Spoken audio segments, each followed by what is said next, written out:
Hey friends, hope you're all doing well. We're doing okay too, just really tired since we've been working non-stop. We wanted to answer a question many of you ask: how does our publishing process work? Most of our audiobooks are first posted on Patreon as paid content. They stay behind a paywall for a few months. After that, they become free to access on Patreon forever. Then, a few weeks later, we upload them to other platforms like YouTube, Facebook, and Twitter, X. Lately, our community hasn't been growing much, and we could really use your help. Please share our site in your Facebook groups, Discord servers, Reddit threads, Twitter, X, or with any friends who might be interested. Every little bit helps and we really appreciate it. Thanks a lot for being with us and supporting what we do. Thank you for your help. I'm really sorry for all the trouble I caused. Looking up at the boy who had helped her without a single sign of impatience, Ecchi sincerely expressed her gratitude. It's nothing. After all, you did crash into me. Now, could you pass me my bag? Shaking his head as if to say it was no big deal, Ecchi pointed at the bag filled with light novels and manga. Oh, right. Realizing belatedly, Ecchi grabbed the bag next to her. Just as she was about to hand it over, she recalled what she'd seen inside earlier. Wait. Do you like Love Metronome too? Hesitating, she held onto the bag instead of passing it over. Now that she was temporarily unable to walk, she felt uneasy about being alone in this place. Instinctively, she wanted the nameless boy to stay a little longer. Oh, right, she still didn't know his name. I'm Sawamura Spencer Ecchi. What's your name? Normally, she wouldn't want anyone to know she visited a place like Akihabara. But this was just a stranger with no ties to her real life, someone who had helped her without complaint. It should be fine, right? She convinced herself that this wasn't just an excuse to befriend someone who shared her interests. Nice to meet you. I'm Hojuki. Is she a foreigner? Seeing her golden hair, Ecchi had initially assumed it was dyed, but now it seemed real. After introducing himself, Ecchi noticed Ecchi seemed familiar with Love Metronome. Given that she was hanging around Akihabara, she might actually be knowledgeable about this stuff. So, he decided to ask her opinion. That book? I haven't read it yet. Is it any good? Crossing his legs, he took Love Metronome out of the bag and casually tore off the plastic wrap. Well, I think it's pretty well written. Ecchi sounded uncertain. In reality, she had come to Akihabara specifically to buy this book today. Yesterday, her childhood friend, Taki Tomoya, had gone on a frenzy recommending it on all of his social media accounts. Even though they had cut ties long ago, she still kept an eye on him. So, the moment she saw his recommendation, she rushed over to buy a copy. The reason she had been running?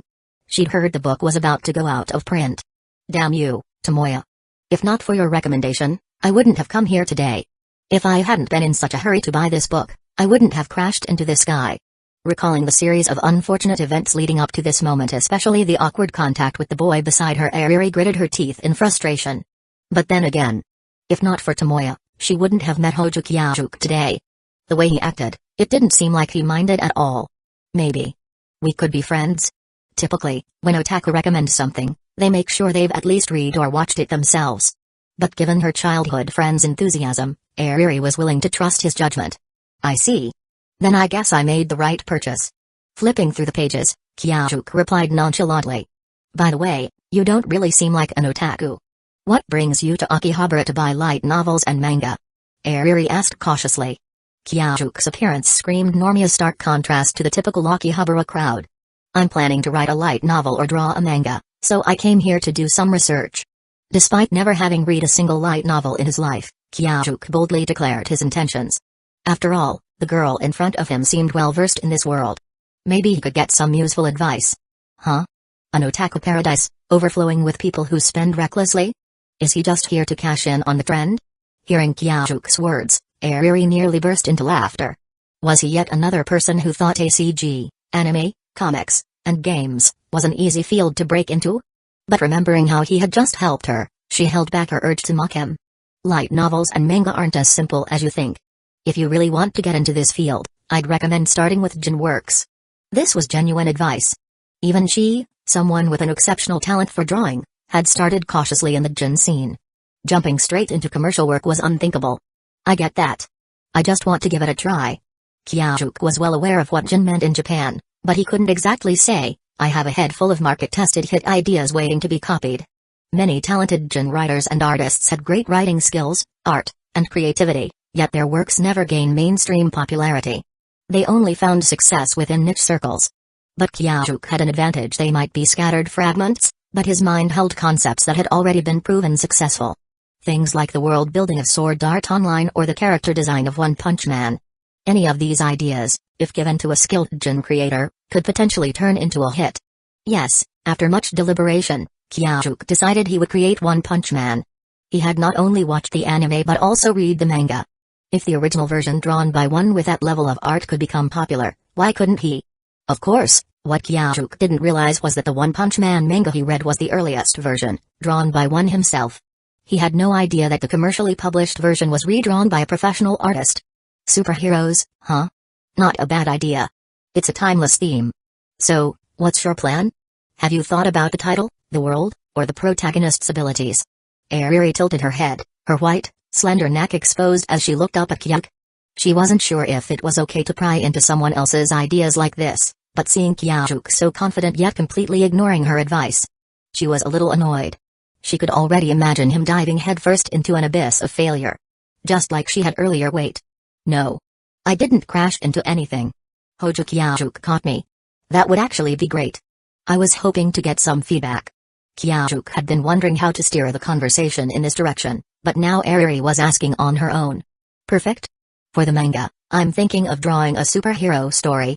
A superhero story? Kyajuk pondered. Yeah. That's what One Punch Man was, right? Yes. After thorough consideration, he had settled on One Punch Man. He'd seen the anime and read the manga. If one's rough sketches could become a hit, there was no reason he couldn't pull it off too. Of course, he had no idea just how much work actually went into it. Chapter 89. The soulful artist. Though Ariri still had her doubts about Hojo Kyajuk, his serious attitude made her reconsider. She began assessing his idea from the creator's perspective, considering its feasibility. The manga's name will be One Punch Man. In this world, there are two main groups, monsters and heroes. Monsters constantly appear on Earth, causing chaos, while heroes are individuals with superpowers who fight against them. Kyajuk paused and glanced at Ariri. That's a pretty standard setup. So your protagonist is called One Punch Man? Ariri, still holding the ice pack against her ankle with her left hand, pulled out her phone with her right and started taking notes. Combined with her black-rimmed glasses, she looked like a true professional. Yeah. The protagonist was originally just an ordinary guy. One day, after failing a job interview, he was heading home when he encountered a mutated crab monster about to kill a mischievous kid. At that moment, he remembered his childhood dream: I want to be a hero. He fought with all his might and managed to save the kid. After reigniting his passion for becoming a hero, he dedicated himself to intense training. Eventually, he gained overwhelming strength, but in the process, he lost all his hair and seemingly some of his emotions as well. PFFFT ha. What kind of setup is that? Why would gaining power make him go bald? Ariri had been listening seriously, taking notes, but at this part, she couldn't hold back and burst out laughing. Ow! She immediately winced. Her laughter had jostled her sprained ankle. Careful. Even though she was laughing at his idea, Kyajuk didn't mind at all. Making people laugh was a sign of success, right? After all, this was a comedy manga. Right?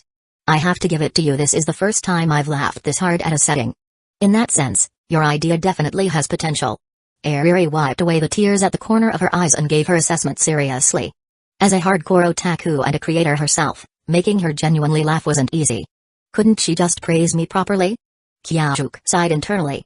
So, what happens next? How exactly does your protagonist grow stronger? In these kinds of manga, the biggest appeal is the protagonist's journey of constant growth. Wait. Growth? Is that really the main focus? Hojo Kyajuk frowned. Wasn't Saitama already invincible from the start? No, I'm not misremembering. He really is overpowered from the get-go. Maybe comedy manga doesn't need traditional power scaling? To get stronger, he follows a strict daily regimen: 100 push-ups, 100 sit-ups, 100 squats, and a 10-kilometer run. And no matter how hot it is, he never turns on the air conditioner. After 3 years of this training, he becomes unbeatable. That's where the story starts. Ariri's fingers stopped tapping on her phone. Push-ups? Squats? No AC? And you're skipping the entire power-up process? Well, yeah. He starts off already the strongest. No matter how powerful the enemy, he can defeat them with a single punch. Isn't that kind of satisfying? You know what? That actually sounds kinda fun. Ariri rested her chin on her phone, lost in thought. Alright, Do you have any actual drawings? Let me see. Hearing all this was one thing, but she needed to see it to judge properly. I haven't actually started drawing yet. It's just an idea for now. Kyajuk scratched his head. I have a drawing app on my phone. Just sketch something for me. Ariri opened her go-to drawing app and handed him her phone. Looking at the unfamiliar interface filled with strange icons, Kyajuk suddenly panicked. Thanks, but I'll use my own phone. He returned her phone and opened his favorite notes app. Oh, makes sense. You must have your preferred drawing app. Ahaha. Yeah. Hojo Kyajuk let out a dry laugh and hesitated. How should he start? Let's see. The first chapter featured a monster, right? A cockroach mutant? No. Wait. It was something about food waste. Oh. It was Vaccine Man. The story began with Vaccine Man destroying a city with an energy blast. Summoning his fragmented memories from the anime and manga, Hojo Kyajuk started sketching. Since he was short on time, he quickly drew 3 rough pages: Vaccine Man unleashing an energy blast, leveling buildings, Saitama saving a little girl and standing among the ruins, his cape billowing. A speech bubble hovered over his head. Saitama throwing a punch, instantly obliterating Vaccine Man. After finishing, Kyajuk stared at his drawings in silence. What's wrong? If you're done, let me see. Seeing that he had stopped drawing but wasn't handing over the phone, Ariri grew curious. Never mind. I just realized that everyone has things they're bad at. And the most important thing in life is knowing your limits. He turned off the screen, making it go black. Come on, don't be like that. Let me see. Ha ha ha. So he can't draw at all, huh? Seeing his reaction, Ariri instantly understood. This guy, who had seemed so capable until now, actually had such an embarrassing weakness. Her curiosity was fully piqued. I already deleted it. The world isn't ready for that level of artistic expression. Kyajuk clutched his phone, suddenly realizing he might be what people call a soulful artist. Ha ha ha, what are you even saying? Just show me already. You're gonna ask me about light novels next, aren't you?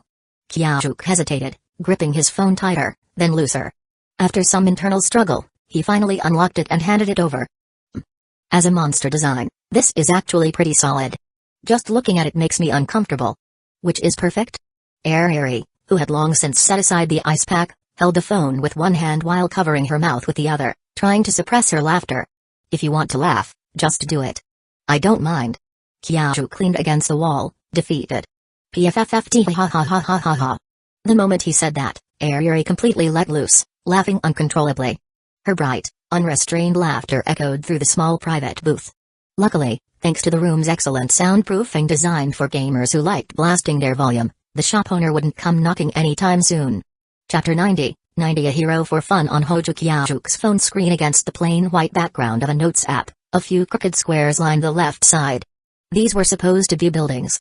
Some smaller squares on them represented windows. On the right side, there was a bald egg with 2 antennae. No, wait, a meteor with 2 twigs stuck in it? Or maybe an egg, full of dents and craters, with 2 feelers growing out of it? Oh, got it, it was an egg, its surface nibbled by ants, with 2 chopsticks stuck in it, perched atop a stick figure body. Phew. Ariri finally figured out how to describe it and let out a sigh of relief. She barely managed to suppress another round of laughter, though it wasn't easy. Her fingers swiped down to the next page. A bald egg-headed man with eyes.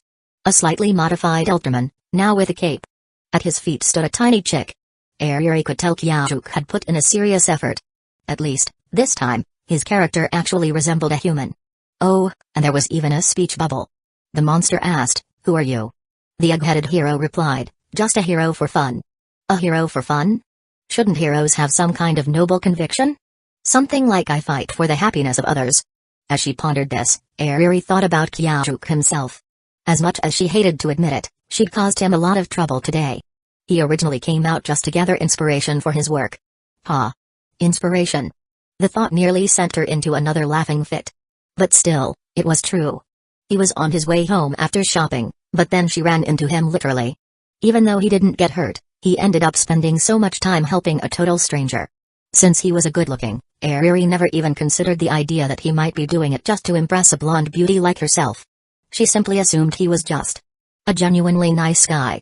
And now, reading this line, "just a hero for fun," she felt like she understood. It wasn't some cliché kind-hearted fool trope. Kyajuk wasn't the type to go out of his way to look for people in need. But if he happened to stumble upon someone who needed help, he just couldn't ignore them. Just like he said, for fun. Maybe, if she had met someone like him back in elementary school, she and Tomoya wouldn't have fallen out. A pang of regret hit her, but it quickly faded into a wry smile. She swiped to the next page. Ha ha ha ha. What even is this? A pair of eggs, one big, one small. And then an exploding egg. Her clear, ringing laughter mixed with her blunt critique. Hey, I said I didn't mind, but at least have some mercy. Kyajuk protested.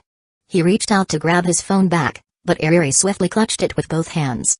What are you doing? Don't you want my advice? I'm practically a professional artist about to debut. If you let me guide you, maybe just maybe you'll learn how to draw something that doesn't look like a toddler's doodle. Ariri had carefully thought this through before speaking. She wanted to repay this hero for fun in some way. But in order to give guidance, she had to prove she was actually qualified to teach. And so, after some internal debate, she decided to reveal her secret identity. No one knew this about her. Even though she was an artist in the humiliation genre, deep down, she'd always fantasized about a knight in shining armor, her own hero. Or rather, because she couldn't have one, she'd thrown herself into the opposing side. Yeah. Considering my love for tome games, how did I even end up as a humiliation artist? But he probably wouldn't turn into that kind of person, would he? The memories of her elementary school days resurfaced. A Jinchai artist? Kyajuk looked at her in surprise. He thought she was just an ordinary otaku, but it turned out she was a creator too? That's right. My work is going to be exhibited at the upcoming Jinchai fair at the end of April. Seeing his genuine curiosity, Ariri puffed up with pride. That's amazing. Can I see some of your work? I'd love to see what a real artist's drawings look like. Kyajuk's praise was sincere. While he was still stuck in the realm of soulful but awful drawings, this seemingly childish girl was already making a name for herself. Hey, since you're begging so earnestly, I suppose I could give you a sneak peek. She unlocked her phone, opened the document, and handed it over. Kyajuk took it and... Crap. I got carried away. Just moments ago, Ariri had been waiting eagerly for Kyajuk to praise her work. Then, all at once, she remembered. Her genre was humiliation art. It wasn't full R18, but still. This was not something someone unfamiliar with otaku culture could easily stomach. This is incredible. Kyajuk's reaction was calm and straightforward. His admiration was clear. Huh? Most non-otaku guys would have been at least a little thrown off by the content. But he just accepted it? Don't you think the subject matter is a little? Ariri asked, her face turning red. Oh, that? I don't judge other people's interests. Besides, with skills like this, the content barely even matters. Your technique is that impressive. Humphrey. Don't think you can sweet-talk me. I won't go easy on you when I start teaching. Her voice was suddenly filled with confidence, her smile beaming. But seriously. Kyajuk said, raising an eyebrow, for someone your age, are you sure this is okay? Although the art she showed him wasn't explicit, it was still very suggestive. Even with his limited knowledge of otaku culture, Kyajuk was pretty sure this wasn't something a young girl should be selling so openly. Well, technically, there aren't rules against drawing it. Just against selling it. The sales part is handled by someone else. After some hesitation, Ariri decided not to mention that her parents were the ones managing her sales. The fact that her entire diplomat family was deep in otaku culture was way too much to reveal right now. I see. In the end, no matter how bizarre something was, Kyajuk could always justify it with a simple phrase, this is Japan.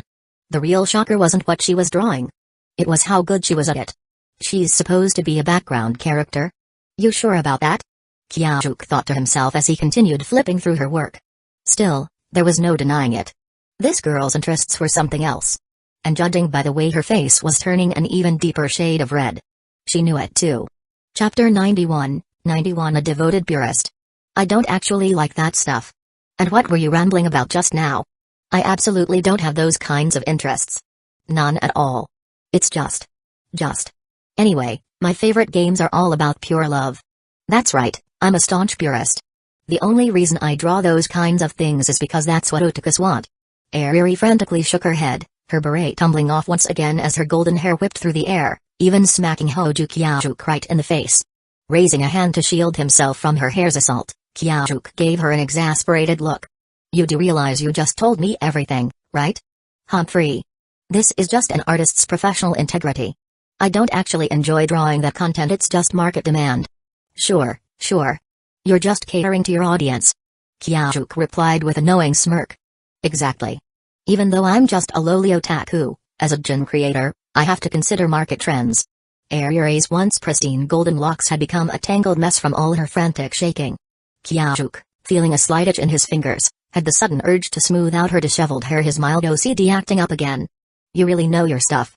Though, judging from your reaction earlier, I guess the path of professional manga might be a dead end for you. Still, with that level of awareness, you might have a shot at making it big in the Jin world. Crossing her arms confidently, Ayuri tried to put on a serious face, but the corners of her lips were slightly upturned, and the trace of smugness in her tone completely betrayed her enjoyment of the conversation. Jin, huh? Can you actually make money from that? Kyajuk asked curiously. Of course. At every comic market, the top-tier Jin circles rake in millions. Top tier, huh? What about someone like you? Why are you singling me out? Are you looking down on me? Got it. That means Jin isn't exactly a gold mine for you yet. I just debuted, okay? And besides, I do this out of passion. Those who get into it just for the money are nothing more than opportunists. Ayuri huffed, clearly a little worked up. Well, sorry to disappoint, but I'm only interested in manga for the money. Kyajuk said flatly. I wasn't talking about you specifically. Hearing his response, Ayuri suddenly remembered that Kyajuk wasn't actually an otaku. He was just someone trying to break into the industry purely for financial gain. It's fine. You're not wrong. Not just an opportunist, Kyajuk was a full-blown plagiarist. Sure, he was copying works that didn't exist in this world, but he wasn't going to delude himself into thinking he was spreading some kind of artistic gospel.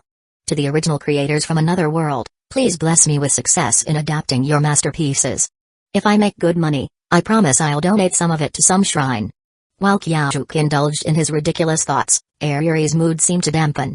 This situation reminded her of her childhood friend, the one she and her family had unintentionally pulled into the otaku world.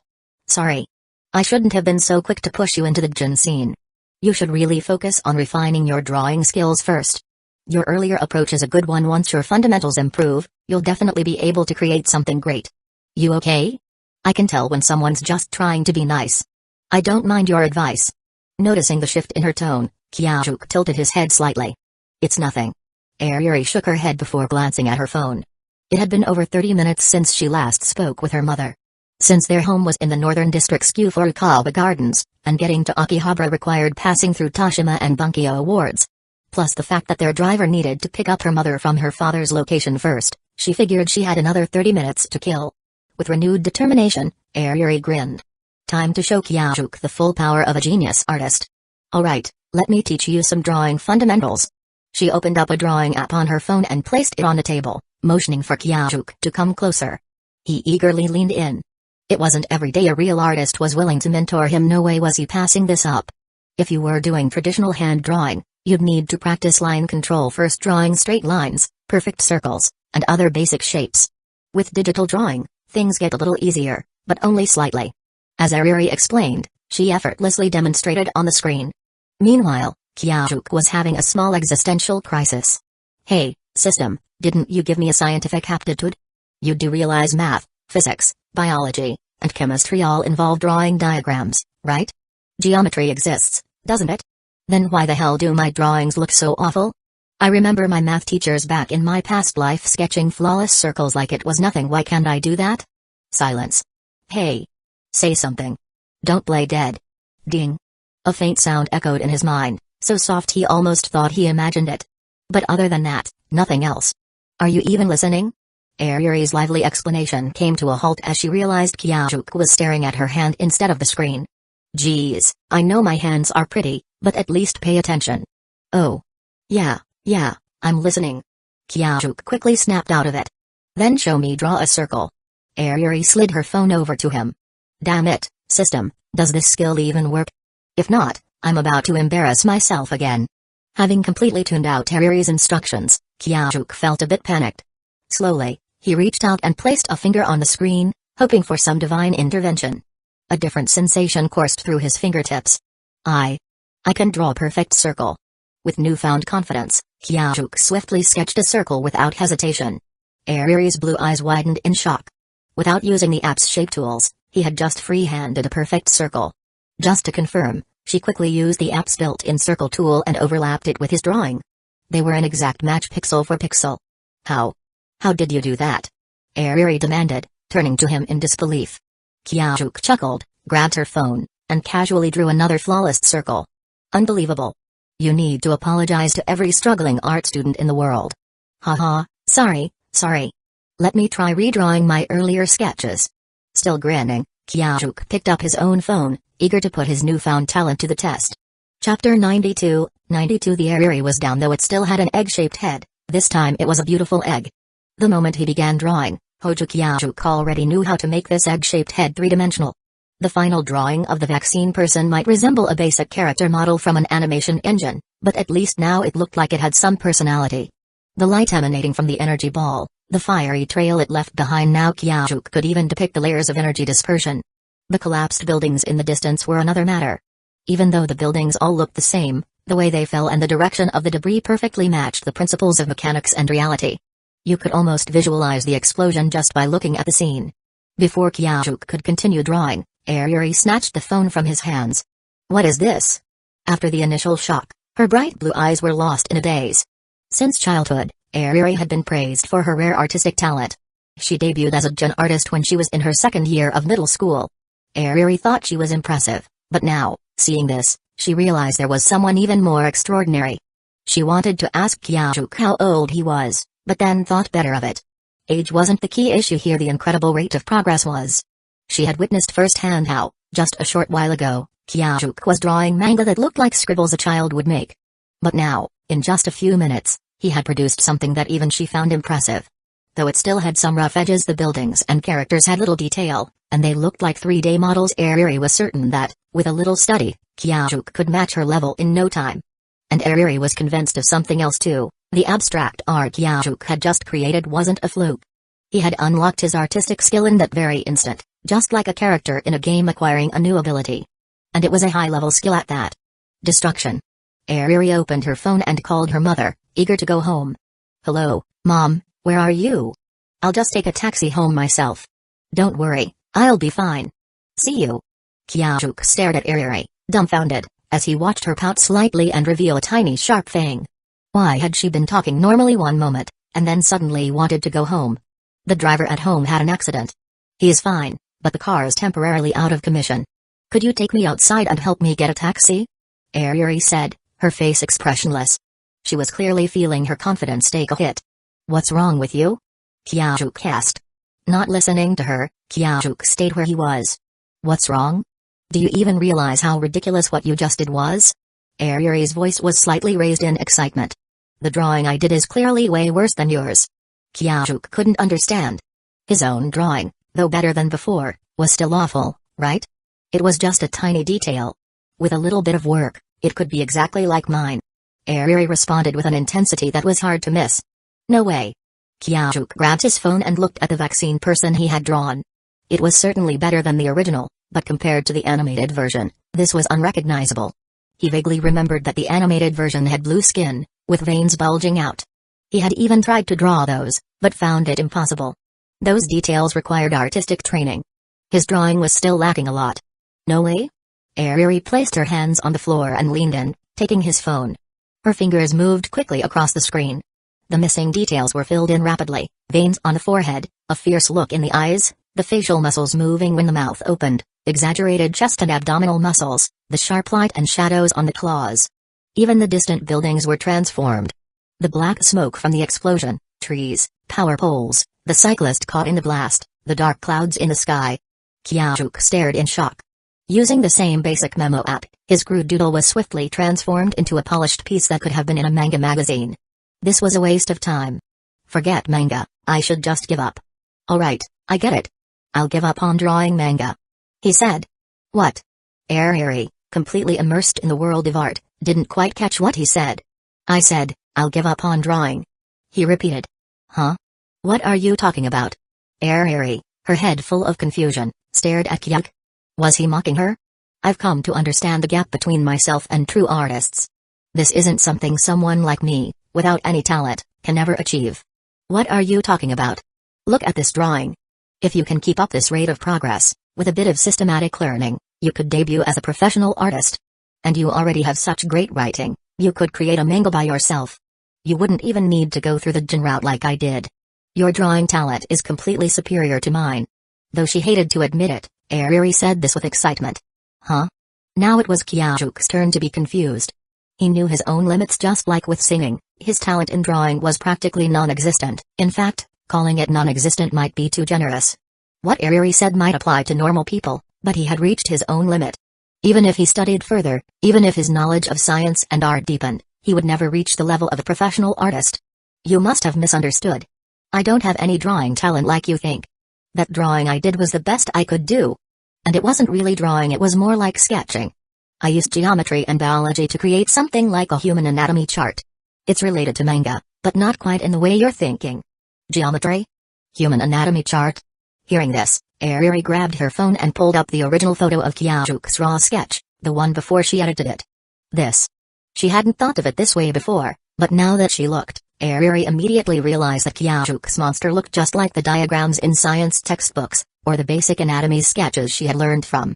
And the buildings, those were just slightly more complex rectangular prisms, not much different from the simple perspective drawings she had done when she first learned about it. Can someone really do something like this? Using math and biology knowledge to draw? Airi, who had always been average in her grades, found it hard to believe. Even the top students at her school couldn't do something like this. Chapter 93, 93 The alien with a computer for a brain. You're messing with me, right? There's no way a human could do something like this. Are you an alien or something? One with a supercomputer for a brain. Airi felt as if her entire worldview was being rewritten. Her small head was struggling to process the shock. Girl, you were so close. Not an alien, but a transmigrator. Not a supercomputer, just a lousy little system. I get perfect scores in science and math at school. Hojo Kyajuk said calmly, glancing at the blonde-haired girl clutching her head in frustration. Perfect scores? In science? Then that means you must be terrible at everything else, right? Airi grabbed Kyaju's arm as if it were the last pillar holding up her crumbling worldview. No, my other grades aren't perfect, but I'm still in the top 10 of my year. Thanks, but you don't need to walk me out. I'll crawl to the roadside and get a taxi myself. Let's never meet again. Retracting her hands, Airi pulled her beret down over her head, not even bothering to hide her blonde hair anymore. Ha ha ha. Kyajuk couldn't help but laugh. For a moment, he thought she was genuinely angry.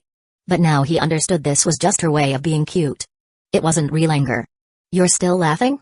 Are you seriously finding it funny that the daughter of a British diplomat is bad at English? Airi was fuming. Even when her grades weren't great, she could always rely on her artistic talent and good looks to maintain her pride. But now, facing Kyajuk, who was just as good-looking, could draw with insane precision, and had ridiculously high grades, she felt like her pride had been shattered into a million pieces. Falling silent, Airi stared intently at Kyaju's face, the face that would soon become the main character in her next gen. Stare. What? Kyajuk tilted his head. I had no idea about your family or your English skills until you just mentioned them. Why would I make fun of you for that? Her blue eyes were beautiful, but why were her cheeks puffed out like that? And was she grinding her teeth? Come here.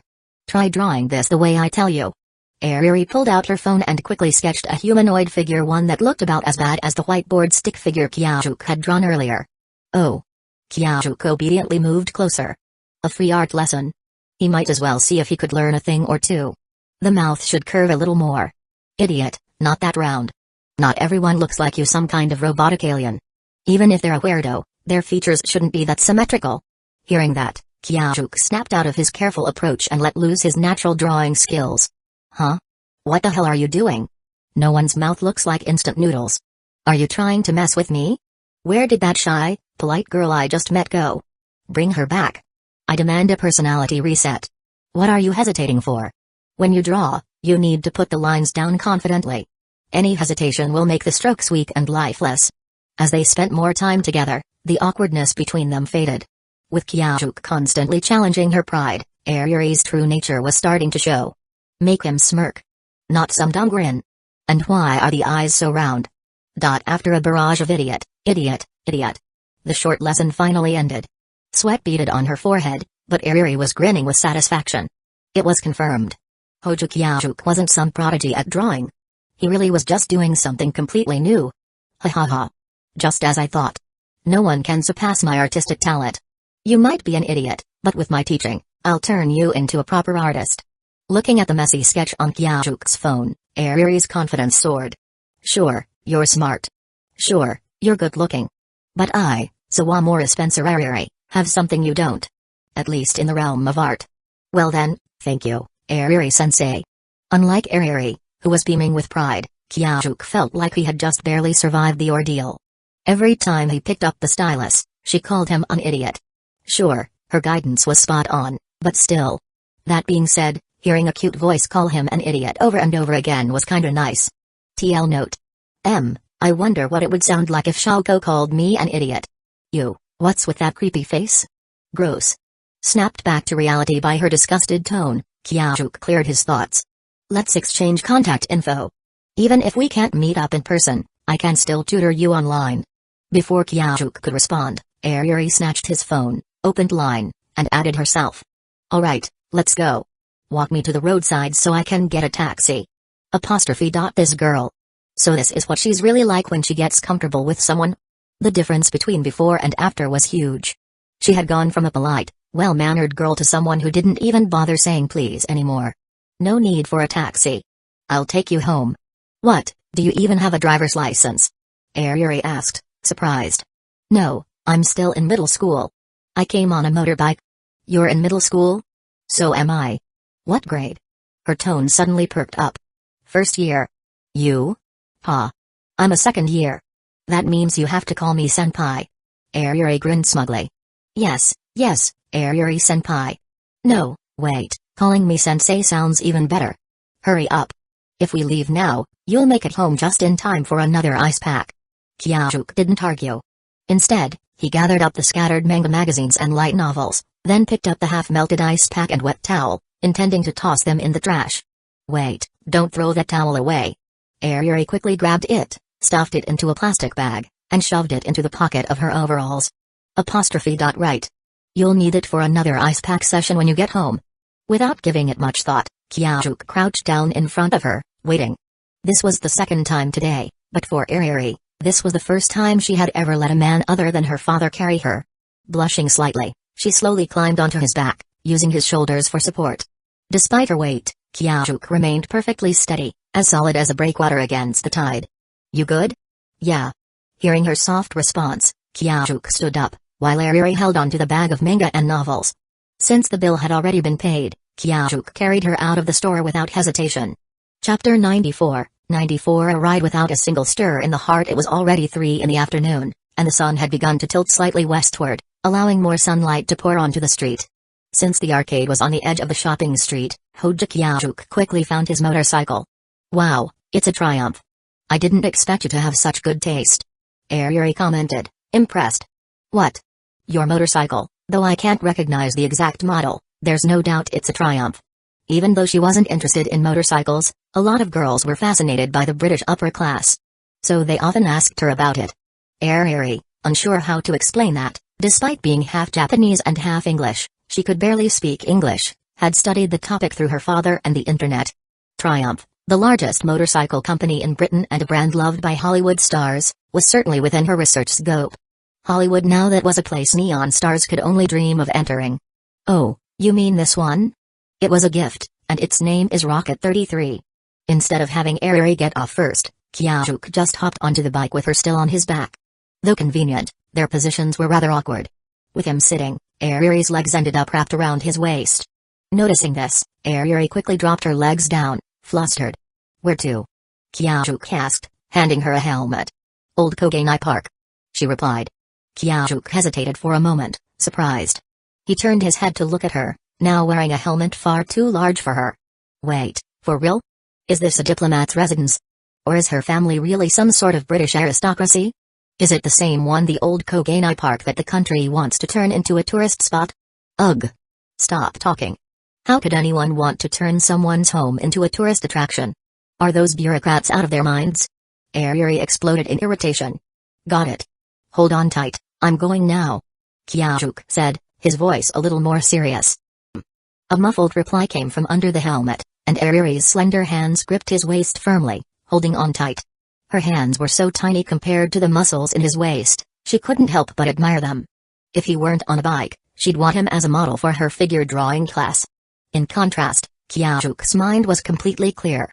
This was, probably, the first time he had ridden without any distractions while carrying someone. Why? Well. TL note, lol www, the brisk wind on their ride whisked away the midday sun's oppressive heat, and with the street scenes blurring past, Ariri felt a strange sense of detachment. This was her first time riding a motorcycle, and her first time being so close to a man other than her father. Wasn't it just like a night riding with a princess through the wild fields? Lost in thought, she found herself reminiscing. Since it wasn't rush hour, Kiajuke quickly arrived in front of the gorgeous mansion. "It's beautiful," he commented, eyes catching the sight of a typical British garden from above. Following Ariri's instructions, he rode up to the entrance. The gates were already open, probably because of the prior message she had sent. "Your place is so big, don't you have any help?" he asked casually as they rode through the Japanese-style garden. "Pa-father hates that aristocratic style, so we only hire staff when absolutely necessary." Well, considering she was the one making jinshai, her British diplomat father probably wasn't all that typical. At the parking area, a very graceful woman was already waiting. Mom. Ariri waved one hand, and her mother quickly approached. Kiajuke stopped the bike, dismounted, and then naturally helped Ariri down, cradling her gently. Ariri, who couldn't get off alone because of her injured leg, was carried like a doll, her small figure in his arms looking delicate. "Idiot. What do you think you're doing?" Ariri blushed deeply as she pulled off her helmet. Her cute little fangs were showing, and she seemed like she wanted to bite Kiajuke out of embarrassment. When it was just the two of them, it wasn't such a big deal, but now her mother was right there.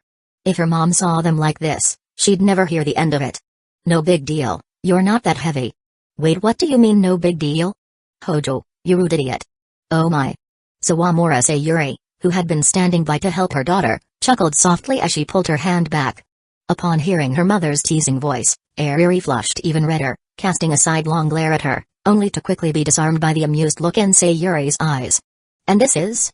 After teasing her daughter, Sawamura Sayuri turned to look at the boy Ariri had brought home for the second time. "Hello, I'm Hojo Kiajuke. Sorry for the trouble." He bowed slightly, one hand still resting on Ariri's shoulder. "Hello, Hojo-san, I'm Lily's mother, Sawamura Sayuri. Could I trouble you to carry Lily inside?" Sayuri requested with a polite smile. Lily? Ah, that was the nickname for Ariri used within the family.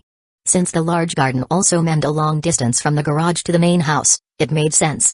Entering the large, brown-themed Western-style house with white windows, Kiajuke placed Ariri gently on the sofa. As Sayuri went to prepare an ice pack, Kiajuke glanced around the interior. Everything was solid wood, with a high-ceilinged, winding staircase and intricately carved pillars. 2 words, rich. "Well, now that you're home, I guess I should take my leave." After finishing the tea Sayuri had poured him, Kiajuke stood up. "Are you leaving already, Hojo-san? It's almost dinner time. Please stay for a meal," Sayuri said, catching him just as he was about to go. After all, he had brought her injured daughter home safely, and it wouldn't be right to let him leave without thanking him properly. Besides, Ariri and Kiajuke seemed to get along surprisingly well. Seeing her daughter interact with this Kiajuke, remembering the shy, almost embarrassed look on her face while he carried her, Sayuri, who had always been worried about Ariri's lack of friends, was now eager to support this connection. "Hojo, stay for dinner. You're not leaving just yet, right? Didn't you want to ask me something about light novels?" Ariri, sitting on the sofa, turned her head slightly to look out the window as she spoke to Kiajuke. "All right, I'll stay then," Kiajuke replied, immediately understanding her unease. "Lily, why don't you show Hojo-san to your room? I'll prepare dinner," Sayuri said as she made her way to the kitchen. "She'd personally cook for their guest. Why do I have to take this guy to my room?" Ariri muttered under her breath but then naturally raised her arms, signaling Kiajuke to follow her. Looking at the way she was acting, it reminded Kiajuke of the shy and embarrassed Ariri from earlier. Smiling slightly, he bent down, picking her up, and followed her directions to her room. Chapter 95, 95 First meeting, straight to the bedroom so big.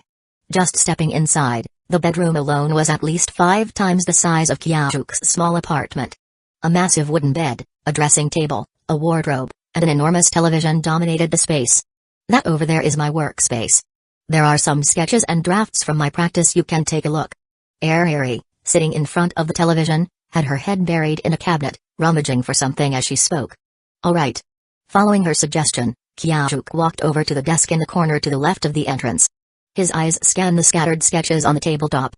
Ariri had mentioned finding something to help him better understand the otaku world. A glance at the cabinet she was searching through revealed it was packed with game discs.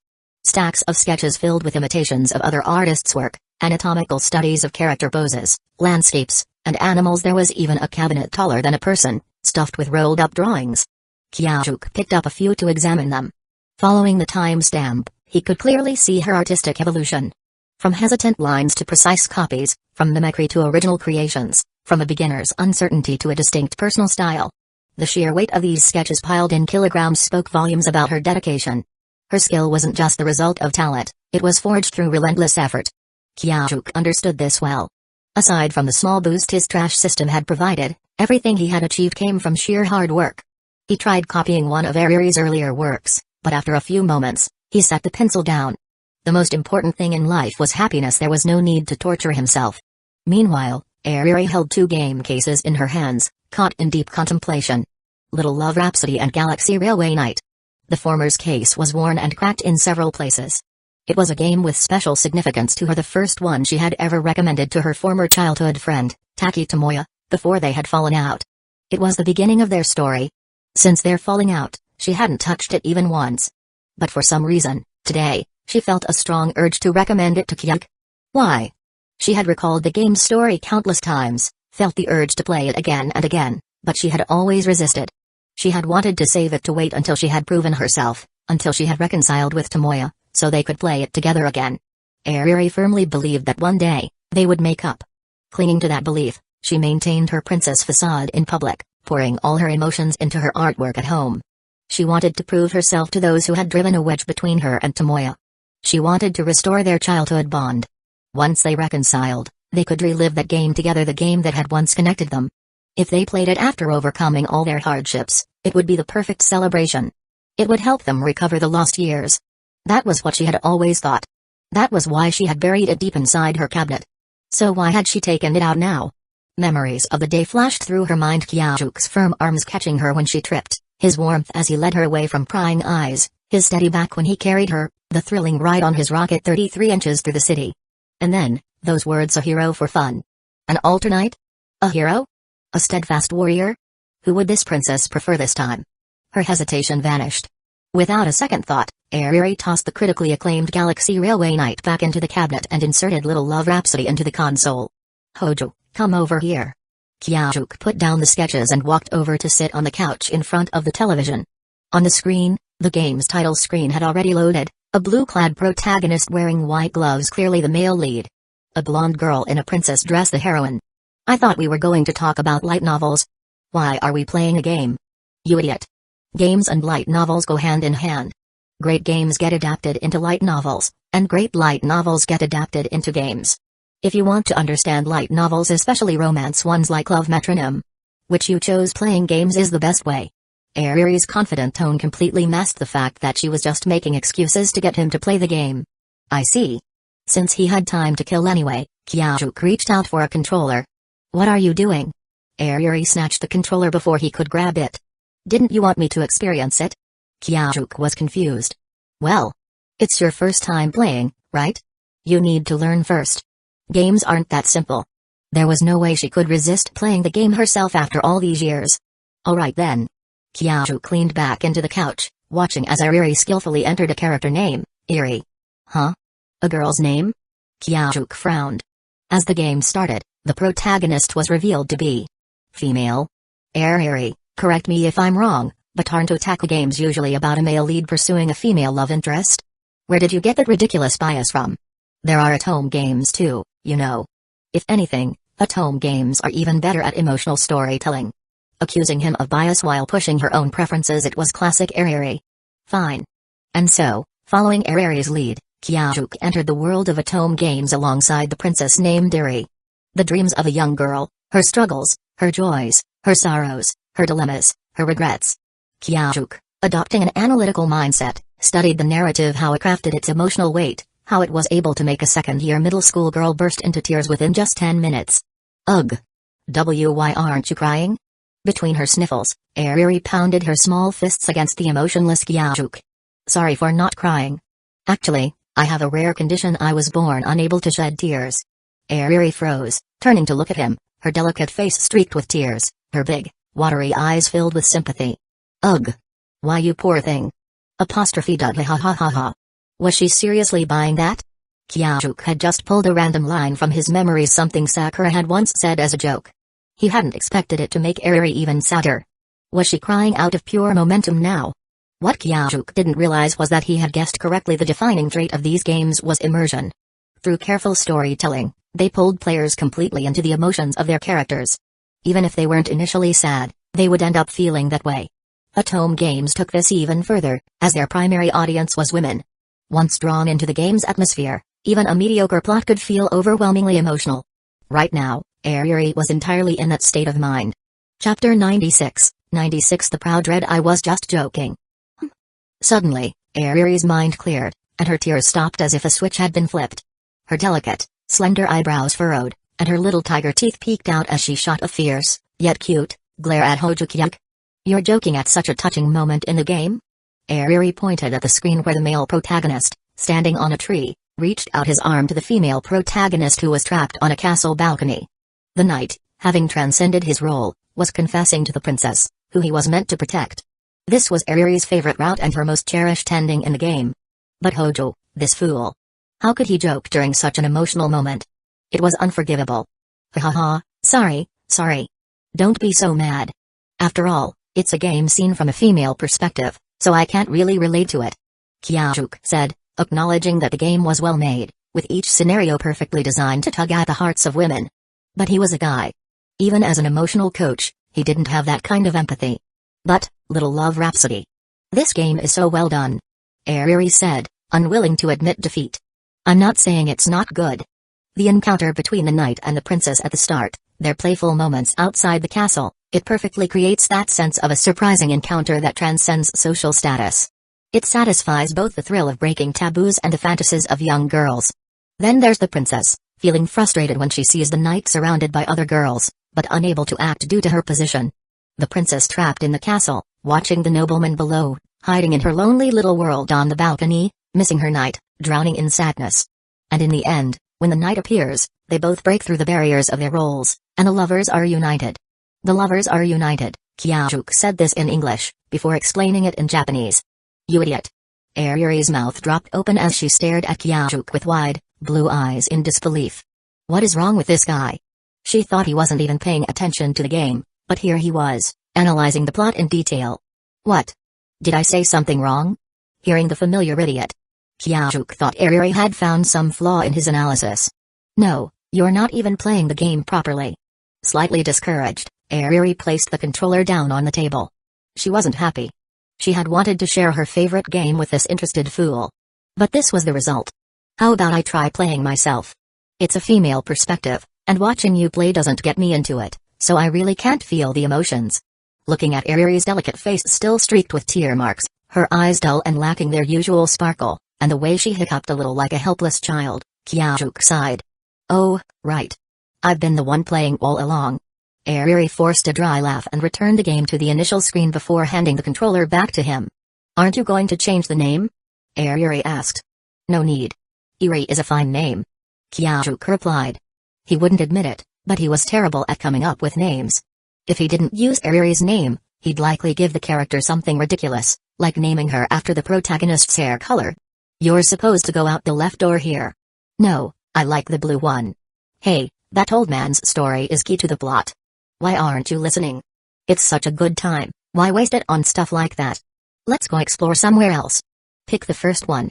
Eriri, watching the character with her name dash off down the unknown path, grew frantic and grabbed Kyajuk's arm, shaking it desperately. Why don't you play? Sighing, Kyajuk let his arm fall. Alright. How could Eriri refuse? She hadn't played this game in years, and she could easily lose herself for an entire day and night. But as her hand reached out, she suddenly realized she was the one recommending the game to him. Hee hee. She chuckled awkwardly, retracting her hand. Raising his arm, Kyajuk quickly picked the most absurd option.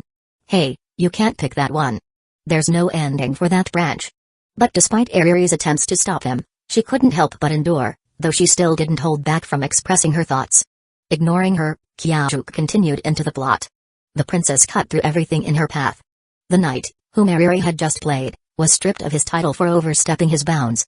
The bard from another branch of the story was exiled for disturbing the city's appearance.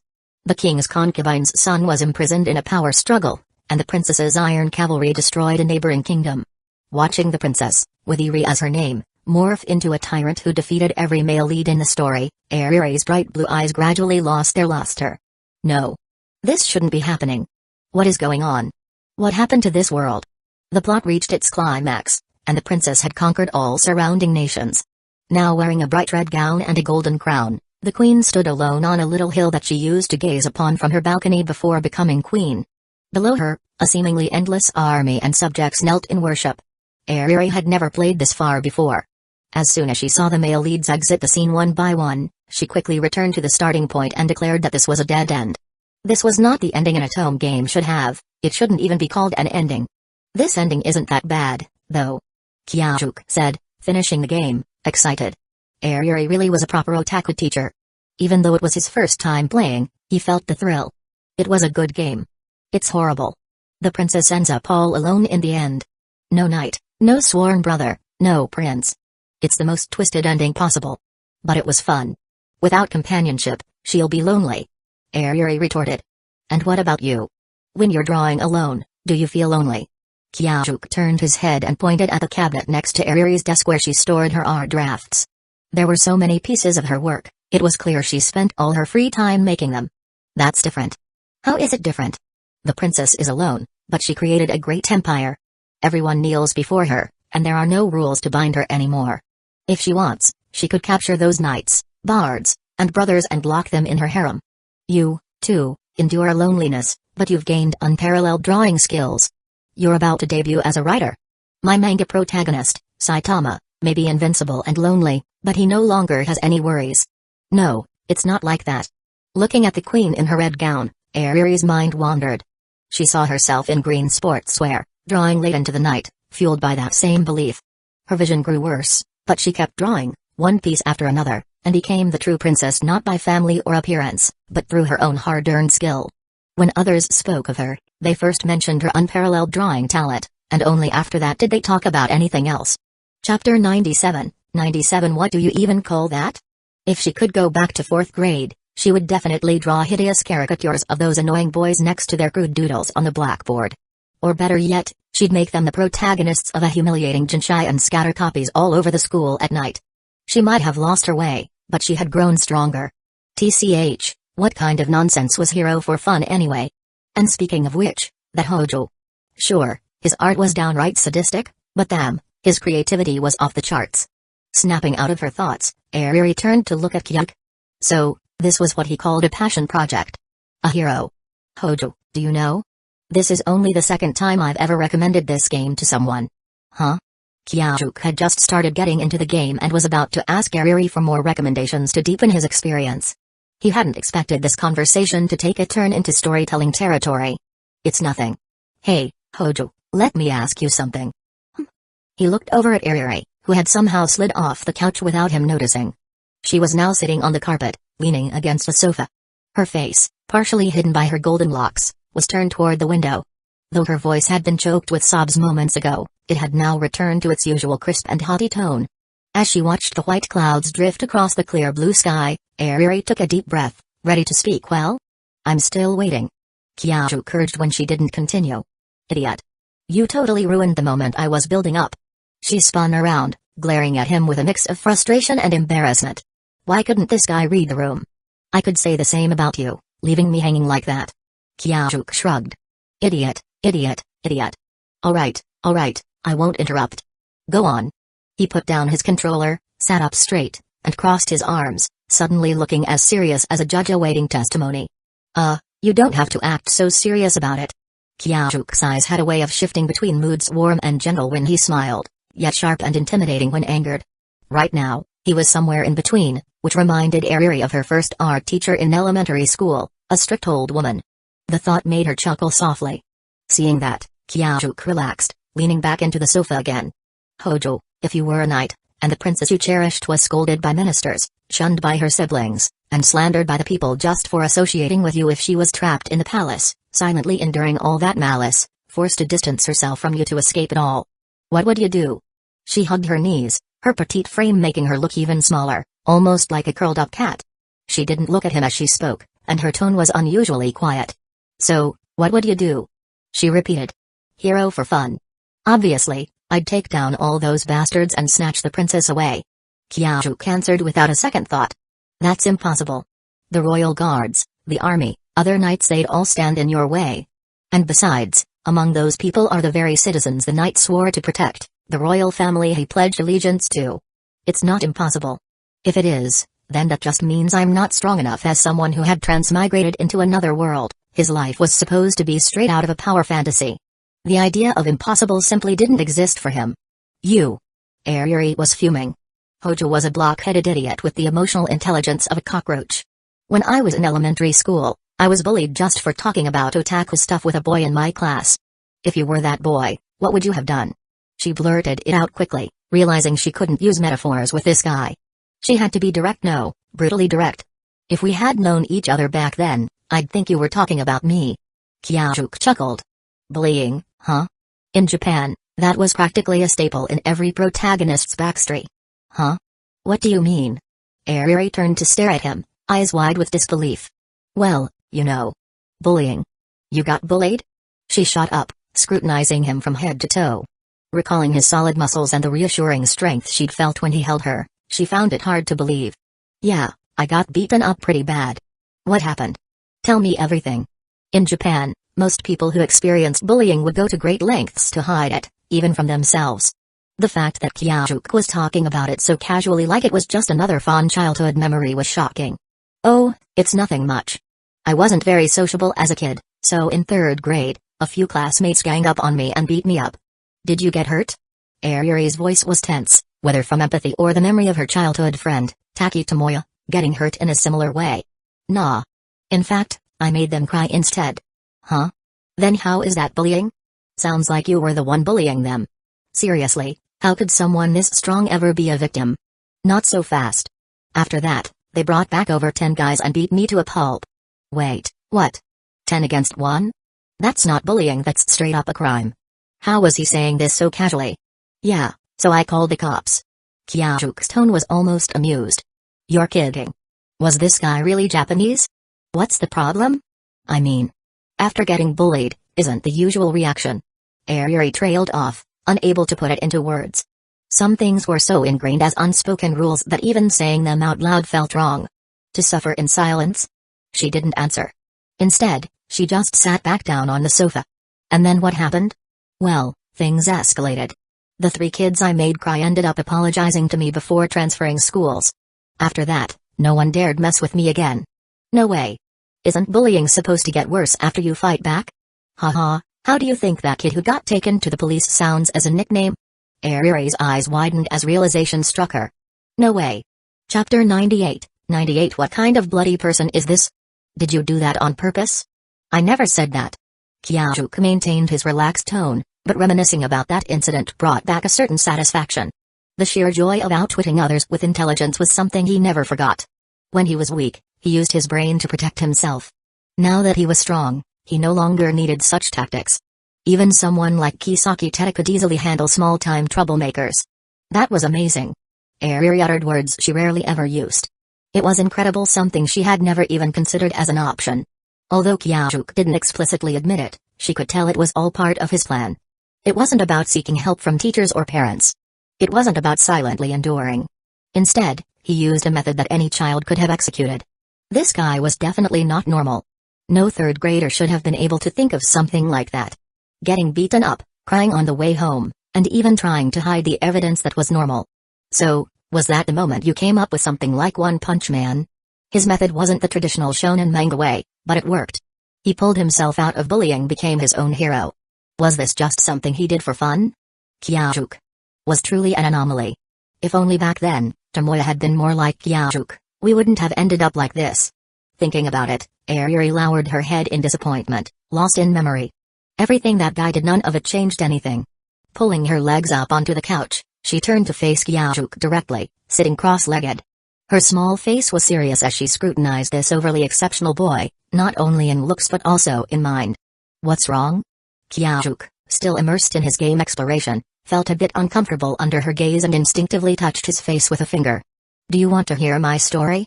Hearing her solemn words, Kyajuk put down the controller. No, no, no. Just listen normally. Seeing Kyajuk switch into his fully focused, attentive mode, Ariri hurriedly stopped him. Even the unpleasant emotions from recalling her past were thrown into disarray. Was this guy a devil?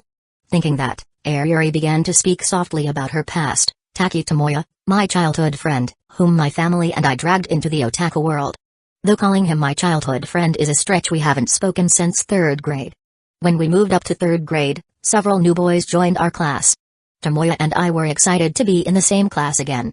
Whenever we had time, we would enthusiastically discuss games, manga, and video games. And then, the nightmare began.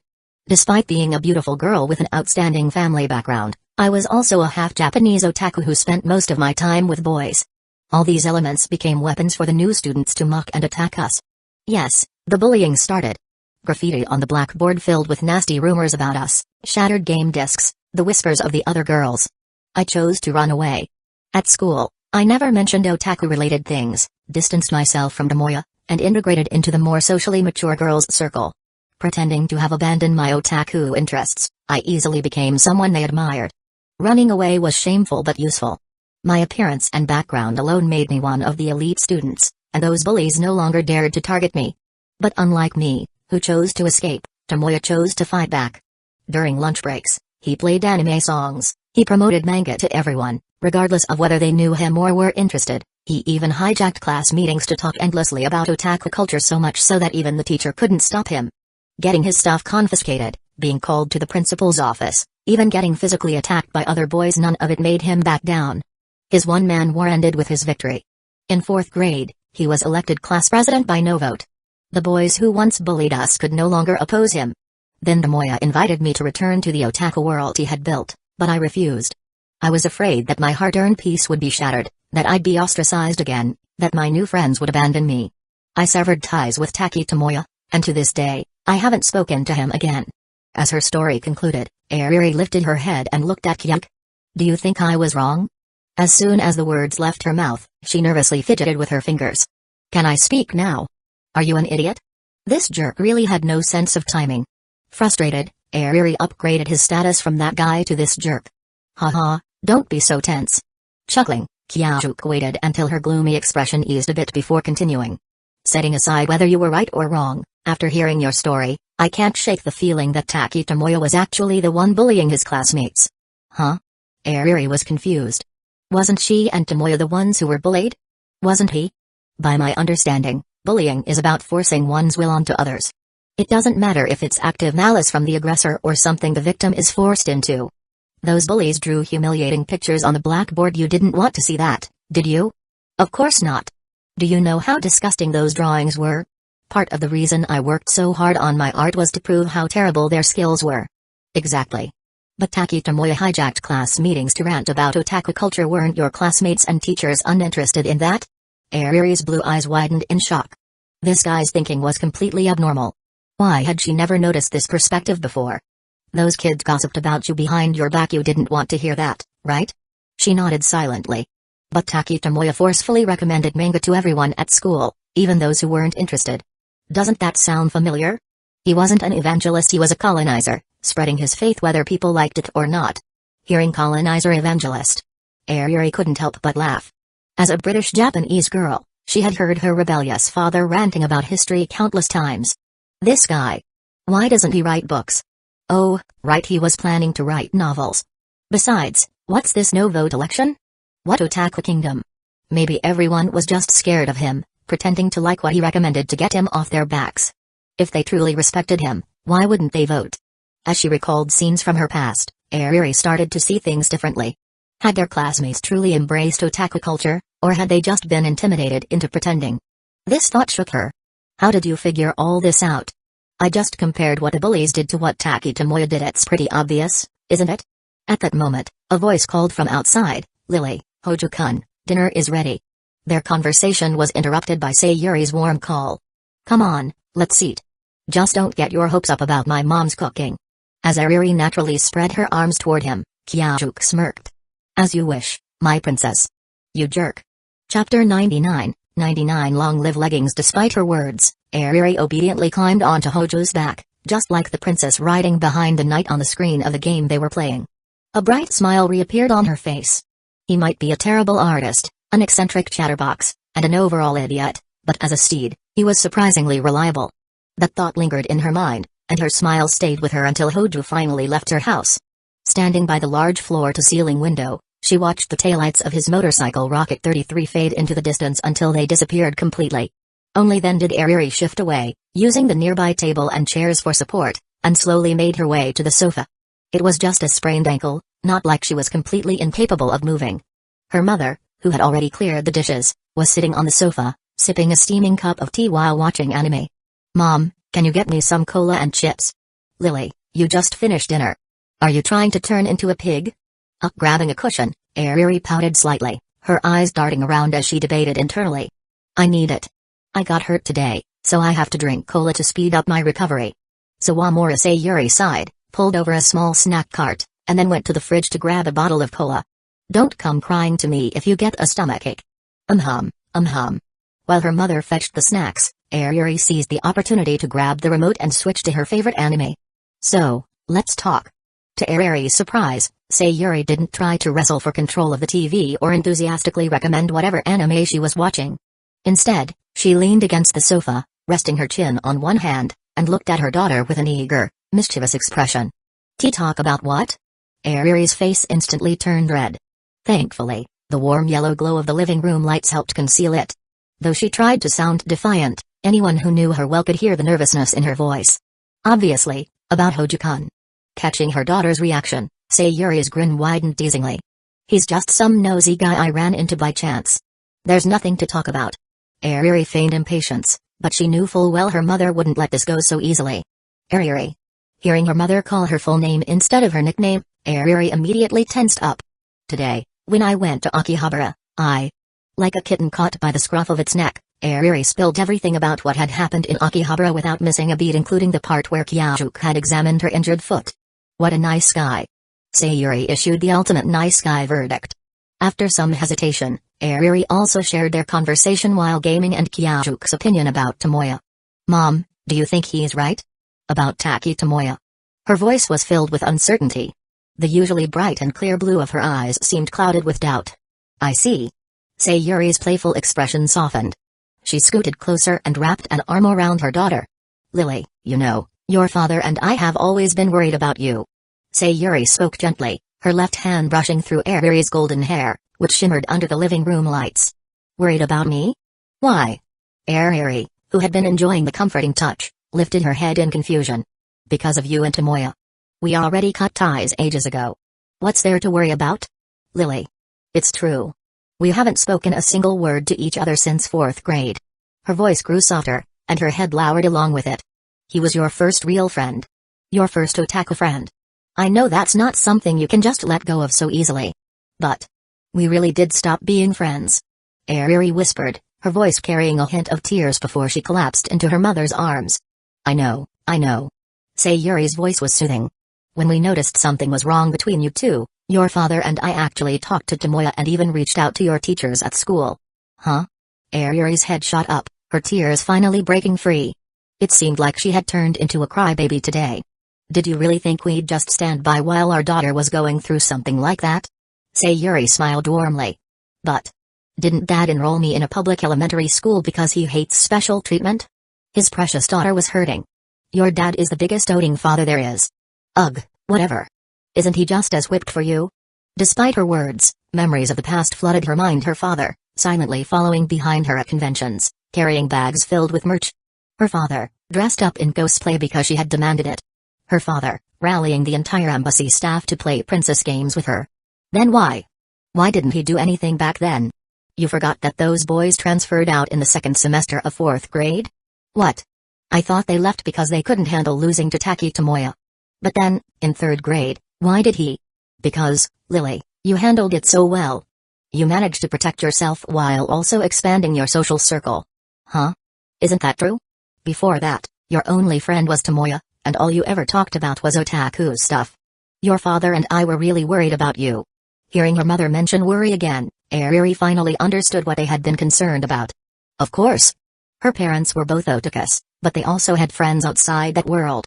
Her mother hosted weekly tea parties and was part of flower arrangement and tea ceremony clubs, an elegant lady admired by everyone. Her father, despite his otaku obsessions, was highly successful in his career and had connections throughout Tokyo's upper circles. We never wanted you to hide your otaku side. We just wanted you to have more friends. Otherwise, you'd end up exactly like you are now. Like I am now. Ever since you cut ties with Tomoya, you've been closing yourself off. Sure, you've made plenty of friends, but you've never brought a single one home, have you? That's because. Ayuri trailed off, unable to find the right words. Was it because none of them were real friends? That the only real friend she had was Taki Tomoya? You see it now, don't you? Sayuri's voice remained gentle. Without waiting for an answer, she continued. We never interfered with who you chose to befriend, nor did we judge your friendships unless you came to us for advice. She chuckled softly. And now, our proud little princess has finally decided to have a heart-to-heart with her mother. Mom. Ayuri threw herself into her mother's arms, nuzzling against her like a spoiled child. Like I said, you did well back then. Robin, your father was going on about how his daughter had grown up, then burst into tears. Haha, it wasn't that big of a deal. But what about Tomoya? Ayuri lifted her head, her tears already dry. No matter how tsundere she acted, in her mother's embrace, she was still just a little girl. She basked in her mother's praise, smiling smugly before hesitantly asking, what do you think about him? Sawamura Sayuri paused, hesitant to judge others so easily, but since it concerned her daughter, she made an exception. That Hojo boy was right. What Tomoya did was a form of bullying, no question about it. Dragging you, someone who had already moved on, back into that situation was selfish, plain and simple. But we were friends. Ayuri said softly, even though she had rejected him at the time. That's exactly why he should have thought about your feelings more. And besides, you were just a third-grade girl back then. He might not have been afraid of being bullied, but how could he expect you to handle it? How could he do that to you? For the first time, anger crept into Sayuri's usually gentle voice. But you and Dad wanted us to make up, didn't you? Because we knew that unless you resolved things with Tomoya, you'd never truly move on. Fortunately, you met Hojo, and the things he said really hit home. I see. The confusion clouding Ayuri's mind began to clear. She finally knew what she needed to do. Without hesitation, she sat up, ripped open a bag of chips, took a big gulp of cola, and declared excitedly, so what about Hojo? That guy is seriously amazing. Haha, yes, I must say, he's quite impressive. When your father was his age, all he did after getting into a fight was run home crying for his mother to take revenge for him. Right? And his drawings, Mom, you have to see them. You'll understand why I called him an alien. Ayuri quickly pulled out her phone and showed her mother the two versions of Kyajuke's drawings. Incredible. Sayuri covered her mouth in shock. And that's not all. He plays games in the most ridiculous way. Ayuri rambled on excitedly. Watching her daughter's enthusiasm, Sayuri couldn't help but smile warmly. By the time Kyajuke left Ayuri's house, it was already 6 p.m. Though he had already eaten, he rode toward the Garden of Words cafe as planned. He had promised his cousin, Magi Toyoko, that they would discuss sauce recipes that evening. The meeting went smoothly except for one surprise. The scrawny, petite cousin he remembered had turned into a massive woman. Girls really do change a lot as they grow up, huh? On his way back to Bunkyo, Kyajuke absent-mindedly reflected on it while enduring the sound waves of Akudra Miki's relentless chatter. Later that night, he visited Akudra Senpai's place. To celebrate the successful sale of the sauce recipe, she suggested cooking dinner and having a drink together. Of course, she had beer while he stuck to cola. What could be better for celebrating than cola? Yes, in the end, they had sold the recipe. His cousin, ever the serious businesswoman, had outright refused the idea of merely licensing it. Sorry, Akudra-senpai. I couldn't negotiate a better deal for you in the end. Sitting on the sofa, Kyajuke apologized while watching Akudra Miki work happily in the kitchen. She paused mid-song, knife in hand, and stared at him in shock. What are you talking about? That's 1,000,000 yen. If it weren't for you, we never would have gotten it. She wiped her hands, reached into her pocket, and pulled out the check, holding it up proudly. This is all thanks to you, Kyajuke. Her voice was filled with excitement, and her amber eyes sparkled with joy. Normally a mature, dependable woman admired by her colleagues, she now looked like a little girl showing off a drawing to her parents. It feels like a dream. Now I finally have enough starting capital for the shop. Clutching the check to her chest, Akudra Miki looked at him with gratitude and determination. 1,000,000 yen isn't nearly enough to start a shop. Even though she seemed happy, Kyajuke still felt a little guilty. He hadn't expected his cousin to instantly identify the sauce's secret ingredient. If they weren't family, she probably would have just stolen the recipe outright. It's plenty. I've already looked into it. Places in Meguro and Arakawa aren't too expensive. With 700,000 or 800,000 yen, I can rent a decent space. The rest, plus my savings from part-time jobs, will cover renovations. Meguro? Arakawa? Kyajuk blinked in confusion. Were those even in Tokyo? Crap. Had he started suffering from the Central Six Wards count as Tokyo mindset? Well, whatever happens, when you graduate, I'll make sure you get the best shop possible. Kyajuk lifted his cola, clinking it against Akudrimiki's glass. Their low table was now filled with food: golden fried horse mackerel, colorful pickles, crispy tempura, and soft, chewy dumplings made from some unknown ingredient. Haha, then I'll be looking forward to it. Akudrimiki took a big gulp from her beer can and let out a satisfied sigh. Normally, when something this exciting happened, she would have called her best friend, Hiratsuka Shizuka, over for a night of heavy drinking and celebration until dawn. But tonight was different. Sitting across from her, cross-legged yet still towering over her, was Kyajuk. There was a glimmer in Akudrimiki's amber eyes as she looked at him. The investment he had talked about for her store was no longer just empty words from a young man, it was becoming a reality. This guy was as reliable as he looked. Let's consider half of this 1 million as your investment in my store. Akudra said with a smile. No way. This money is something you earned entirely through your own efforts. Kyajuk protested, hurriedly swallowing the crispy fried ajifish in his mouth. I'm not some naive girl. I know that without you, even if I had managed to sell the recipe, the price would have been at least 10 times lower. With that, Akudra took another sip of beer.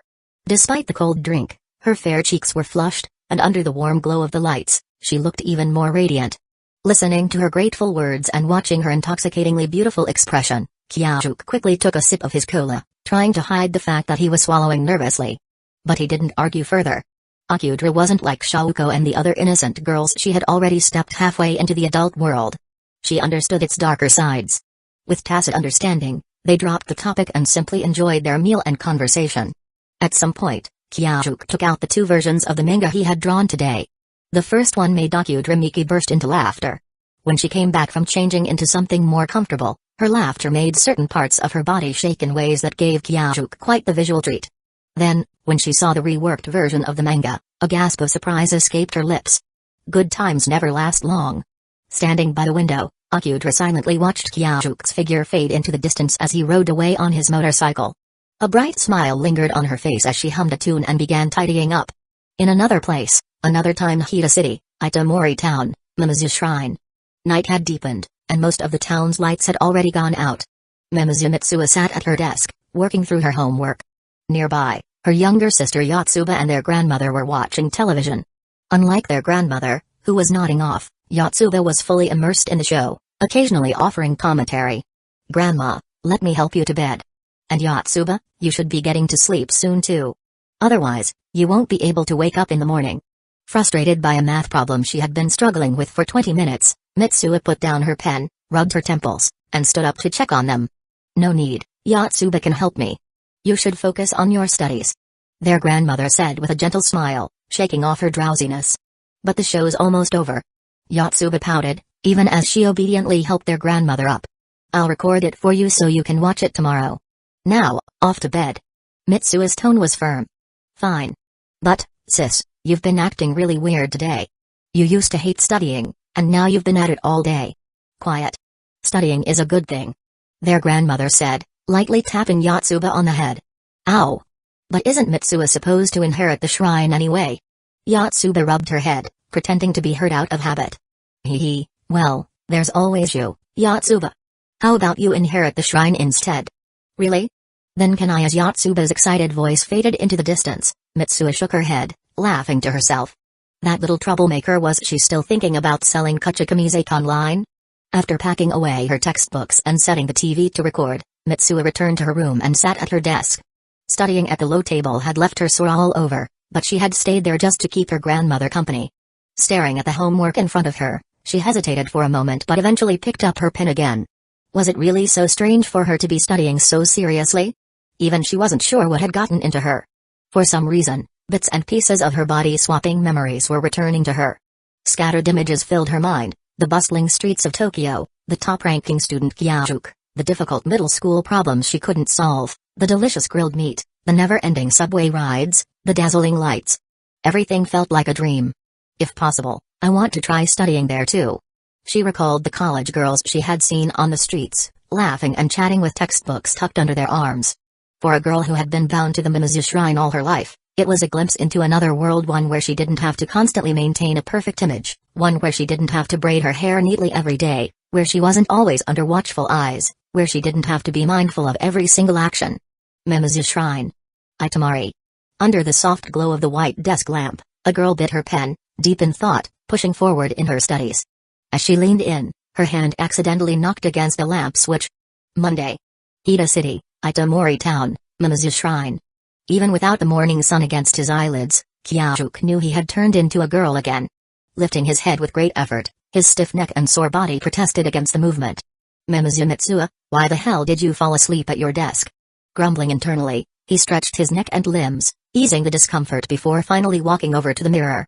His stiff neck cracked satisfyingly, and he took a look at the wrinkled school uniform he had slept in before opening the wardrobe. Nice. Spotting a brand new pair of black leggings still in its packaging, Kyajuk couldn't help but cheer inside. But then, his mood quickly plummeted. When did I, the leader of Tokyo's most notorious delinquent gang, get excited over a pair of leggings? With a heavy heart, he slowly undressed.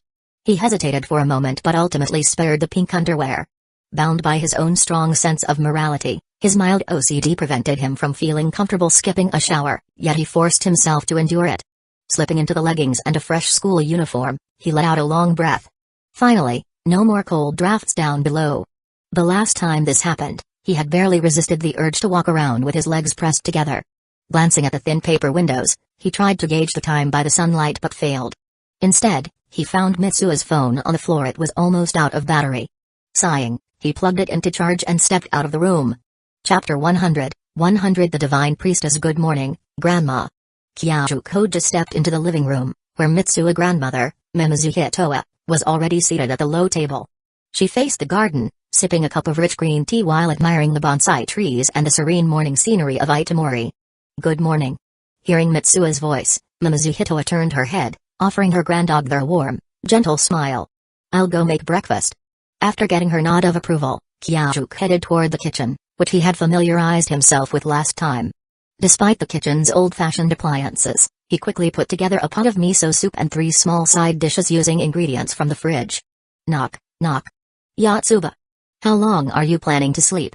Kyajuk smirked as he knocked on the door. A person as disciplined as him had been caught oversleeping by this little girl before. Now it was time for some payback. Sis. A drowsy voice came from inside. Even without seeing her, Kyajuk could picture the little girl rubbing her sleepy eyes, still half lost in dreamland. Breakfast is ready. Wash up and come eat. Satisfied with his prank, Kyaju's tone softened, his voice deep and slightly magnetic. Mitsuo's voice, okay. Just as he was about to return to the living room, Yotsuba's voice called out again from behind the door. Aren't you going to braid my hair today? Ever since Mitsuo had promised to braid her hair, she had been styling it every morning. Thanks to that, Yotsuba had enjoyed a fair share of attention in class. Humphrey, this dumb sister is only good for things like this. With that thought, the little girl quickly called out again. You can't braid your hair every day, or you'll go bald. Kyajuk blurted out without thinking, trying to get out of it. Actually, I'd rather you braid mine. Oh, right, the hair tie. Kyajuk turned and stepped into Mitsuo's room, rummaging through her drawers. Got it. Opening a drawer, he found the hair tie Yotsuba had given him before along with another braided cord. Wait. This is called a kumihimo, right? Kyajuk picked up the red and blue woven cord, examining it closely. A strange, hazy feeling washed over him, like he had seen this before, but couldn't quite remember where.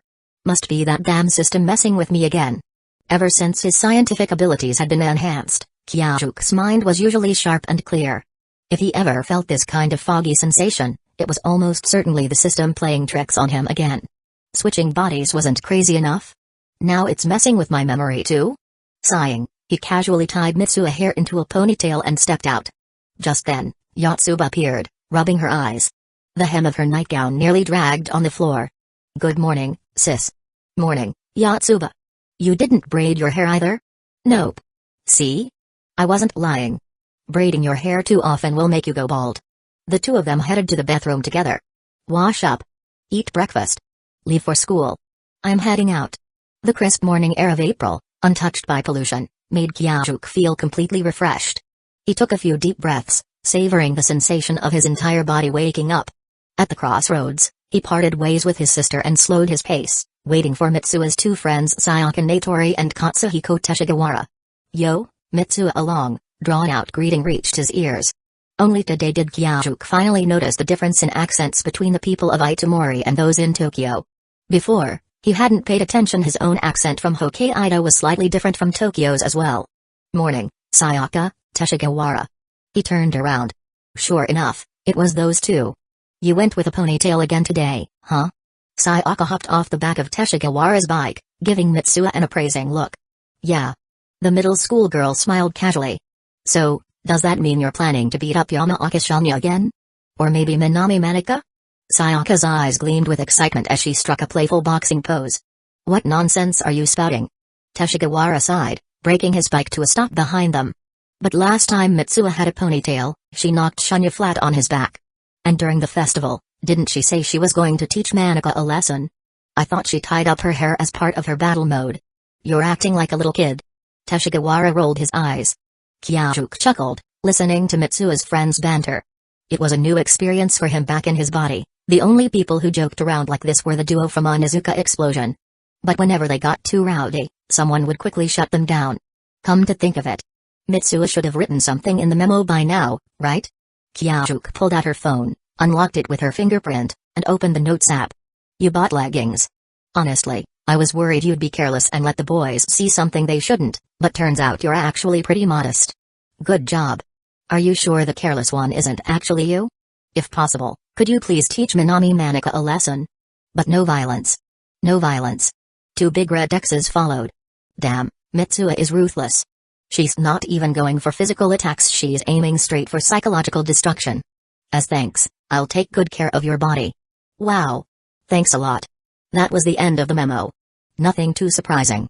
It made sense. Itomari was a small town where everyone knew each other. There weren't many places to go besides school and home. If Mitsuya had more to say, she would have written more. Judging by the cute little sticking tongue out emoji at the end, she seemed pretty satisfied with his body. At school, the first class of the day was Yukari Yukino's lesson. Despite being a full-fledged adult, her voice remained clear and sweet like a child, untouched by the harshness of the world. Even though it was a notoriously difficult language class, Kyajuk found himself genuinely enjoying it. He knew he wouldn't be able to take this knowledge back to his original body, but he could at least take good notes for Mitsuya.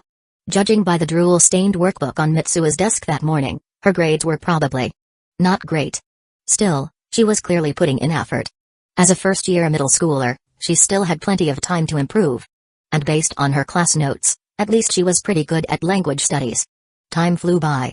As the bell rang, signaling the end of class, Yukino put away her materials and walked out.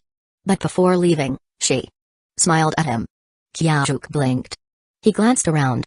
The students sitting in front of him had bolted out the door the moment the bell rang. So, she was definitely smiling at him. Before he could think too much about it, Sayaka and Teshigawara came over, striking up a conversation. Kyajuk decided to keep his responses minimal, less talking, fewer mistakes. But when Sayaka mentioned things that were specific to big cities or Tokyo, he couldn't help but chime in. "Mitsuya, did you sneak off to Tokyo without me?" Technically, my body is in Tokyo almost every day." That gave Kyajuk an idea. Should I try to meet Mitsuya in Tokyo next time we switch bodies? Reaching into his pocket, he dismissed the thought. Mitsuya was even poorer than he was. Maybe I should just wait and see if she leaves me a message about coming to Itomori. She's probably having too much fun in Tokyo to bother.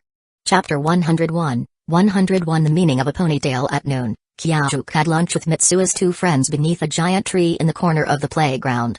Enjoying the cool breeze under its wide shade, he couldn't help but lament how small the girl's appetite was. Beyond the playground, a steep cliff overlooked a winding mountain road. Further below, the town stretched out, with the serene Itomari Lake glistening at its heart. Perhaps it was because of the vast Itomari Lake or the endless forest that surrounded it, but the midday sun in mid-April didn't bring scorching heat. Instead, it was pleasantly comfortable. A gentle breeze blew through, and the tree crown swayed, and the rustling leaves created a mysterious rhythm. The still waters of Itomari Lake rippled slightly, blurring the golden reflections. Long-legged birds took off and landed gracefully, while a small fishing boat drifted on the surface. Even the uncrowned king of the school, Hojo Kyajuk, had never enjoyed such a top-tier lunch experience. On the rooftop of Higashi High, the best he could see were students running around below and the distant building. The only sounds he heard were the bickering of the Onizuka brothers or Kisaki Teta memorizing vocabulary. As he listened to the rustling leaves, Kyajuk felt drowsy. In a daze, he seemed to see himself, his face flushed red as he loosened his belt to use the restroom. Walking down the street, he would shyly exclaim at everything, like a country bumpkin who had time-traveled from the past. Mitsuha, Mitsuha. A voice pulled Kyajuk out of his half-asleep state. Huh? What's up? I've been calling you for ages. Did you not sleep well last night? A bit. I was studying until midnight. He shamelessly lied, despite having topped the entrance exam for Higashi Junior High. In fact, whether in elementary or middle school, he had never studied late for an exam. Yeah, right. Natori Sayaka eyed her friend suspiciously. They had agreed to be academic slackers together, graduate high school, and then work in a factory. No, wait, they planned to visit Tokyo and experience the big city. And now, she was secretly studying? You think Mitsuha is like you? She's destined to inherit the Mimizu shrine. Imagine the headlines: college graduate gives up high-paying Tokyo job to become shrine maiden. Tourists would flock to Itamori. Teshigawara Katsuhiko chimed in, not believing Mitsuha's sudden diligence either. He just wanted to mess with Sayaka. As if. Once Mitsuha gets into college, she'll never come back to this godforsaken place. Right, Mitsuha? Huh? Godforsaken? Where else would birds lay eggs if not in the forest? On Tokyo Tower? You.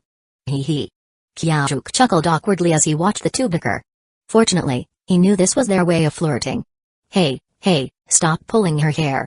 Wait, is hair pulling how you express love around here? Seeing the argument escalate, Kyajuk quickly pulled Sayaka away. Humphrey. Okay, it really was their strange custom. Their bond seemed stronger now. Watching the two cross their arms and snort in sync, Kyajuk couldn't help but smile wryly. After some playful banter, afternoon classes began. Art classroom facing the perfectly angled canvas and holding a well-balanced pencil, Kyajuk's artistic soul burned with passion. Alright, he hadn't given up on his dream of becoming a mangaka yet.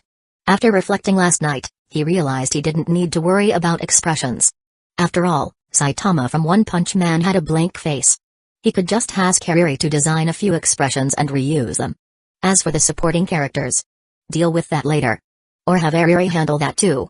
Come to think of it, don't Japanese mangaka have assistants? Maybe he could recruit Hariri as his assistant? Wait, no. There's no way he could afford her. Living in a mansion that could be a tourist attraction, with a diplomat father, and on the verge of becoming a famous gin artist, she was out of his league. How big of a face would he need to ask her directly? It's not like he had the face fruit power. Or split the profits 50 out of 50? Count it as her technical investment? With that thought, Kyajuk began sketching. This time, he drew a massive humanoid creature. It wasn't human because of the terrifying, ear-to-ear grin that split its face. The giant clutched a tiny human in its hand. Mitsuha, what are you drawing? The teacher told us to draw a vase. Sayaka, sitting beside Mitsuha, peeked at her friend canvas and gasped softly. Though she spoke quietly, her words drew the attention of their classmates. Before Kyajuk could explain, several heads popped up around him. What is that? It's so creepy. Minami Manika, with a side ponytail and colorful rubber bands on her wrist, wrinkled her nose. Yeah. Could this be the monster the Mimizu Shrine has been guarding for generations? The girl beside her, with dyed brown hair and matching rubber bands, played along. Ha, Manika, you really get it. Minami Manika draped an arm over her friend's shoulder, raising her eyebrows smugly. Maybe Mitsuha fights monsters in her shrine maiden outfit every night after finishing her homework. Oh, no wonder her grades are so bad. Yama Akashaniya, whose rear still ached from the last incident, felt a rush of satisfaction as his friends mocked Mitsuha. He wanted to join in, but the pain reminded him to stay quiet. Sayaka, are they talking about me? Watching the two girls' exaggerated sneering, Kyajuk was momentarily stunned. Yeah. Mitsuha, did you hit your head? Seeing Mitsuha's dumbfounded look and that unsettling sketch, Natori Sayaka grew concerned. Kyajuk had already asked Sayaka about Minami Manika when he first swapped with Mitsuha body. He wasn't planning on actually beating anyone up, but gathering intel was necessary. Now, seeing Minami Manika's thick mascara and disturbingly colored lipstick, he was reminded of an old saying, spare the rod and spoil the child. How should he deal with them? Slap them each in the face. Too violent. Drag them by the hair around the classroom? What's wrong with me? All these terrible ideas. Is Mitsua's influence rubbing off on me? Kyajuk put down his pencil and stood up. Minami Manika, still babbling in her thick accent, immediately shut up and took a step back. Normally, they wouldn't fear Mitsua, but after what happened to Yamaoka Shunya, the Mitsua standing before them felt dangerous. Oh right, she had her hair tied in a high ponytail that day too. Chapter 102, 102 How to Handle Bullying. Noticing the situation, Mitsua approached them, and the expressions on Manika and Kusaka's faces turned to sheer terror. However, Hojo Kyajuk simply extended his hand and pushed them aside, grabbing the drawing boards of the two girls and Yamaoka Shunya from nearby. Without hesitation, he tossed them onto the ground and stacked them up. Wait, what are you doing? Manika and the others shouted in alarm. With a sly grin, Hojo Kyajuk leapt into the air and stomped heavily on the stack of boards. With just one jump, the thin wooden boards were punctured with two large holes. The same fate befell the three drawings. I spent an hour on that. Yamaoka Shunya wailed in despair. He genuinely loved art and dreamed of becoming a painter, often sketching even during idle moments in class. Kneeling on the ground, he desperately tried to salvage his masterpiece. But Kyajuk showed no mercy. He stomped again and again until the board's frames snapped and the drawings turned to shreds. The entire class, who had already been watching due to Manika's earlier comments, stood in stunned silence. Even Natori Sayaka and Teshigawara Katsuhiko were left speechless as they watched the usually gentle Mitsua turn into a demon, mercilessly crushing Shunya's work. Only after the boards were completely destroyed did Kyajuk stop, wiping sweat from his brow. Mitsua's body was indeed weak, even such simple movements left Kyajuk feeling a bit fatigued. What's wrong? He asked casually after catching his breath. He adjusted Mitsua's skirt, thankful that he wore leggings underneath. Otherwise, those acrobatic moves would have been quite embarrassing. Mitsua, you. Katsuhiko stammered in disbelief. That was amazing. Sayaka interrupted, rushing forward to grab Kyajuk's hand with sparkling eyes. Wha? Minami Manika couldn't handle the overwhelming pressure and bolted out of the classroom, with her friend quickly following behind. Yamaoka Shunya, on the other hand, was still on the ground, hopelessly trying to piece his broken art together. Why bother worrying about trash like that? Kyajuk remarked, ignoring the stares from Mitsua classmates as he returned to his seat to continue drawing. He found the intense expressions from Attack on Titan quite fitting for his current mood. What did you just say? Shunya shot up from the ground, momentarily overcoming his fear. Come here and watch closely. Kyajuk said, remembering Mitsua's request to mentally crush her enemies. Whether Shunya was on the list or not didn't matter. Collateral damage was part of the game. Using a blank sheet of paper, Kyajuk picked up a pencil and began sketching. Shunya reluctantly stood beside him, telling himself he was only watching to find a way to defeat Kyajuk with his own art. However, as Kyajuk's pencil glided across the page, perfectly replicating the subject with stunning accuracy, Shunya's jaw dropped. Even without shading, the sketch was already indistinguishable from reality. Got it now? Kyajuk asked. Shunya numbly nodded. Then cry already. Kyajuk's sharp words struck like a dagger, and Shunya actually whimpered and burst into tears. His pride as an artist was utterly shattered. His masterpiece was destroyed, and now his talent was effortlessly overshadowed. At that moment, the long-absent art teacher entered the classroom, almost colliding with the sobbing Shunya as he ran out the door. The teacher stared in confusion as Katsuhiko awkwardly swept up the wreckage on the floor. Hey. Katsuhiko forced a smile before resuming his cleanup. The art teacher decided not to ask and began inspecting the students' work, eventually reaching Kyajuk's sketch. Mimizu-san, I'm truly impressed. Your progress in just 1 week is remarkable. As expected from the daughter of Futaba-san. The elderly art teacher, known for her gentle demeanor, praised Kyajuk while resting a hand on his shoulder. Futaba? Mitsua? Yatsuba? Wait. Wasn't Mitsua's grandmother named Hitoa? Then Futaba must be her mother. Thank you, but I still have a long way to go compared to my mother. Kyajuk replied humbly. Mitsua's naturally low voice, when spoken softly, carried a magnetic charm that made people's hearts flutter. You've done wonderfully, dear. Your mother was. The teacher sighed before patting Kyajuk's shoulder and moving on. Phew. Sayaka exhaled in relief. I thought we were going to get scolded. Haha, it's just a little problem. Kyajuk chuckled. True. Plus, Manika and her crew wouldn't dare tell the teachers or their parents about this. Sayaka said with a grin. As expected, the fashion trio returned to class before the next lesson, pretending as if nothing had happened. When the final bell rang, Most students hurried home to help with family chores, as was common in this rural town. Kyajuk left the classroom, chatting with his friends. Mitsuo. Hearing the now familiar name, Kyajuk turned to see Yukino Yukari, the beautiful and gentle teacher, standing by the door. "Can I speak with you for a moment?" she asked with a warm smile. Sayaka and Katsuhiko exchanged worried glances. "You guys go ahead. We'll grab coffee tomorrow night." Kyajuk reassured them. "Don't worry, I'm not here to scold her," Yukari-sensei added with a chuckle. With that, Sayaka and Katsuhiko relaxed and left the room. Chapter 103, 103 The number 1 rank is mine.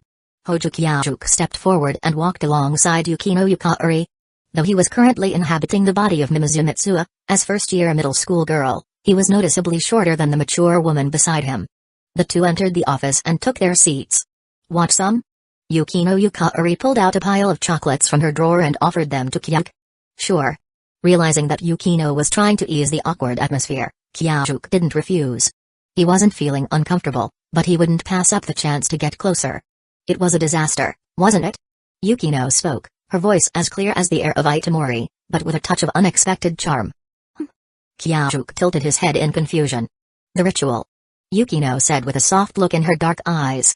"Huh?" Kyajuk was even more puzzled. "Wait. Mitsuo, you didn't find it embarrassing?" Yukino's disbelief grew as she looked at Kyajuk's blank expression. "Sorry, sensei. I'm not feeling well today, so my memory is a bit fuzzy." "I see. Should I take you to the town's clinic?" "No, it's nothing that serious. I just have some memory gaps." "But more importantly, what was that ritual you mentioned?" Kyajuk quickly brushed off her concern.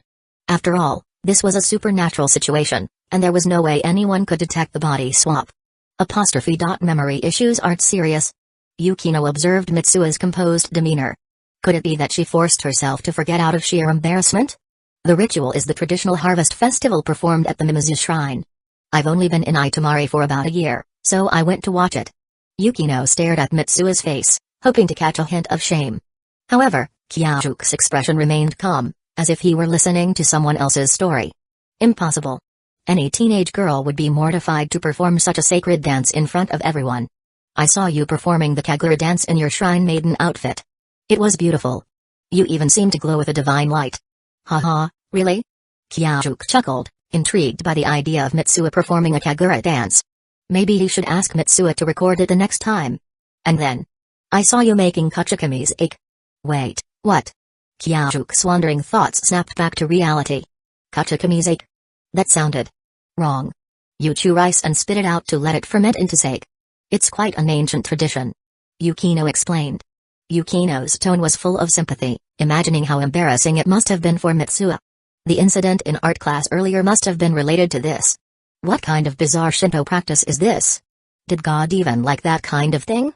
Kyajuk internally cringed but couldn't help but wonder. What would that sake taste like? Before Kyajuk could dwell further, Yukino spoke again. It must have been tough, huh? Yeah. Even though it wasn't his experience, Kyajuk couldn't help but feel sorry for Mitsuo. "Mitsuo, you've really been through a lot." Kyajuk finally understood why Mitsuo had written in her notes to get back at Manami Manika. He could imagine the humiliation of performing on stage while her classmates mocked her from below. Good thing they didn't swap bodies that day. If Kyajuk had to endure that, he might have wanted to erase everyone's memory just to survive. "You've really had it rough." Kyajuk looked at Mitsuo's body with genuine empathy. Yukino was slightly confused by the odd phrasing but brushed it off, assuming Mitsuo was just trying to suppress the embarrassing memory. "Mitsuo, if you ever need someone to talk to, you can come to me." Yukino leaned forward and gently held Mitsuo's hands resting on her lap. Kyajuk froze. He'd never experienced someone else holding his hands like this. It had always been him holding others' hands. He stiffened for a moment before forcing a grateful smile. "Thank you, sensei. You're really kind." As they left the school, the unfamiliar sights of the small town caught their attention. At a crossroads, they parted ways. Meanwhile, in another part of Japan, Tokyo, in a small apartment, Mimizu Mitsuo was rudely awakened by the vibration of a phone. She reached out blindly but froze, remembering the pain from falling off the bed last time. Opening her eyes, the dimly lit room tempted her to go back to sleep. His grades are good anyway. Skipping morning classes won't hurt, right? Just as Mitsuo was about to drift back to sleep, buzz, buzz, buzz. Ugh. Fine, I'm up. Annoyed, She grabbed the phone and silenced the alarm. But the moment the screen turned dark, she was startled by the reflection of Kyajuke's fierce, murderous eyes. What the heck? Though the reflection quickly disappeared, Mitsuo couldn't shake the eerie feeling. She turned on the front camera and stared at the unfamiliar yet handsome face staring back at her. So cool. She couldn't help but smile, and the reflection's eyes softened with warmth. No. Now's not the time to admire his face. Mitsuo forced herself to make an angry expression. Whoa. Scary. Watching Kyajuke's face instantly turn menacing, Mitsuo finally understood why he was the leader of delinquents. If Yotsuba saw this, she'd definitely cry on the spot. After playing around with various expressions, Mitsuo finally got dressed. Of course, before that, she thoroughly admired Kyajuke's perfectly sculpted muscles. Absolutely nothing inappropriate happened. Blushing, Mitsuo emerged from the bathroom and noticed a stack of manuscripts on the low table. Battle through the 20? What is this? Mitsuo grabbed some bread and milk from the cabinet, as Kyajuke had instructed in his notes, and began flipping through the papers. Why are these just outlines? Where's the rest of the story? The incomplete but fascinating storylines frustrated her. If you're not going to write it, why not just write about our story? The tale of a shrine maiden from a remote village and a Tokyo delinquent boss. Wait, no. Not a countryside girl. A sacred shrine maiden. Grinning mischievously, Mitsuo picked up a pen and began writing on a fresh sheet of paper. Time flew by. Perfect? Mitsuo capped the pen and picked up the sheet of paper filled with her writing, a satisfied smile spreading across her face. But before she could enjoy the moment further, her phone suddenly rang. Hojo, aren't you coming to school today? Kisaki Tere? Seeing the unfamiliar names on the screen, Mitsuo paused, then suddenly sprang to her feet. Oh no. I'm really late. Without bothering to reply to the message, she grabbed Kyajuke's bag and dashed out the door. It felt so easy not having to do her hair. Even though Kyajuke's hair looked a bit messy running full speed, her spirits were so high, it was almost unbelievable. Meanwhile, at the school, Kisaki Tere, already in the middle of morning study, glanced at the empty seat next to him and couldn't help but smile with satisfaction. Finally, my big brother is acting like a proper delinquent. With him out of the picture, there's no way anyone can stop me from taking first place in the final exams. As Mitsuo reached the building's entrance, she spotted the sleek black motorcycle, and a mischievous thought crossed her mind. Over the past few days, while being Kyajuke, a few vague memories had surfaced in her mind, one of them being the idea, learn to ride a motorcycle. Though Kyajuke had a scooter that was perfect for beginners, she decided to play it safe. Instead, she borrowed an electric tricycle from Mrs. Kobashi, the elderly shopkeeper next door. After all, didn't people say tricycles were harder to ride than motorcycles? If she could master riding one of those, motorcycles would be a piece of cake. Confident in her newfound motorcycle expertise, Mitsuo hesitated for a moment before deciding not to risk Kyajuke's life. With that, she turned and sprinted toward the subway station. Chapter 104, 104 Why are you running with your legs clamped together? Meanwhile, far from school, Natori Sayaka and Teshigawara Katsuhiko were struggling up the winding mountain road. Hey, Teshigawara, don't you think Mitsuo's been acting a little weird today? At their small-town public high school, the low university acceptance rate meant an easygoing and carefree student life. Sayaka, empty-handed and carrying no books, walked with her hands clasped behind her back, kicking at a small rock as she spoke. Weird? More like possessed. Not just today, she was acting strange the other day, too. You remember when she knocked over Yamaoka-shunya? Teshigawara Katsuhiko said as he pushed his bicycle alongside her. Exactly. And for the past 2 days, Mitsuo has just been throwing her hair into a simple ponytail with a hair tie. That's super suspicious. She never does that. Sayaka nodded vigorously, accidentally kicking the rock too hard and sending it flying over the roadside railing. For those who knew Mitsuo well, her hairstyle was the biggest giveaway that something was off. The three of them had been friends since elementary school, and the only time Mitsuo ever tied her hair so casually was right after swimming. On all other days, including holidays, she meticulously styled it. Her braiding techniques were so intricate that even Sayaka, as a fellow girl, felt overwhelmed. There was a time when she had envied Mitsuo's beautiful hairstyles and wanted to learn, but she gave up almost immediately after realizing how complicated it was. Maybe she just overslept these past few days? It must take a lot of time to style her hair like that. Teshigawara suggested. No way. If that were the case, Mitsuo would rather skip school than go out with messy hair. Sayaka dismissed the idea without hesitation. Good point. The topic of Mitsuo's hair seemed oddly heavy. A brief silence fell between them. In the past, They had speculated that Mitsua's hair was a sort of ritual to keep herself composed. With a father who was the town's mayor and the responsibility of inheriting an ancient shrine, she was constantly under the watchful eyes of the townspeople. If she let her guard down even slightly, someone would notice immediately. Aunt Futaba taught her how to braid it. Sayaka said quietly. Yeah. Teshigawara lifted his gaze to the distant edge of Itamori. The forest had already sunk into darkness, and Mars shimmered in the mountain sky. Mitsuo. She probably doesn't want to disappoint her mother. Sayaka added quietly if her recent strange behavior was her way of coping with stress, they were fully on board with supporting her, no questions asked. If she wanted to pick a fight, they'd be right there with her. Yukino-sensei came from Tokyo. I hope she can help Mitsuo. Sayaka murmured. Yeah, I hope so too. That evening, the Yamaoka household Yamaoka Shunya knelt, sitting upright as he faced his father's interrogation. So, you didn't end up having a conflict with Miss Mitsuo, did you? His father asked. No, I didn't. I'm sorry, father. I've embarrassed you. Yamaoka Shunya pressed his forehead to the ground in apology. No, you did well. Yamaoka Ecchi said, reaching out to help his son up and patting him on the shoulder. Huh? Yamaoka Shunya was confused. That's the Mimizu family we're talking about.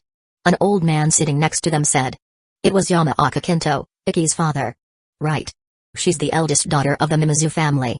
Yamaoka Ecchi added, agreeing with his father. The eldest daughter? But isn't that just a nickname people used to mock her? Yamaoka Shunya asked, puzzled. Hey, you young people have no interest in the past. You've never met Futaba-san, have you? Otherwise, you will understand why the Mimizu family's daughter is always called Miss. Yamaoka Kento's eyes, clouded with age, appeared even more distant under the yellow light of the lamp. Futaba-san? You mean Mitsuo's mother? Yamaoka Shunya knew this much at least. Yeah. Yamaoka Ecchi agreed, looking wistfully at his father. Before Yamaoka Shunya could ask more questions, the old man began telling stories from the past. Our town, Itamari, has been filled with believers of the Mimizu shrine for generations. Just like how your generation doesn't care for traditional religion anymore, we, too, were shaken by the influence of new culture. But when the Mimizu shrine's priests changed, even the most skeptical became devout. Yamaoka Kento's voice was thick with nostalgia, but Yamaoka Shunya listened intently. Even his father, who knew these stories by heart, listened with rapt attention. I only saw Kotano-san, the former priestess, during festivals when I was a kid. But I was particularly close with Akika-san, after all, we were classmates. Back when the new culture started to challenge old traditions, it was Akika who became the priestess. You probably don't know this, but even before the townspeople had fully embraced their faith, they started becoming more devout. I had just come back from the city with all my head filled with new ideas, but I wasn't impressed by the Mimizu shrine, especially with a classmate as the priestess. But then, Futaba-san appeared, and everything changed. Before she arrived, the older folks might have had altars in their homes, but they attended the festivals more out of habit than true devotion. But every time I saw Futaba-san, I felt like believing in the gods was the right thing to do. There was something about her. Like she was touched by a divine spirit. Yeah, I was also classmates with Futaba-san. There was this indescribable feeling about her, like she emitted a soft white glow. She was like a deity walking among us. Yamaoka Ecchi continued his father's tale. You don't believe it, do you? But it wasn't just the Yamaoka family. Anyone in Itamari who met Futaba-san became deeply devoted to the Mimizu shrine. Do you think everyone's just a fool? Yamaoka Ecchi's tone became slightly more stern. No, it's not that, but... Yamaoka Shunya trailed off. It suddenly dawned on him, the people in town's devotion to the Mimizu shrine was more than just psychological comfort. As he reflected on everything, a chill ran down his spine. No matter what problem the townspeople had, they'd go to Futaba-san, and she'd solve it. No matter what the issue was. Whether it was farming problems, illnesses, or even predicting changes in the weather, she was always spot on. There was no explanation, only miracles. Yamaoka Kento continued, his voice filled with longing. Although it was strange for an elderly man to reminisce about a young woman who had passed away, Yamaoka Shunya understood that this wasn't some romantic longing, it was the way a devotee speaks of a deity. At that moment, Yamaoka Shunya felt a cold sweat break out on his forehead. He had never known that his grandfather, who had lived under the same roof for years, was such a fanatical believer. Yeah, Futaba-san seemed to carry a book with her like it contained all the answers to the questions of the world. She just had to consult it to give the right answer. Yamaoka Ecchi added, picking up where his father left off. Yamaoka Shunya instinctively wanted to argue, to bring up the internet, smartphones, and Google. After all, with a phone in hand, He could look up anything and everything. But seeing the fervent believers in his father and grandfather, he kept silent. I know what you're thinking. The internet, smartphones, Google probably have all of answer. Yamaka Ecchi said, as though he could read his son's mind. Seeing his usually reserved father suddenly become so sharp, Yamaka Shunya was startled. When we were young, we didn't have the convenient internet we have now. Besides, there are many things that can't be found in any books or article, said his father, Yamaka Ecchi. Back in high school, I actually asked Futaba-san about a relationship problem.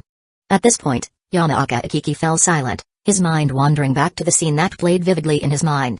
It was a sunny afternoon, and Miss Futaba was sitting at the last desk by the window in the classroom, with a line of students waiting to ask her questions. Some students asked about family matters like how to revive a lethargic cow they were raising. Others asked whether they should go to hospital or be for joint pain.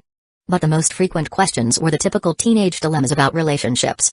They weren't like those elderly folks who would wait until the weekend to properly visit the Mimizu shrine for a full ritual before respectfully asking the shrine maidens their questions. For these students, Futaba could answer any question immediately, even those about places she'd never been to before. It was as if they were receiving divine revelations. When it was his turn, Yamaka Ecchi had a typical boy's dilemma, relationship issues. There were so many people around, he was too embarrassed to speak up. The students behind him grew impatient and started urging him, disregarding Miss Futaba's usually solemn presence. Unable to speak, he was about to walk away with a defeated expression when Miss Futaba smiled at him, her beautiful face glowing with a holy radiance. She pointed at a girl walking past the classroom door and said to him, Ecchi, your son should be named Shunya, and he will grow up to be a healthy boy. Yamaka Shunya was still caught up in the magical story his father was telling about Miss Futaba when he heard that statement. He was immediately struck with shock. You must have guessed it. The girl Futaba-san pointed to was your mother. At that time, we didn't know each other, and I only learned her name later. But we had no real connection back then. Over time, I forgot about this incident. Then, we got married, had you, and named you Shunya. Yamaka Ecchi paused, looking at his son with pride. Futaba-san words have never been wrong. So, does that mean Mimizu Mitsua's change is because of that? Yamaka Shunya asked cautiously. Yes, replied his father. The deity that the Mimizu family has served for generations is now using her body to walk among us in Itamari. She will continue to protect Itamori, just as she has done for countless years. Yamaka Shunya murmured to himself, trying to process this new information. So, Mimizu Mitsua's drastic changes made sense now. Her sudden skill in painting? If she's a god, then there was nothing strange about it. After all, she was a god. Everything from the day's events, including the lingering pain in his backside, now felt like a badge of honor. That evening, in the open space in Itamari, a group of elderly people, who should have been asleep, gathered to discuss a serious matter. After a tense discussion and verification through their own channels, they concluded that the Mimizu family's shrine maiden seemed to have returned. It wasn't the usual Mitsuha, who meticulously styled her hair. Instead, it was another Mitsuha, one with a ponytail. In Tokyo, Higashi Junior High School, when Mimizu Mitsuha arrived at school, the first class had already ended. Sitting at her desk, her body felt unusually light, not the least bit fatigued despite her intense run earlier. Although she had already experienced this before, she was still amazed at her body's incredible strength. How did this guy manage to do so well in his studies while still having so much time to train his body? Inheriting the body but not the brains, Mimizu Mitsuha was puzzled. She had no idea how the genius world worked. Hojo, where were you this morning? Kisaki Teta asked, handing her an apple. Thanks to some loudmouth, everyone knew that the president of the rampaging angel gang had been struggling with his finances recently, so every chance he got, Kisaki would sneak him food. A chat room had even been set up so that whenever the boss had a hunger strike, Kisaki would share it, and those members from wealthy families would eagerly fight over the chance to treat him. This wasn't about charity. Everyone was happy to help out their young boss. Even the time when Kisaki almost ended up staying in an Italian restaurant to work off a bill, it was actually one of their subordinates trying to cover the costs, but Kyajuk had refused. Mitsuha casually took the apple, wiped it on her sleeve, and took a big bite, the juice splattering on her face. Ah, so refreshing. She had never eaten an apple like this before. From the moment she bit into it, she couldn't help but moan inwardly. Here, in Tokyo, using Kyajuk's body, she could completely let go of herself. Unlike in Itamari, where every move was under intense scrutiny, in Tokyo, everything felt free. She had come to realize that Kyajuk's life was exactly the life she had always dreamed of. A vibrant city like Tokyo, cool motorcycles, top grades at an elite school, generous friends, and countless subordinates. No annoying father, no responsibilities to inherit, no one watching her every move. Oh, sure, there were still plenty of people watching her, but they were all her loyal subordinates. Whatever she said or did, they all supported her. It was perfect. Gods, if possible, please let me stay in Hojo Kyajuke's body forever. Mimizu Mitsuo chewed on her apple, lost in her thoughts. After swallowing the juicy flesh, she finally answered Kisaki's question. I overslept. Eh? Kisaki stared at her in disbelief. His usually punctual boss had overslept. In the past, even when he was tired, Kyajuke would just come to class and sleep on the desk. What? Is it wrong to sleep in? Mitsuo replied with an exaggerated big boss face. Well, it's not that. But we have our first quiz this Wednesday. Aren't you going to study? Kisaki asked, puzzled. Usually, when Kyajuke was feeling pressured, he would play the bossy act to save face, but today felt different. And he couldn't shake the feeling that something was off about Hojo Kyajuke today. Not only was his accent a bit strange, but his movements also seemed more feminine. Just now, when he had seen Kyajuke running toward the classroom, the way he was running was more feminine. Chapter 105, 105 Men's Locker Room. A pop quiz? The bell for the second period rang, interrupting Kisaki Teda's thoughts and covering up Mimizu Mitsuo's quiet cry of despair.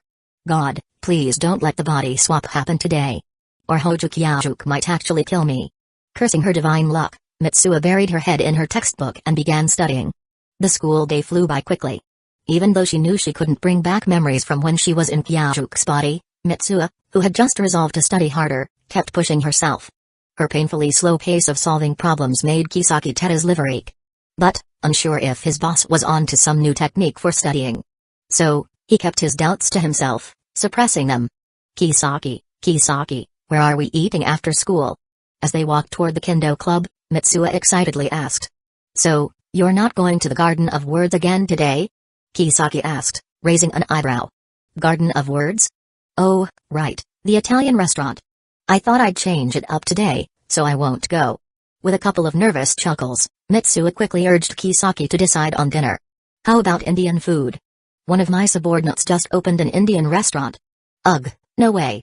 Even for a countryside girl who was open to trying new things, Indian food was a hard pass. Why not? It's really good. Kisaki scratched his head, not understanding. Of course, the Indian restaurant in Tokyo had been localized, so it wasn't as overwhelming as the original version. How about some Spanish food? I remember you are learning how to make Spanish food. You could ask the restaurant to make some authentic dishes. The mention of Spanish food made Mitsuo's eyes sparkle with interest, but when she heard the rest of his suggestion, she felt like she had just been doused with cold water. She sighed deeply and waved her hand dismissively. Spanish food? I didn't even know a single word of Spanish. If I go eating Spanish food now, I'll just end up giving myself away. She lamented inwardly. Why did the gods have to pick someone so amazing for me to swap bodies with? Couldn't they have chosen someone more normal? No, this is fine. Don't change it, don't change it. Her thoughts spun wildly, and a series of strange, bizarre male figures flooded her mind. She quickly apologized to the gods. How about sushi? But you had that last weekend, right? Never mind. Since Kyajuke, the younger-than-usual leader, had come into power, the rampaging angels had indeed transformed, just as Maki Hojo had hoped. However, this transformation seemed somewhat off. The delinquents had turned into fanboys, fervent and loyal. Just like that weekend when they ran into Kyajuke and his two loud troublemaker subordinates and their followers in Shibuya. After parting ways, they immediately wrote an emotional account of the encounter and posted it in a chat room that didn't include Kyajuke. This sparked an outpouring of envy from other subordinates and a chorus of excited cries from the delinquents. I want to go to Shibuya to line up for the boss too. +1+1. Fortunately, Kyajuke later went to Meiji Shrine, or else the Takashita street might have been overrun by the rampaging angels.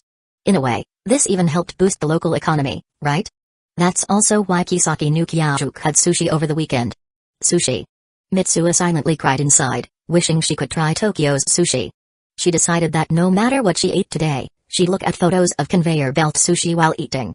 She wasn't sure if this new habit of looking at photos to make meals more enjoyable was influenced by Kyajuke's body. What else can we eat?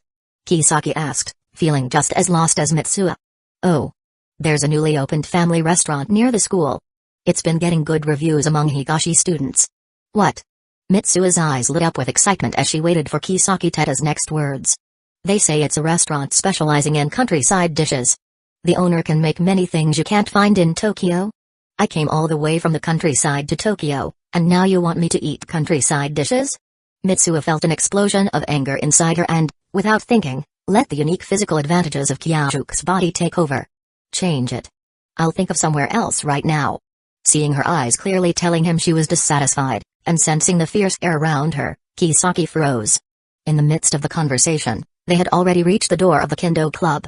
Hey, boss, want to go to a coffee shop after school? A teasing voice called from far away. Although Mitsuo didn't recognize the person, the mention of a coffee shop immediately made her decide that person was her best friend now. Silly, why would the boss go to a coffee shop with us? He would go with those cute girls, of course.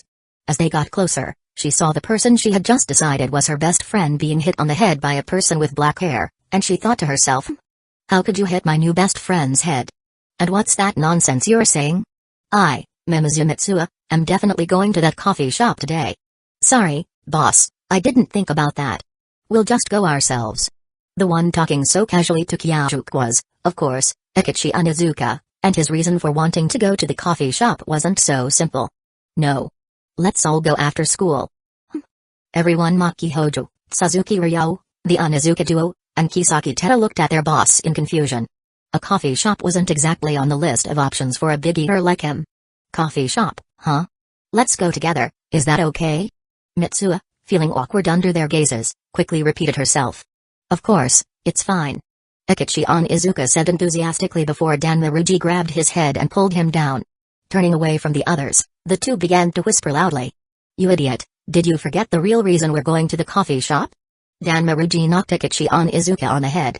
Of course not. It's Operation Love Battle 23, the coffee shop battle. Any fashionable girls or rich women go to coffee shops. With our charm, we're sure to find a date. Yeah, but if we bring the boss along, do you think anyone will even look at us? Onizuka froze. He turned to look at Kyajuke, who wore a clueless expression. Ryuji did the same. They stared at Kyajuke for a few seconds, then turned back. Double heartbreak. Ryuji, maybe we should just save up for plastic surgery. Good idea. Let's go to the clinic Ryotaro recommended to us. They give a 9.9% discount if you bring a magazine.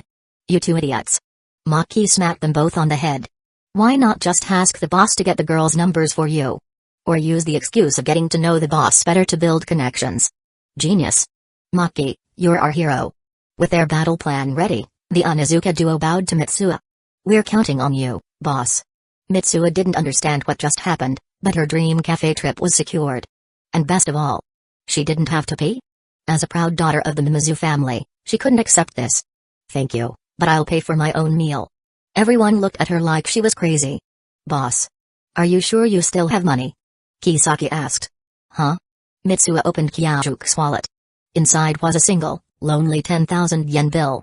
You refused your family's financial support and decided to live independently, remember? Clutching the bill like it was her lifeline, Mitsuo's heart sank. This was barely enough for half a meal in Tokyo. Kisaki. I'm counting on you. I'll pay you back. Someday. For now, all she could do was pray that Kyajuke would figure out a way to survive in Tokyo. By the way, boss, shouldn't you change if you want to practice? Change clothes? Mitsuo's heart skipped a beat. Wait. This is the boys' locker room. Chapter 106, 106. This is not goodbye in an instant. The girl's mind was flooded with unspeakable thoughts. Her face turned crimson as she frantically shook her head and quickly put down the bamboo sword in her hand. I'm going to change my clothes now. Kisaki said and left. Oh no, oh no. Hojo Kyajuke, that guy. Is he going to do something weird with my body? Do we have class today? Think. Mimizu Mitsuo clutched her head and thought hard. Finally, she remembered nope class today. Phew, thank goodness. Plus, I slept with a bra on last night. Wait. Last time we switched, I wasn't wearing one. At that thought, Mitsuo's face turned even redder, practically steaming. That guy. He wouldn't do anything strange, right? Although her rational side told her that Kyajuke wasn't that kind of person, her teenage imagination couldn't help but conjure up countless R-rated scenarios. No, from now on, I need Yotsuba to keep an eye on him and stop him from doing anything weird. Ah, right. There's also art class today. I'm doomed. How embarrassing. Recalling the childish doodles she saw on the desk that morning, Mitsuo let out a silent scream of despair. Back when she was immersed in the beauty of Tokyo's life, she completely ignored how her own body was living in the countryside.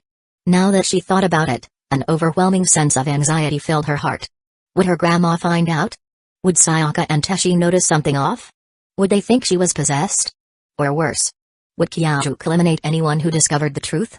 Imagining Kyajuk using her body to deliver a flying kick to Minami Manika, her skirt flipping up while all the boys watched in shock, Mitsuo felt like she was going insane. My carefully maintained image. It's all ruined. In the end, it was Kyajuk's meticulous memo that brought her some comfort.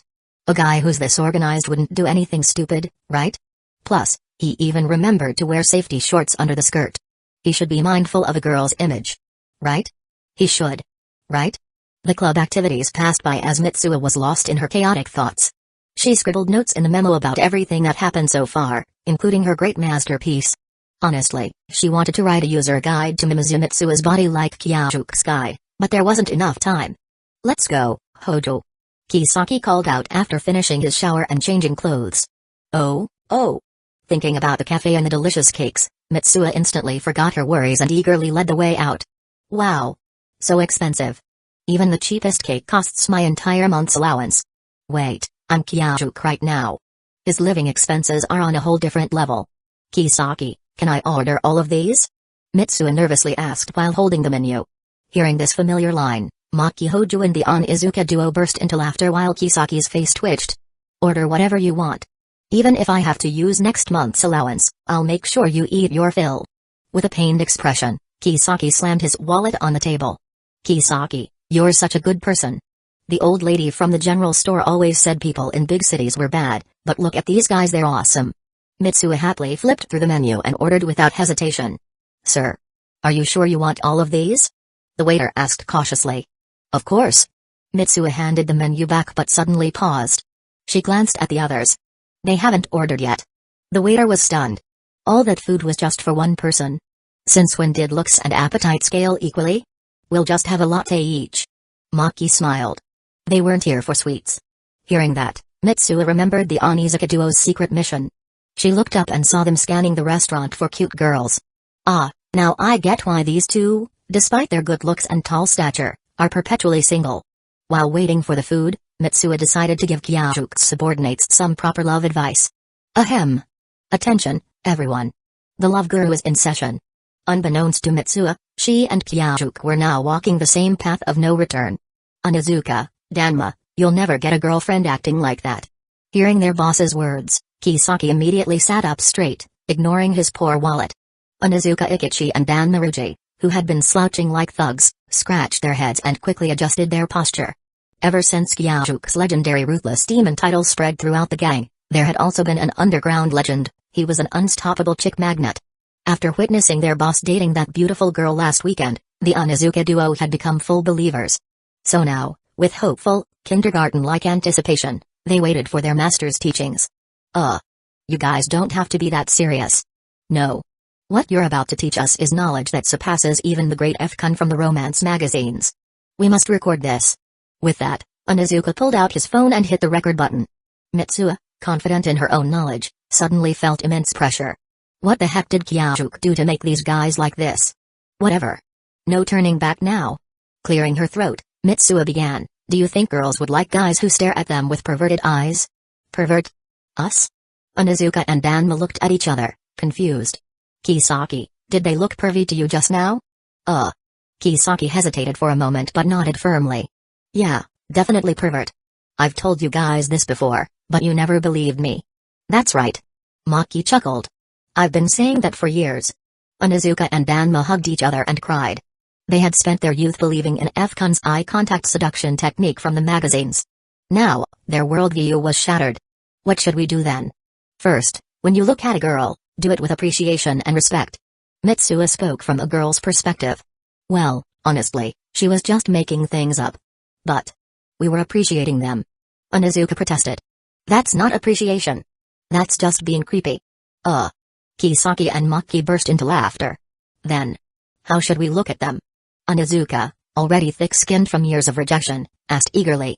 Just look with your heart? Mitsuo suddenly felt her mom's wisdom flowing through her veins. The love guru's lecture was just beginning. How to look? Just look naturally. Having rarely left Itamori, Mitsuo knew that as long as it wasn't Minami Manika and her crew, anyone who caught her gaze would respond with a friendly smile. Just follow my lead. Fortunately, she was currently inhabiting Kyajuke's body. With his handsome face and gentle eyes, Mitsuo was confident that no girl could resist. Turning her head to find a demonstration target, she quickly noticed that the people in the cafe, especially the girls, were already watching them. Some openly stared, while others tried to sneak glances from behind their coffee cups. Noticing this, Mitsuo blushed slightly. However, with her subordinates eagerly watching her, she forced herself to stay composed.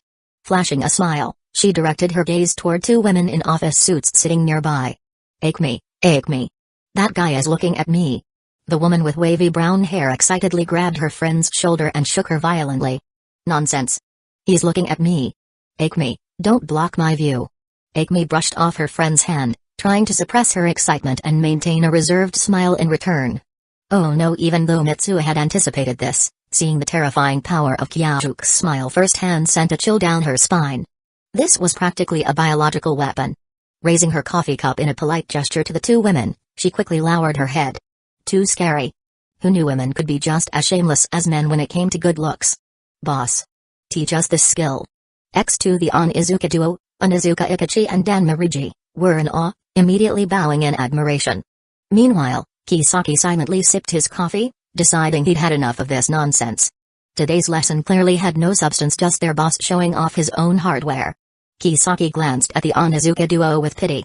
These two idiots still hadn't realized the fundamental difference between themselves and the boss.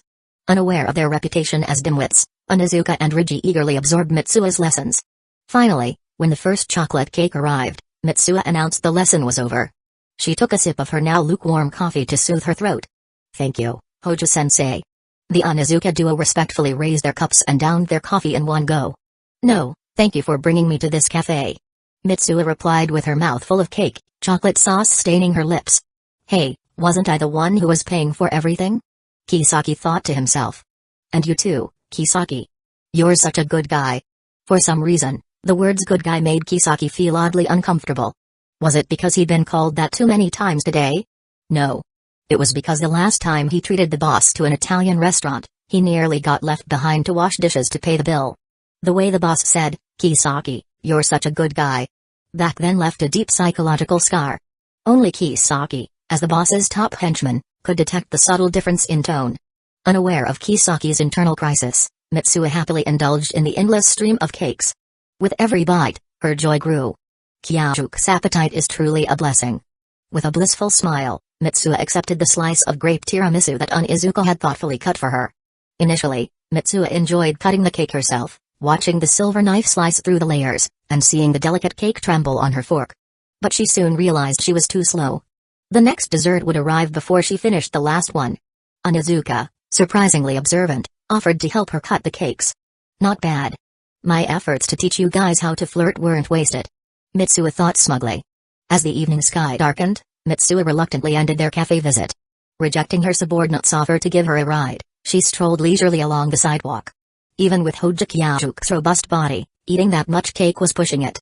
Would he get a stomachache tomorrow? Should she buy some digestion medicine? Tonight, Mitsuo decided not to take the subway. The night view of Tokyo was like another world, and she wanted to enjoy it. Maybe it was the sugar rush from the cakes, but she confidently wandered without using navigation. In the fast-paced Tokyo streets, she somehow found the same tranquility she once felt in Itamari. Passing by office workers heading to bars and izakayas, Mitsuo glanced at them briefly and moved on. She wandered into stores filled with girls, ignoring their jealous glares as she browsed to her heart's content. She even bought bubble tea from a shop with English words she couldn't read. Staring at the English menu, she tried to understand it but got no feedback from Kyajuke's supposedly fluent brain. So stingy. Why not lend me your knowledge too? Pouting, she chewed the chewy pearls in her mouth. So good. If only Itamari had this. Before she knew it, Mitsuo had arrived at Kyajuke's apartment. As expected of the Mimizu Shrine Maiden's divine powers. Feeling proud, Mitsuo entered the apartment. She skipped the bath, did a quick wash, and changed into a loose t-shirt and shorts. There was no way she could handle seeing Kyajuke's muscles while sleeping. That would be impure. Lying on the bed, she began writing her new guidebook. Body swap rules, no bathing. No peeking at my body. And definitely no looking at other girls' bodies. Boys are off limits too. Don't do anything unladylike. Be mindful when wearing skirts. After some thought, Mitsuo crossed out the second rule. With Hojo Kyajuke's quick-wittedness from their second swap, he would surely know to wear safety shorts under the skirt. Don't make promises to Yotsuba. And keep her away from my snacks. Mitsuo thought about the new daily task that had been added to her routine, braiding her little sister Yotsuba's hair every morning. And then there was the ice cream that mysteriously vanished from the fridge after their last body swap. When she confronted Yotsuba, the little girl innocently claimed that Mitsuo herself had given her permission to eat it. Mitsuo was furious. That ice cream was meant to be her treat after a nice, relaxing bath while watching TV. Yotsuba had already finished her own share. Didn't that kid know that eating too many sweets would lead to cavities? Even now, just thinking about it made Mitsuo grit her teeth in frustration. Rule number 3. Although there were many things she initially wanted to warn Hojo Kyajuke about, once she started writing them down, Mitsuo found herself at a loss. With Kyajuke's level of self-discipline and perfection, the only real concern was 3. Don't be too perfect, or people will start noticing something's off. As she finished writing, an inexplicable wave of melancholy washed over her. Handsome looks, top-notch grades, incredible combat skills, and a wide circle of friends. Why was she connected to someone like that? Why did fate choose to make them swap bodies? Her left hand unconsciously fiddled with the braided cord tied around her right wrist as her thoughts drifted. If only I were more like Mom, she mused. If it were her, she'd be able to make full use of Hojo-kun's body. Her mind began to conjure memories of her mother. And to her surprise, Mitsuo realized she could see countless similarities between her late mother and Hojo Kyajuke. Respected and trusted by those around them. Gifted with almost divine talents, in this regard, Kyajuke even surpassed her mother. Capable of solving any problem that arose, evident from the way people relied on him. In that hazy state between wakefulness and sleep, Mitsuo seemed to hear her mother's final words echoing in her mind, "This is not a final farewell." Chapter 107, 107 The Love Guide. Hojo Kyajuke woke up peacefully to the vibration of his alarm clock. Glancing at the t-shirt and shorts he was wearing, he smiled with satisfaction. Finally, she didn't sleep with my school uniform. After washing up, he sat on the sofa in the living room, enjoying his breakfast while opening the memo app on his phone. Snacks? What's wrong with letting her sister eat some snacks? It's just that Mitsuo is broke. Otherwise, I'd love to see Yotsuba munching food away all day long. As for the rest of Mitsuo note, Kyajuke simply ignored it. An excellent person can't hide their brilliance. Mitsuo better deal with it. Despite acting tough, he felt a bit guilty about what he did yesterday. Who knows what kind of trouble Mitsuo would face today. He picked up a piece of paper on the table, which clearly wasn't written in his handwriting.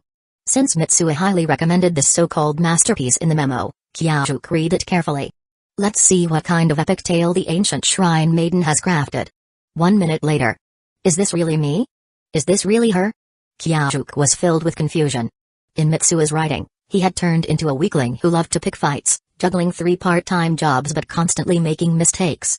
Meanwhile, Mitsuo was portrayed as the brilliant and talented shrine maiden who guided him to success in love, ultimately making him the winner in life. In the end, the shrine maiden gracefully retreated to her mountain shrine to continue serving the gods. Yet, Kyajuke, unable to forget her, broke up with the girlfriend the shrine maiden helped him pursue and spent his life searching for her in vain. To be honest, the writing was excellent, and the ending was full of emotional depth, fitting the taste of the Japanese audience. But it definitely didn't suit Kyajuke's preferences. Putting away her note, Kyajuke checked what he had done yesterday. Fortunately, Mitsuo seemed to only care about food. Most of the personal log described how delicious the cake was. Amused, Kyajuke couldn't help but wonder why she recorded such details. Was she planning to savor the memory later? Speaking of which, the memories of their body swap seemed clearer today. Kyajuke could vividly recall the beautiful, vast lake from Mitsuo's hometown. Arriving at school, Kyajuke go back to his usual routine. Kisaki Teta, watching Kyajuke reciting ancient Japanese texts in class, showed a suspicious look. After some thought, he handed over a geometry problem to him. Hojo, how do you solve this? Kyajuke glanced at it, drew a straight line on the diagram, and said, solve it this way. Then, he returned to his studies. Thanks to a certain shrine maiden. His study time had been further compressed, so he needed to focus on the liberal arts. Kisaki checked the answer and found that Kyajuke's method was spot on. Only the big boss could achieve such efficiency. Kisaki decided to suppress his lingering doubts once again. During lunch break, Kyajuke didn't nap. Lying on a recliner and eating fruit brought by one of his subordinates from a farming family, he enjoyed the sunlight. The money for the fruit would be covered by the Kendo Club's activity funds, courtesy of Maki Hojo, who claimed that keeping the swordsmanship instructor happy was an essential club duty. With the soothing breeze, Kyajuk pulled out the novel Love Metronome that he bought over the weekend. Where's the promised love rhythm? What kind of story is this? It was hard to judge the novel's quality. Despite being a light novel, it was aimed at a female audience. The entire story was told from the perspective of the protagonist, Sayuka, whose actions were often difficult to understand. If not for Kyajuk's intention to expand his otaku knowledge, he wouldn't have been able to grasp the heroine's tragic past hidden in the details. In summary, Sayuka, burdened by her dark past, fell into an impossible love story with a male lead. Ugh! Are modern otakus really into such gloomy novels? Can they even understand this? Kyajuk doubted it. However, since the novel was on the staff recommendation shelf and Ariri also praised it, the sales must be good. Already feeling drowsy from skipping his nap, the novel only made his head spin. Massaging his temples to stay awake, he started reading it a second time. Yo, boss. What are you reading? It was Ecchi Onizuka, who had seen in the group chat that the boss skipped his nap and rushed over with Danma Ryuji. Good afternoon, boss. Ryuji greeted politely before sitting down. Meanwhile, Onizuka was already munching on an apple. Boss, can you teach us more about love like you did yesterday? Ryuji asked eagerly. Yesterday? A dazed Kyajuk recalled the memo entry. Out of boredom, I casually taught Onizuka and Ryuji some love advice before eating cake. Casual? Boredom? Yet, the two before him were looking at him with sparkling eyes full of hope and curiosity. Speechless, Kyajuk waved the book in his hand, signaling them to leave. Huh? What's the boss trying to say? Is he telling us to get lost? No way. Boss is too kind for that. Then what's with the book gesture? Remember what I asked him earlier? You mean? Exactly. The answer to love lies within this book. Oh. Love Metronome. As expected of the boss, always striving to improve himself. I'm buying 2 copies right away. Let's go. Boss, we'll take our leave. May you be victorious in battle. The 2 idiots bowed deeply and dashed off, tumbling down the stairs in their excitement. A moment later, hearing the roar of a motorcycle engine, Kyajuk walked to the rooftop edge and saw the duo speeding off. I need to ban them from causing noise pollution in the city. Shaking his head, he returned to his recliner. As for their misunderstanding about the book, let them buy it. After all, it's a romance light novel. Maybe it will help their wooden brains finally understand love. Sipping iced cola to clear his head, Hojo Kyajuk resumed reading Love Metronome with the mindset of doing a reading comprehension exercise. Chapter 108, 108 Getting a hand on the holy book. Kyajuk had no idea that, at that very moment, a single sentence was spreading like a virus in the chatroom of Rampaging Angels, a chatroom he wasn't even in. Want to know how I have so many girlfriends? I wrote everything down in that novel called Love Metronome. No one really knew how the rumor started, but by the time it reached the chatroom, the story had already been wildly distorted. What began as someone studying Hojo Kyajuk turned into claims that he had written a step-by-step guide how to get a girlfriend. As time passed, the legend evolved further. By the time delinquents from Naruma and Dota, on the outskirts of Tokyo, got wind of it, the rumor had become, have you heard? The second-generation leader of Rampaging Angels, the strongest delinquent of the new generation in Tokyo. No, you got it wrong. He's not the strongest delinquent, he's the strongest player with the ladies. No, you're both wrong. He's the most truthless, handless demon and the most heartless womanizer combined, the most terrifying delinquent in history. Said one of the underlings, Hiramasha. Sugoi. Apparently, he wrote down exactly how he became so strong and so good with women in a book called Love Metronome. Where can I buy it? Onlookers, their faces flushed with excitement, were desperate to get their hands on a copy. After all, most delinquents weren't exactly known for their brains. Hey, too bad for you guys. Hiramasha smirked, pulling a cardboard box from behind him. I already bought every last copy in Naruma. But since we're all part of the same gang, I'll sell them to you at a special price. As soon as he had heard the rumors spreading from Tokyo's central districts, Hiramasha had rushed to the nearest bookstores. But after searching store after store, he found nothing until he stumbled upon a shop that specialized in reselling unsold or returned books. The moment he stepped inside, he saw the place packed with people just like him, guys with the same hairstyle, the same aura. Sensing a golden opportunity, he immediately borrowed money from everyone he could and bought out the entire stock. As for whether he could sell them all, he wasn't worried in the slightest. Ever since the story of the second-generation leader of Rampaging Angels single-handedly taking down 2 rival gangs had spread through Tokyo's delinquent scene, black motorcycles had been popping up everywhere. In the past, Flashy colors were the trend, but now, in an attempt to imitate that man, delinquents were repainting their bikes black. Even more ridiculously, people had tracked down the kendo dojo in Mizumoto City where he had trained. Every weekend, the inner-city expressways were filled with motorbikes heading to Mizumoto for lessons. Those who couldn't afford the time or money still bought the same kind of bamboo sword he had used, treating it like a sacred relic, hoping that, somehow, they too would become stronger. So now, with insider information straight from Rampaging Angels, there was no way this book wouldn't sell out even if Love Metronome looked like nothing more than an ordinary romance novel. I'll take one. Oi, Hiramusha. We're in the same gang, charging double is too much. If you don't want it, move aside. I'll take two. You bastard, don't be selfish. If you buy two, the guys in the back won't get any. Within 10 minutes, Hiramusha's entire box of novels had turned into cash. Stuffing the money into his pockets, he immediately hopped onto his motorcycle, heading to other districts in hopes of finding more copies of Love Metronome. He'd heard that in some places, even instant noodles could be used as hard currency. Looking at the way this book was selling, he wondered if it had the same potential. Unfortunately, he was too optimistic. After burning through 2 full tanks of gas and scouring 4 or 5 districts, he couldn't find a single additional copy. Damn it. Frustrated but unwilling to give up, Hiramusha decided to make a pilgrimage to the very heart of Rampaging Angels territory, Bunkyo Ward. By then, the night had begun to swallow the sky, and strange-looking motorcycles were filling the streets. Back when Maki Hojo was in charge, he had made it clear outsiders were not welcome in Bunkyo Ward as delinquents often go to that area. Because of this, the area had become known as a forbidden zone. Now that the handless demon had taken over, Bunkyo had transformed into a delinquent hellscape. The moment Hiramusha entered, he felt the difference. First, there was no deafening roar of engines. Despite the sheer number of motorcycles filling the streets, none of them revved their engines. They all moved quietly, heading in the same direction. This confused Hiramusha. Revving was practically a delinquent's instinct.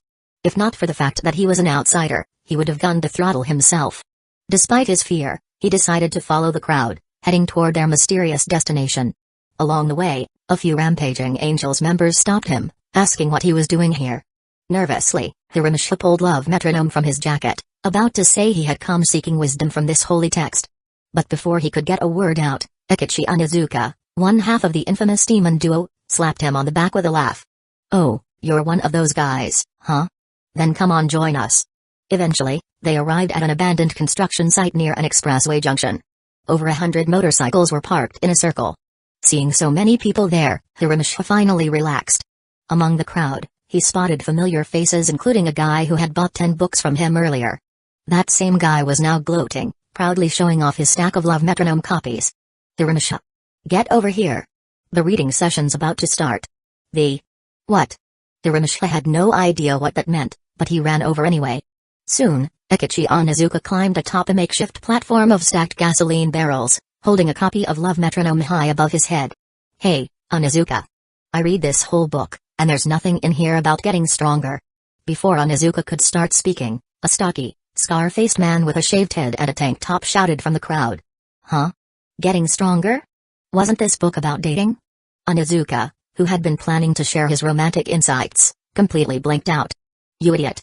If it was that easy to figure out, then anyone could become the handless demon. Despite the chaotic scene, the crowd was actually seated in organized groups according to their respective gangs. A voice emerged from within a group of more than 20 people. That's right. Besides, I don't care about getting stronger, I just want to know how to use this book to get a girlfriend. Yeah. Pachin's brain is too dumb to understand this book anyway. Everyone shut up and let Onizuka spill the secrets. The ones speaking were none other than the captains of Tamon's 3rd Division, who had previously been beaten senseless by Hojo Kyuk. Exactly. No matter how strong you get, you can't be stronger than the handless devil. We might as well focus on learning how to pick up girls. Yeah. The crowd erupted in agreement. Under the overwhelming pressure, the bald-headed delinquent who wanted to train in combat could only sit back down, reluctantly pulling out a notebook to take notes. Phew. Ecchi Onizuka and Dan Maruji sighed in relief as the situation stabilized once more. Just moments earlier, their subordinates had briefed them on the wildly distorted rumors circulating.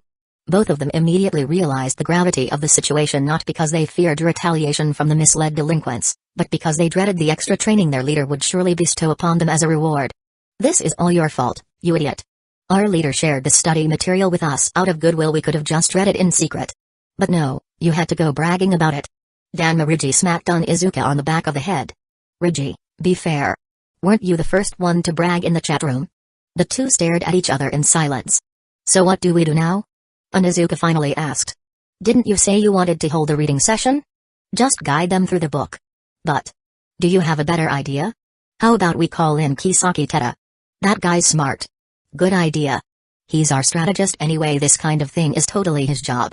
And so, they sent an urgent message, tricking Kisaki Teta into coming. By the time he arrived, the scene was surreal amid the deafening roar of motorcycle engines. Waves of voices echoed in unison, reading aloud. Somehow, the infamous Onizuka and Riji had actually managed to get the delinquents to read the novel. Of course, these weren't just any delinquents, they were a special breed, guys too dense to get a girlfriend but desperate enough to try anything. As Kisaki Teta approached, Danma Riji, who had been waiting at the edge of the gathering, nearly jumped in joy. Without a word, he dragged Kisaki into the center, explaining everything along the way. Kisaki barely had time to process what was happening before he found himself shoved onto the makeshift stage, a stack of old gasoline barrels replacing the already sweat-drenched Onizuka. Hey, why are they revving their engines while reading? Kisaki whispered to Onizuka, grabbing him before he could slip away. I told them the sound of the engines helps them absorb the book's wisdom. And the real reason? Delinquents get fired up when they hear engine noise. Their brains will shut down completely. Fair enough. Even if that wasn't the case, the sheer noise could probably knock them into a daze. Kisaki let go of Onizuka, adjusted his white tactical coat labeled strategist, and stepped onto the platform. As he stood under the expectant gazes of the crowd, he forced a confident smile.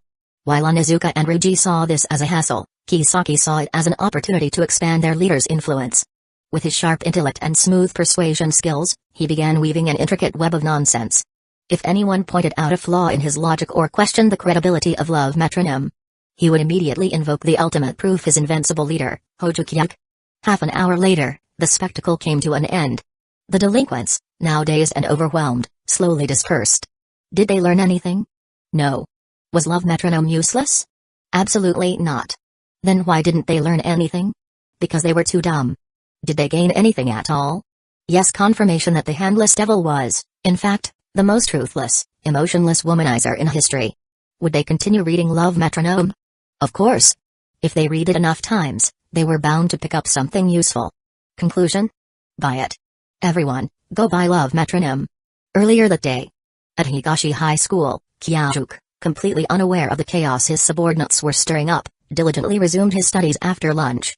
After school, he headed to the kendo club, where he received the best news of the day. Somehow, Maki Hojo had managed to pull some strings and obtained an official teaching certification with Kyajuk's name on it, allowing him to serve as an instructor for the kendo club. Which meant he was getting paid now. And the salary wasn't bad either. The good news didn't stop there. Just as practice began, a knock sounded at the door. Moments later, a group of students clad in silver uniforms flooded in. It was the kendo club from Keiju's branch school. Unable to contain his excitement, Satoshi Kitagiuri had gathered all the members and rushed over, eager to receive training from their leader. When he heard that Kyajuk had officially become an instructor at Higashi, Satoshi immediately declared that he would have their school issue an appointment letter by tomorrow. Though his position was only part-time, the combined salary from both schools totaled about 3 million yen per year. While this was nearly half of what a full-time teacher at Higashi earned, Kyajuk was more than satisfied. Thus, for their first joint training session, he put his all into it. Each member was struck down at least 20 times, leaving them battered but oddly exhilarated. After club activities, Kyajuk, now a man of substantial means, headed straight to the Garden of Words to enjoy another meal on the house. Meanwhile, in Waku City, a medium-sized town in the southern part of Saitama Prefecture. Inside an unremarkable apartment, a stark contrast of colors painted the scene. White walls. A white bed. A white nightgown. A red chair. A red computer. Crimson eyes. A black wardrobe. A black desk. Black stockings. It was hard to imagine that such an exquisite beauty resided in an obscure town like Waco. The sheer perfection of her black stockings, estimated to be around 10 to 15 denier, accentuated the soft curves of her thighs, providing just enough transparency to hint at the pale skin beneath. The subtle pressure from her weight against the chair caused her thighs to slightly expand outward, emphasizing their plushness. Yet, rather than appearing overweight, this effect only enhanced her allure. An almost irresistible urge arose to tear through the stockings and free those flawless legs from their delicate prison. Chapter 110, 110. The two become connected, damn it. That woman. Even though reason told her it was impossible, the girl clung to a shred of hope like a drowning person grasping at the last lifeline. Her mood soared in an instant, only to be replaced by simmering frustration at a certain editor's twisted sense of humor. Machida Sanoko was the perfect editor, hardworking, always pushing her to improve, and looking out for her when she was younger. But sometimes, she treated her like a child, playing pranks and giving her that ridiculous nickname, Shi-chan. No matter how many times she protested, the editor outright refused to stop. But this was too much. Such an important piece of news, and that woman was deliberately teasing her. Unforgivable. Restless, the girl started tapping her foot impatiently. If it were anyone else, they might be scolded for such an unladylike habit. But considering how her plump thighs rippled with each movement, anyone thinking of criticizing her might find themselves too distracted to even form the words. She got up, opened her bedroom door, and walked into the living room. She didn't bother turning on the lights. The glow from her bedroom stretched her shadow long against the floor. In the darkness, the black-haired, red-eyed girl stared at the front door, one hand clutching her chest as she felt her heart racing. Ever since her novel flopped, it had been a long time since she had felt this alive. Ding dong. The moment the doorbell rang, she bolted toward it. The second she opened the door, she grabbed the excited woman standing outside and yanked her inside without hesitation.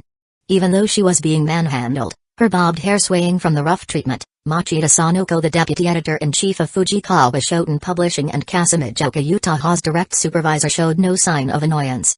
Instead, her blue eyes gleamed with excitement. "At least let me take off my shoes first," Machida said with a grin. "Enough with that. Explain everything, now." Utaha let go, pulled a pair of guest slippers from the shoe cabinet, and crossed her arms, staring her editor down. "Shi-chan, your chest is as enviable as ever," Machida mused as she bent down to change her shoes. Her gaze lingered on the ample curves, made even more prominent by Utaha's crossed arms. "Too powerful. And she's only in middle school. Quit the nonsense. Staring at mine won't make yours grow even a fraction of a centimeter. You'd be better off focusing on your work and keeping your writers happy." "Ugh, Shi-chan, that's so mean." The usually mature and composed deputy editor playfully flung herself at her author after finishing with her shoes. "All right, Machida-san, I think it's about time you got to the point," Utaha said, fixing her with an impatient stare. Faced with her author's deep red eyes and anxious expression, Machida finally reined in her excitement. She opened her briefcase and pulled out a folder. "I've brought the reprint contract. The first print run completely sold out today. We're urgently reprinting 50,000 copies." Before Utaha could even open the folder, she clapped a hand over her mouth, her crimson eyes widening in disbelief as she took a step back. "If you're lying to me, your cup size will shrink by 2. Even as she teased her editor, Utaha quickly composed herself and opened the folder. The black and white contract. The beautiful numbers on the royalties section. Her confidence was back. "You're so cruel, Shi-chan." Ignoring the complaint, Machida waltzed over to the fridge, grabbed a chilled bottle of barley tea, and took a long swig. "Seriously, I came all the way here in the middle of the night to deliver good news, and you won't even offer me a drink." Confirming the bookstore reports, tallying the demand, attending meetings, finalizing contracts, and then rushing here. Compared to her lazy days earlier this week, today had been exhausting. But it was all worth it. Watching the ecstatic black-haired girl double-check the contract, Machida felt a surge of happiness herself. The prodigy with unfathomable literary talent was back. She didn't interrupt the moment. Instead, she sat quietly on the sofa, sipping her tea, letting Utaha bask in her rediscovered success. This apartment, an unused property owned by Utaha's family, was her personal writing retreat, free from any disturbances as they celebrated this unexpected victory. But why? This morning, it was real. As long as she signed, she received 2.5 million yen in royalties within a week. Even after taxes, it was a hefty sum. But more than the money, what mattered to Utaha was the reason behind all this. Who had picked up the shattered pieces of her pride, pieced them back together, and allowed her to hold her head high again. A fiercely independent person, she had once secretly prayed to the gods just this once for her novel to be revived. She swore she'd do anything, accept anything. And afterward, she had loathed herself for being so weak. But now, it was as if the gods had truly answered. Books that had been packed away for return to the publisher that very morning had completely sold out by evening. If that wasn't a miracle, what was? Confusion. Joy. Disbelief. Gratitude that had no outlet.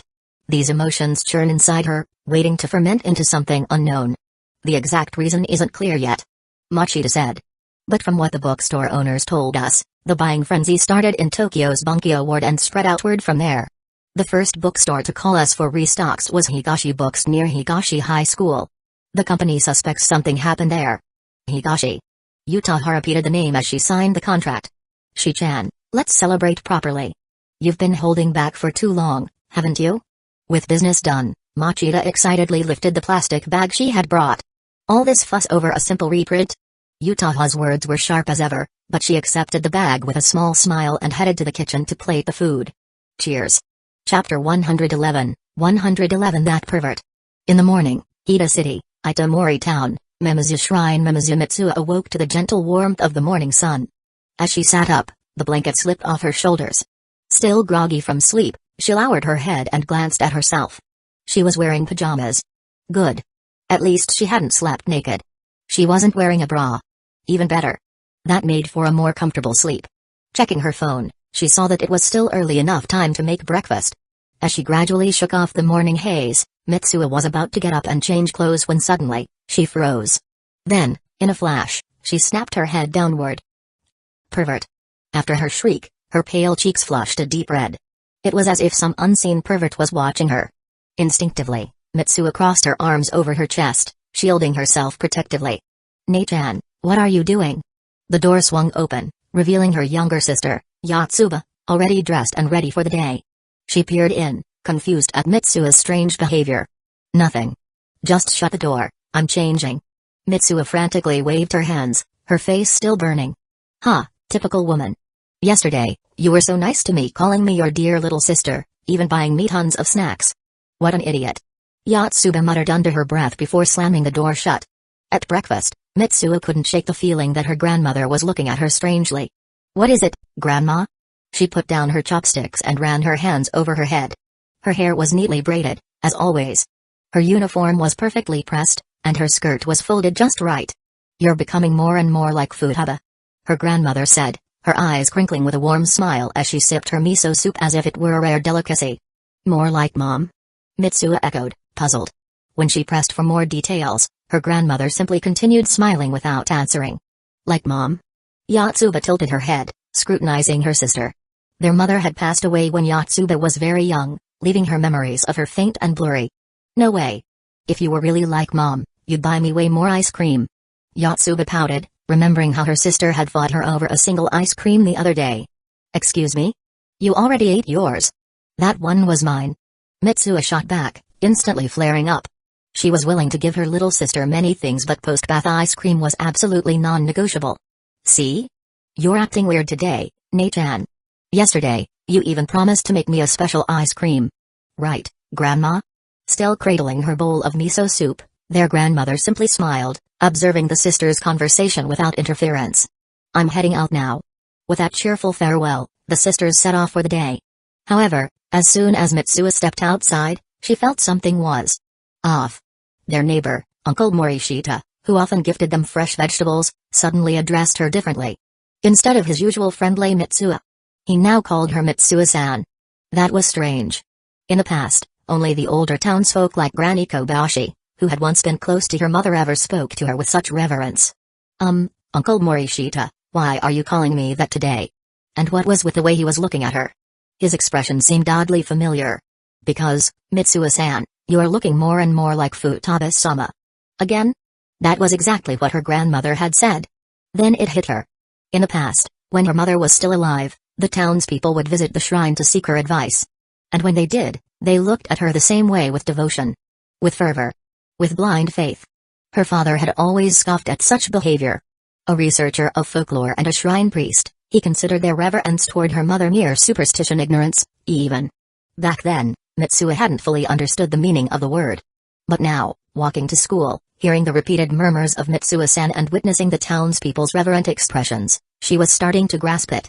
This was exactly what she had always worked so hard to achieve, to be a worthy shrine maiden of the Mimizu family. To earn the respect of the so-called ignorant townsfolk.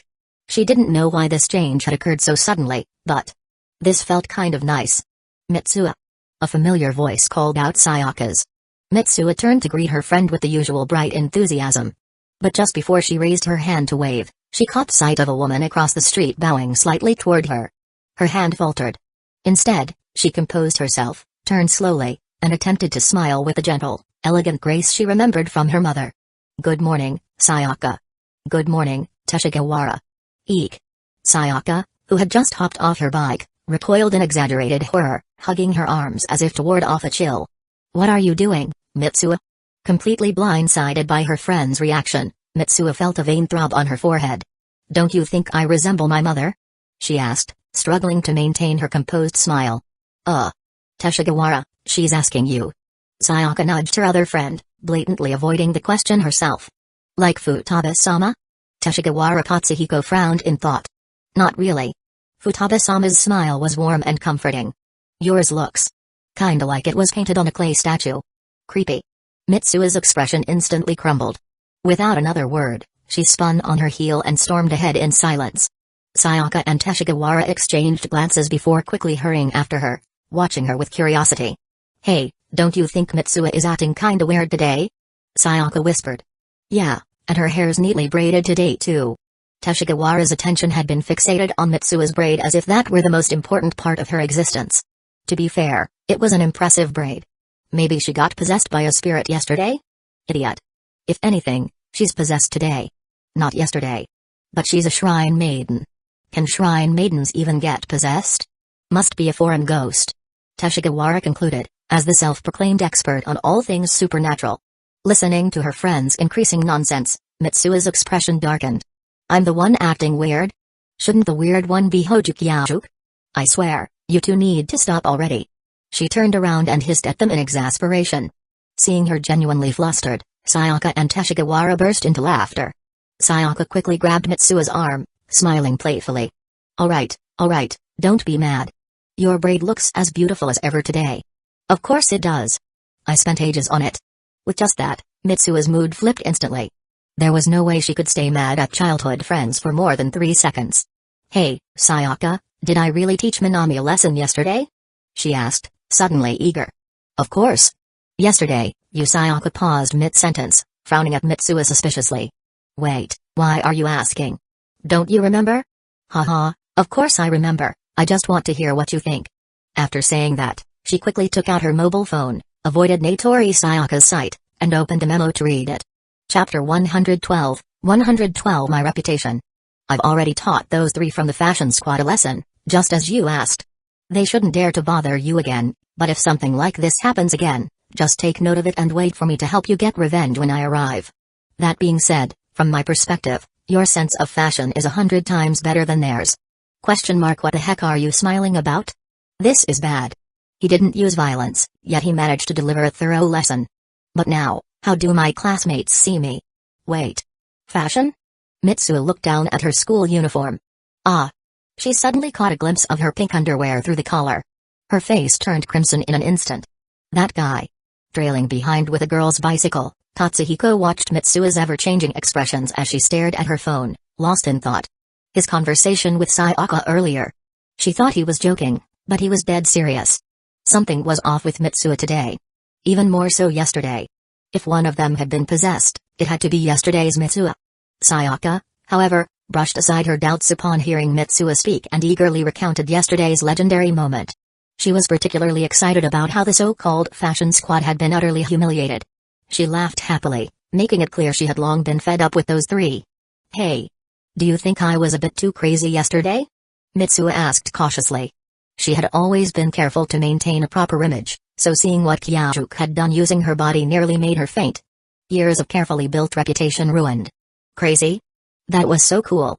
Sayaka stopped, cleared her throat, and then mimicked Kyajuk's voice from yesterday. Did you see that clearly? Well, what are you waiting for? Cry already. That was beyond cool, Mitsuo. Teshigawara could never be that badass in his entire life. Hey, I admit Mitsuo was cool yesterday, but you don't have to drag me into this. Teshigawara grumbled. Cry already? Mitsuo muttered, replaying the scene in her mind. She imagined Shunya Yamaoka, the self-proclaimed guru who always looked down on her, actually bursting into tears after hearing those words. Before she knew it, she was cheering along with Sayaka. That was amazing. You can't just praise yourself like that. Teshigawara muttered under his breath. Do other classmates think so too? Mitsuo asked after laughing. I'm not sure about the guys, but the girls all think you were super cool. Oh, and last night, my grandma went out and came back saying that you've officially inherited the Mimizu Shrine's legacy and started truly serving the gods. Yeah, my grandpa said the same thing. The Natori and Teshigawara families had always been the Mimizu Shrine's most devoted followers. Especially the Teshigawara family, whose influence in the shrine's religious association was substantial. Their family construction company even contributed a significant portion of the shrine's income through ritual offerings. That's why these two had always gathered around Mitsuo since childhood, both inside and outside of school. And that's why they were so invested in the shrine's changes. How did this even happen? Mitsuo murmured. No wonder the elders she passed on the way here gave her such strange looks. She had thought they were finally acknowledging the image she had worked so hard to maintain. But no. Something she had never managed to achieve herself. Kyajuk had accomplished in just a few body swaps. Mitsuo's excitement faded as she walked toward school. The respectful gazes she had secretly enjoyed moments ago now made her uneasy. They weren't respecting her. They were respecting Kyajuk. Standing at the school gates, Mitsuo glanced up at the campus, then turned toward the distant skyline. Tokyo must be that way. No matter where he goes, that guy earns respect, huh? She was envious. She had struggled just to uphold her role as a shrine maiden, constantly walking on eggshells. But that guy. He had only used her body a handful of times and had already transformed Itamari. After a brief moment of hesitation, Mitsuo chuckled to herself. Whatever. I am Mimizu Mitsuo. Maybe the ability to swap bodies was a gift from the god I serve. With that thought, she happily headed to class. Just as they reached the classroom door, a loud argument erupted from inside. That girl is definitely possessed by a demon. Mitsuo recognized that sharp voice instantly. It belonged to the same girl who had sneered at her while she was making Kachikami's ache. Sayaka and Teshigawara bristled at the comment. As friends, they could joke about demonic possession, but Minami Manika was clearly being malicious. They were about to storm in and shut her up when that's nonsense. Mitsuo-sama is a shrine maiden. The gods are using her to protect Itamari. Huh? Shunya, did you hit your head? Since when do you defend Mitsuo? I was ignorant before. Now, I only wish to be a devout believer. Huh? Outside the classroom, Mitsuo and her friends exchanged bewildered glances. Teshigawara, being the tallest, peeked through the small window. His expression grew heavy as he turned to the others. It's definitely Shunya Yamaoka speaking. Which means he's the one who's possessed by a demon. Looks like it's time for you to step in, Mitsuo-sama, the shrine maiden who has protected Itamari for 1,000 years. PFFT. Teshigawara, you're too good at this. Sayaka laughed heartily. Hey. Mitsuo forced a chuckle, then pushed open the classroom door. The moment she entered, the noisy classroom fell silent. Without sparing a glance at the fashion trio, who were now bickering among themselves, she walked straight to her seat, her face blank. The heavy tension lingered in the air all through morning reading period. The students, ever attuned to social cues, barely dared to breathe. After the first period, Shunya suddenly shook off his two fashion buddies who were still badmouthing Mitsuo and marched toward her desk. Mitsuo-sama, I sincerely apologize for my past behavior. He bowed at a full 90-degree angle. Ignoring the stunned stares of their classmates, he turned on his heel and returned to his seat. Sayaka, who had been holding it in for an entire period, finally exploded. Mitsuo, what kind of demon do you think possessed Yamaoka? Maybe aliens abducted the real him, and this is just an imposter. Teshigawara said mysteriously. Seriously? Sayaka's face paled in horror. She wasn't afraid of demons after all. Mitsuo was a shrine maiden, but aliens were another story. Watching her friend get spooked so easily, Mitsuo sighed, rubbing her forehead. She honestly didn't know whether to call Sayaka too innocent or just plain dense. Chapter 113. I will destroy this place. According to her younger sister, Yotsuba, her opinions on Mitsuo's two best friends couldn't be more different. Just because someone is older doesn't mean they should act all high and mighty. Sayaka is a kind-hearted, adorable girl. But every time Yotsuba heard Teshigawara's name, she would make a face of disapproval, as if she couldn't understand why a good girl like Sayaka would associate with someone like him.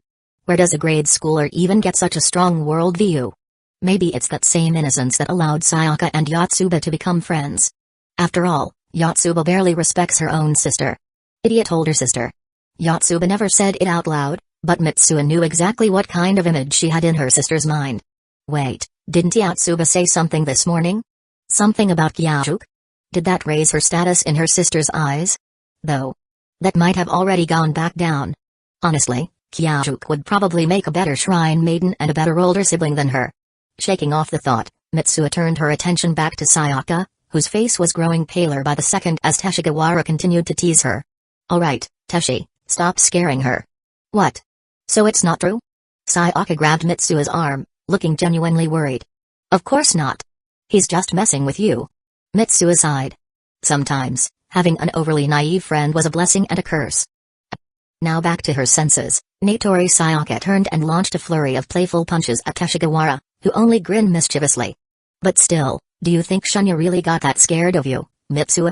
Teshigawara asked while dodging Sayaka's weak attacks. Scared of me? Mitsuo muttered, pulling out her notebook and flipping through it again. He wrote everything down so meticulously. Compared to her own casual food critiques, Mitsuo suddenly felt a little embarrassed. But still, would just a few words really be enough to terrify a guy to the point of completely changing? She voiced her thoughts aloud. Listen up. Teshigawara whispered, beckoning the two girls closer. Once they leaned in, he spoke in a hushed, conspiratorial tone. I heard that Shunya dreams of becoming a painter. Ah, so he was devastated by Mitsuo's artistic skills. Sayaka whispered back. My artistic skills? Mitsuo thought, recalling the crude doodles she had seen on Kyajuke's desk. Could something like that really crush Shunya's confidence? Just how bad is his drawing? And he wants to be a painter? Still, if Sayaka thinks there's something odd about this, there must be more to it. Determined, Mitsuo reached into her desk. According to Kyajuke's notes, he had stored his artwork from art class in the desk drawer. Mitsuo, why are you taking that out? Just checking something. Could it be that those doodles weren't Kyajuke's? But as soon as Mitsuo laid eyes on the actual artwork, she froze. The sketch was stunning, something she could never hope to replicate. Still, even if that's the case, would it really cause such a drastic change? Did you guys notice?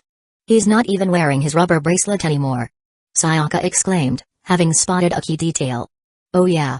Mitsuo nodded rapidly. He used to say it was a gift from his cousin in Tokyo, right? He cherished it so much that he only ever gave two away to Minami Manika and one other person. Hey, well, that leads to my next revelation. Hurry up. Stop dragging it out. Sayaka huffed, struggling to stay hunched over. Geez, you tomboy. Teshigawara shot back before finally getting to the point. Like I said this morning, my old man went to a gathering last night. When he came back, besides talking about Mitsuo becoming a proper shrine maiden, he also gave me a stern warning. Warning about what?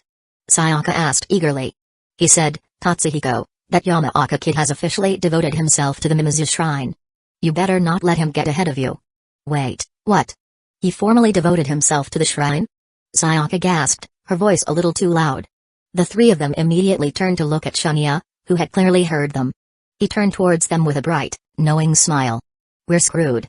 Sayaka muttered, lowering her head in embarrassment. She was the only one caught red-handed gossiping, even though the other two were just as guilty. The thing is, when Teshigawara said devotion, he didn't mean just placing a shrine ornament at home and forgetting about it. That kind of shallow belief was common in their town. No, for his father to mention it specifically, Yamaoka Shunya must have become a genuine, devout believer. Do people our age even take religion that seriously anymore? Sayaka mumbled hesitantly, sneaking a glance at Mitsuo. Besides the older generations, I doubt it. I've never seen young people coming to pray. Mitsuo wasn't particularly surprised. Shrines, even the grand ones, were losing their influence. Ironically, in this small rural town, their Mimizu shrine probably commanded more respect than some major shrines. Both girls turned to Teshigawara, waiting for more details. That's it, he said with a shrug, rubbing his shaved head sheepishly.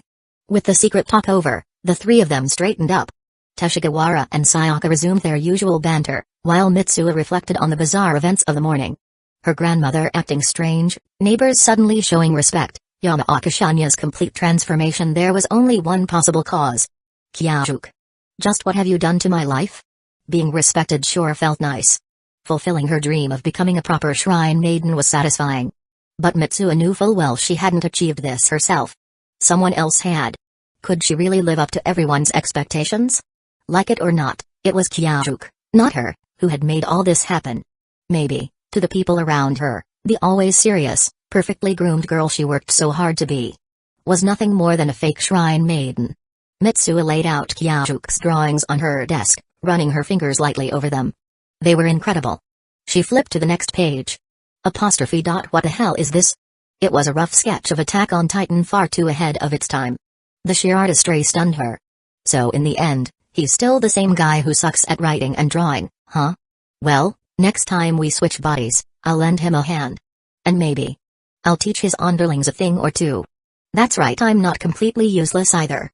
Mitsuha smiled to herself, but as she thought about it more, her mood gradually sank. That night, at the Teshigawara family estate, to celebrate the success of the election campaign speech, Mimizu Toshiki and his close supporter, Teshigawara Katsuhiko's father, Teshigawara Ichiro, were holding a banquet. Come on, President, have another drink. Mimizu Toshiki, his jet black hair slicked back neatly, raised his glass with a broad smile. His face was already flushed red from drinking. We've secured the votes in the Kukuniu district. If we win the Sakami ward, your re-election is as good as guaranteed. Teshigawara Ichiro, equally red-faced, clinked his glass with Toshiki's. His victory meant a steady stream of business for Ichiro's company. It's all thanks to you, President. Come on, let's drink more. Mimizu Toshiki downed his drink in one swift motion, not letting it linger in his mouth for even a second. Alcohol. It really tasted awful. His thin cheeks twitched slightly, whether from the burn of the liquor or something else, he wasn't sure. Haha. We'll keep pushing forward with the campaign and take the remaining districts in one go. Thinking about the financial prospects ahead, Teshigawara Ichiro beamed with excitement, downing his own drink just as quickly. Unlike Mimizu Toshiki, however, he savored the taste, rolling the liquor around on his tongue. So, how's it going with that girl? The young man from Teshigawara Construction chattered enthusiastically beside them. Election speeches weren't something one or two people could handle alone. The more people involved, the stronger the impression of power. That was why Teshigawara Construction always sent a large number of workers to support Mimizu Toshiki's campaign, making him appear more formidable. Oh, right, Mitsuha, that girl. No, I suppose now we should call her Mitsuha-san. My old man told me last night that she has officially inherited the shrine and become a priestess, just like Lady Futaba. The words of his drunken business partner faded into a blur. The moment he heard Mitsuha-san and become a priestess like Futaba-sama, it was as if his consciousness had been swallowed into a black void. His hands and feet went cold. His grip loosened, and his cup slipped onto the table with a dull thud. The voices around him grew distant, muffled, as if he were submerged underwater. This is not a final farewell. That was what Futaba had said in her last moments, a message passed on to him through the nurse. Now, in the darkness of his mind, he saw a single cord twisting, intertwining, knotting together yet never breaking. It only looped endlessly, repeating over and over. Like an inescapable fate. Mitsuha. Would she end up like Futaba? A wave of suffocating dread crashed over him. His chest tightened, his breath became shallow. The overwhelming terror jolted Mimizu Toshiki back to reality. His vision refocused, and he saw Kawahara Ichiro waving a hand in front of his face. Haha, looks like I've had too much to drink. I can't compete with your tolerance, President. He forced out, though the fear still clawed at his insides. But no, he couldn't let himself waver. He had already decided. He would challenge the gods. Destroy this ignorant place. Fate? Gods? Mimizu Toshiki would destroy them all. The foolish beliefs, the foolish town, the Mimizu shrine that had created all this tragedy. It had taken Futaba's life. And now, it wanted Mitsuha and Yotsuba too. None of it deserved to exist. His alcohol-clouded mind snapped into clarity under the sheer force of his conviction. After leaving the gathering, Toshiki didn't return to his rented apartment. Instead, he headed straight to the town hall and called for his secretary. Ironically, his secretary was one of the higher-ranked members of the Mimizu Shrine's congregation. It was almost laughable he, who wished to destroy everything connected to the shrine, constantly relied on his name, Mimizu, to exert influence in Itamari. His biggest supporters were the shrine's donors. His most well-informed aide was a devoted follower. Even his voters, how many of them had cast their ballots for him simply because of his surname? And yet, the more he exploited this name, the more his rage burned inside him. Because of their blind faith, Futaba had died. Because of their blind faith, Mitsuha and Yotsuba were trapped. While waiting for his secretary, Toshiki leaned back in his chair, closing his eyes. His mind was overflowing with questions. Why did Teshigawara Ichiro's father say Mitsuha had truly inherited the shrine? Mitsuha had never shown any extraordinary talent like Futaba. She had always been ordinary. Why was she suddenly being praised so highly? Why? One question after another pounded against his already alcohol-weary mind. Click. The office door opened. Mayor, why are you sitting in the dark? The secretary flipped the light switch, instantly flooding the room with brightness. The artificial glow momentarily pushed back the darkness within Toshiki's heart. He didn't open his eyes right away, letting himself adjust to the light before sitting up straight and fixing his sharp gaze on his secretary. Report everything you've learned. His voice was calm and commanding, betraying no sign of the chaos within. Yes, sir. My father attended the gathering last night, and at the meeting. As the secretary spoke, Toshiki finally grasped the situation. Absurd. A girl throwing a small tantrum, so what? If anything, he was relieved. Mitsuo had always been so obedient it was almost unnatural. Seeing her express frustration was a good thing. Suddenly becoming talented at painting, so what? She was Futaba's daughter, of course, she'd have some artistic gift. Well, maybe not too much talent. She didn't need to be extraordinary. She just needed to be safe.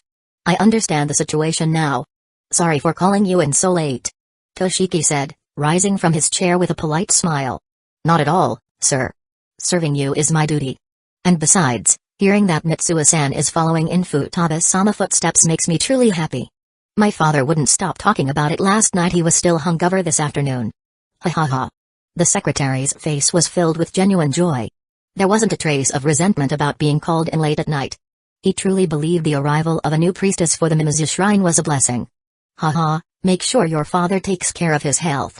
Mimizu Toshiki replied, smiling as well. But his eyes were cold. Following in Futaba's footsteps. Did they mean for Mitsuo to become the vessel of their so-called god? To suffer, to die on a hospital bed just like Futaba? After dismissing his secretary, Toshiki left the town hall on his bicycle. As he rode down the road, the cool night air carried the scent of Lake Itamori. The scattered houses looked like jagged teeth. The dense forest in the distance resembled a lurking beast, ready to devour. And the lake's silver shimmer was nothing more than a trap in disguise. To others, this mountain town was a beautiful sight. To him, it was repulsive. Because this town had taken the woman he loved. His apartment stood at the very edge of town, across the lake from Mimizu Shrine, a steel and concrete building. Anything made of wood reminded him of the shrine. Reminded him of the happiness he had once shared with Futaba in that place. And the pain that followed. That was why he actively supported Teshigawara construction, not just because their power was crucial for his election, but because he wanted those ancient buildings gone. The moment he got home, he barely had time to take off his shoes before a wave of nausea hit him. He rushed to the bathroom. Turning on the faucet, he washed his hands, rinsed his mouth, and stared at his reflection in the mirror. A wary, tormented man looked back at him. Toshiki told himself he would not let Mitsuo suffer the same fate. The next morning. Wednesday. Ida City, Itamori Town, Mimizu Shrine. Although the body belonged to Mimizu Mitsuo, the one in control was Hojukyuk. Well, since it's mine to use right now, you can't complain about what I do with it. With that, Kyajuk pressed down forcefully. Unknown raspberries were crushed into pulp under the rolling pin. Kyajuk then added another fruit, one whose name he couldn't recall, to the mortar and continued grinding it into a thick paste. That was one of the perks of living in a mountain town. Except for winter, there was an endless supply of fresh fruit all year round. He didn't even need to go foraging himself. Villagers who ventured into the forest for various reasons would regularly bring generous offerings of wild fruit to the Mimizu shrine. When Kyajuk woke up that morning, he suddenly remembered that during his last body swap, he had promised Mitsuo, little sister, Yatsuba, that he would make her ice cream. So, he hurriedly finished preparing breakfast and immediately got to work. At first, he considered making his signature yam ice cream, but then Sakura's warning echoed in his mind, "You can only make that for me. If you don't, HMPH." Recalling the ominous gesture Sakura had made with her hands, Kyajuk shuddered and quickly abandoned the idea. Thankfully, the shrine's kitchen was stocked with a vast assortment of wild berries, sparking a new idea. After taste testing them one by one, he picked the ones that complemented each other best. He washed, peeled, and diced them before asking Yatsuba to fetch the long-neglected mortar and pestle. He strained out the pulp, leaving only the smooth puree, then folded in some soft fruit chunks for texture before placing everything in the fridge to freeze. "Nei-chan, is this really gonna turn into delicious ice cream?" Yatsuba's eyes remained locked onto the plastic container inside the fridge, even after the door had fully closed. Then she turned to Kyajuk, full of anticipation. "Yep. After your bath tonight, it'll be ready. But you can't eat too much, it's still a bit chilly for ice cream," he cautioned. Stretching his arms, Kyajuk groaned. Mitsuo's body isn't built for physical labor. However, its flexibility was amazing, probably thanks to years of sacred dance practice. Some movements that required rigorous training in his own body were effortless in Mitsuo's. "All right, time to braid your hair," he announced, clapping his hands. "But Nei-chan, didn't you say braiding hair too often could make me go bald?" Yatsuba asked skeptically. "That can happen, sure, but moderate stimulation actually promotes hair growth. Think about it, when a cow has trouble giving birth, doesn't a vet have to help pull the calf out? Kyajuk would never admit that his hands were itching to test out new braiding techniques, but he wasn't about to experiment on Mitsua's hair. Judging from Sayaka and Teshi's reactions, Mitsuo must be the type to take extreme care of her hair. Better to use Yotsuba as a test subject first. How is that even the same thing? Yotsuba muttered, frowning as she obediently sat on the stool in front of her sister. Braiding. It was just splitting the hair into 3 sections and weaving them together, right? Mimizu Hitoa, who had been quietly sipping tea after breakfast, glanced at her granddaughter Mitsuo, who was clumsily tangling Yotsuba's hair into an unholy mess. She chuckled, her eyes crinkling with amusement. Ah! Nei-chan, what is this? From the moment she felt the uneven tugging on her scalp, Yotsuba had sensed impending doom. But her sister kept reassuring her and even hid the mirror to prevent her from looking. Now that it was finally done, she pulled a small mirror from her backpack only to see 2 indescribable, abominable lumps of hair atop her head. Kyajuk let out a dry chuckle, making no attempt to stop Yotsuba from immediately undoing his hard work. I'm heading out. With that, the little morning fiasco came to an end. Yotsuba decided to forgive her dumb sister for now. After all, she had made her ice cream. But if it doesn't taste good tonight? On the way to school, Kyajuk met up with Sayaka and Teshi, and the 3 of them walked together. As soon as they reached the school gates, Kyajuk spotted Minami Manika standing there, clutching the arm of a burly, thick-set man. She was glaring at him, brimming with hostility. Huh? What kind of scene was this supposed to be? Chapter 114. Demon Sayaka and Teshigawara also noticed Minami Manika standing with a burly man. Teshigawara swallowed hard, steeling himself before stepping forward. Even though the townspeople now referred to Mitsuo as the incarnation of a god, to him, she was just a girl and his good friend. But now, faced with an obvious bully, this was his moment to stand tall. He had waited for this day for years. It was time to show Yamaoka Shunya who truly deserved to stand beside the shrine maiden. Just as he was lost in his own dramatic heroism, he suddenly felt a strong yank at the back of his collar, stumbling backward. Then, he saw Mitsuo stride forward without hesitation. Kyajuk wasn't about to let the obviously weak Teshigawara step in on his behalf. If this thug Manika had brought was really here to start trouble, Kyajuk could handle him with one hand. Hey, you brat. You think you can just bully my girlfriend? The burly man spat his words as he marched toward Kyajuk. Behind him, Manika smirked in satisfaction. After being humiliated by Mitsuo the other day, she had initially decided to swallow her pride, heeding her parents' advice to let it go. But then, yesterday, Shunya betrayed their fashion alliance. She had stood up to Mitsuo for his sake, and now he had turned his back on her? The more she thought about it, the angrier she became. So, she turned to her current boyfriend for help. Yamada Kazuo came from a wealthy farming family in Itamari. He was an outsider and not afraid of Mitsuo's mayor father or the ancient Mimizu shrine. Sure enough, a little bit of whining was all it took to get her simple-minded boyfriend to pick a fight for her. What shrine? What so-called incarnation of a god? At the end of the day, Mitsuo was just a girl. Manika was determined to see her humiliated today. She could already picture Mitsuo beaten and broken, and the thought made her want to laugh in triumph. Yamada reached out to grab the girl who barely came up to his chest. In his mind, this was going to be easy and just one solid grab, and he'd fling her away like a rag doll. A cruel grin spread across his ugly face. Yet, standing before the towering brute, Kyajuk remained completely unfazed. This body might not have been trained for combat, but even back in elementary school, he could hold his own against a dozen opponents with a much weaker frame than this. One overgrown idiot? Please. Against a physically stronger opponent, the best strategy was always to use their own strength against them. As Yamada's hand shot forward, Kyajuk swiftly gripped his wrist, taking a step back while pulling downward with all his strength. Given the height difference, Yamada's momentum instantly threw him off balance, his body pitching forward uncontrollably. If Kyajuk had been in his own body, he would have followed up with a knee strike to the face, breaking his nose instantly. But now, he took one look at Mitsuo's pristine, delicate legs and decided this idiot wasn't even worth that much effort. Instead, he doubled down on his grip, yanking downward even harder. Just as Yamada completely lost his footing, Kyajuk took a quick step back and delivered a sharp kick to his face.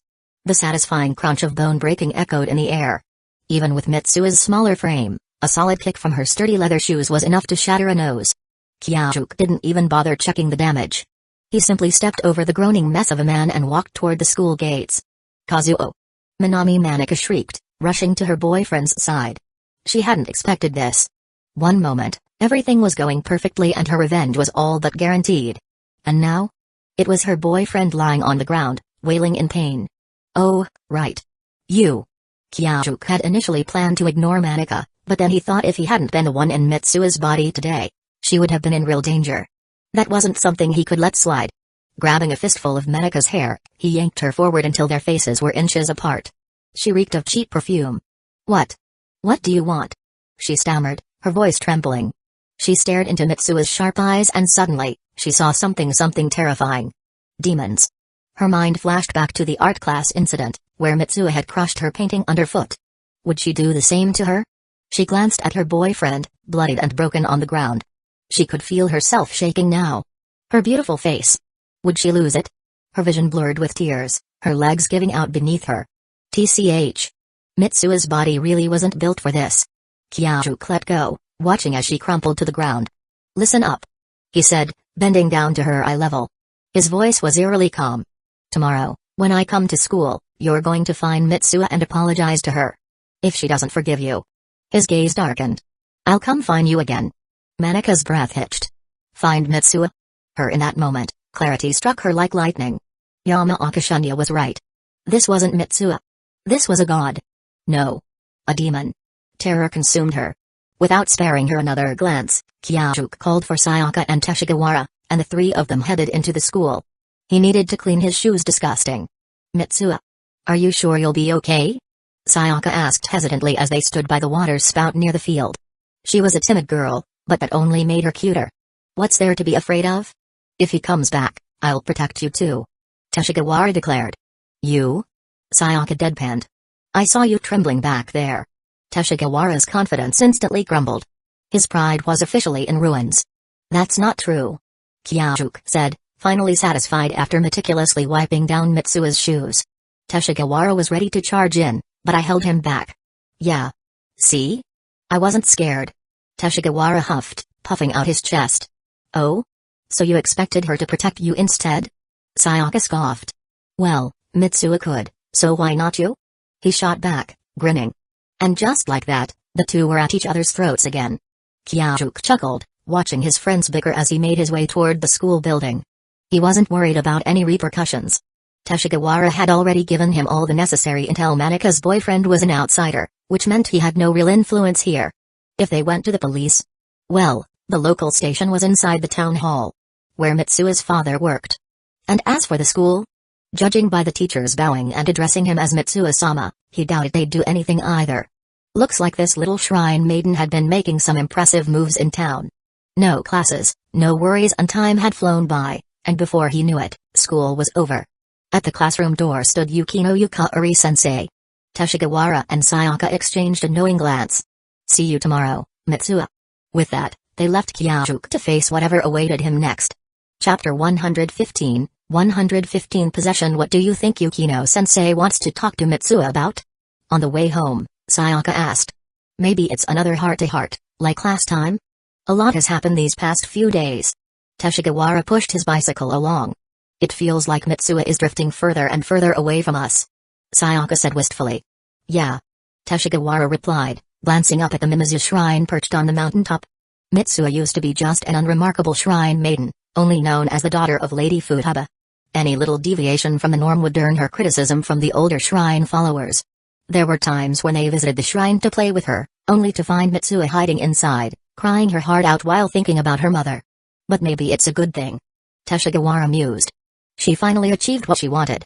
Now, when people in town called her Mitsua-san, it was with genuine respect. She was slowly becoming just like Futaba-sama. Is it really a good thing? Sayaka frowned. Yesterday, she seemed really stressed out. Sayaka was more straightforward than Teshigawara, but maybe because of that, she could see things others missed. Sayaka-ne-chan. A bright, childlike voice interrupted their conversation. They turned to see Yotsuba Mimizu bounding toward them, her pigtails bouncing with each step. Oh, it's Yotsuba. Hey there. Sayaka waved enthusiastically. Hey. Yotsuba ran straight up to Sayaka and grabbed her hand affectionately. There's someone else here too, you know. Teshigawara muttered, feeling left out. Oh, it's just Teshigawara. Yotsuba said, her tone instantly cooling. Why are you still clinging to Sayaka? Teshigawara groaned. OF. Direct hit. Sayaka-ne-chan, where's my sister? Mitsua? She's talking with Yukino-sensei about something. Talking about what? Yotsuba tilted her head in confusion. Probably about what happened these past few days. Then, with animated gestures and dramatic expressions, Sayaka launched into an exaggerated retelling of the things Hojo Kyajuk had done. No way. There's no way my dumb sister could be that amazing. Yotsuba knew her sister too well to believe such a story, no matter how much she trusted Sayaka. It's true. Sayaka insisted. You didn't see it, Mitsuha just did this. She demonstrated on Teshigawara, and that guy, who was 5 times your height, went down like a rock. Then she did this another exaggerated move, and his face was a total mess. 5 times my height? Yotsuba tried to picture it and instantly went pale. That was terrifying. But Sayaka never lied to her. No matter what, Sayaka always treated her seriously, never brushing her off as a kid. That was exactly why Yotsuba liked her so much. That's so cool. Yotsuba gasped. Raised by her grandmother to be as tough as a boy, she was in total awe. Her supposedly airheaded sister had taken down a giant? Right? So cool, right? Sayaka was thrilled that Yotsuba shared her excitement. Laughing and chatting, the 3 of them continued their walk home. Meanwhile, Yukino Yukari and Hojo Kyajuk weren't heading to the office. Instead, they walked out of the school building. I saw what happened this morning from the window. Yukino said. That was pretty intense. She was talking about the moment when Mitsuha had been cornered by a group of girls at the school gate. The scene had stirred up painful memories for her. Even though the circumstances were different and the kind of bullying wasn't the same, she couldn't help but relate. You mean Minami Manika? That wasn't dangerous. Kyajuk replied with a laugh.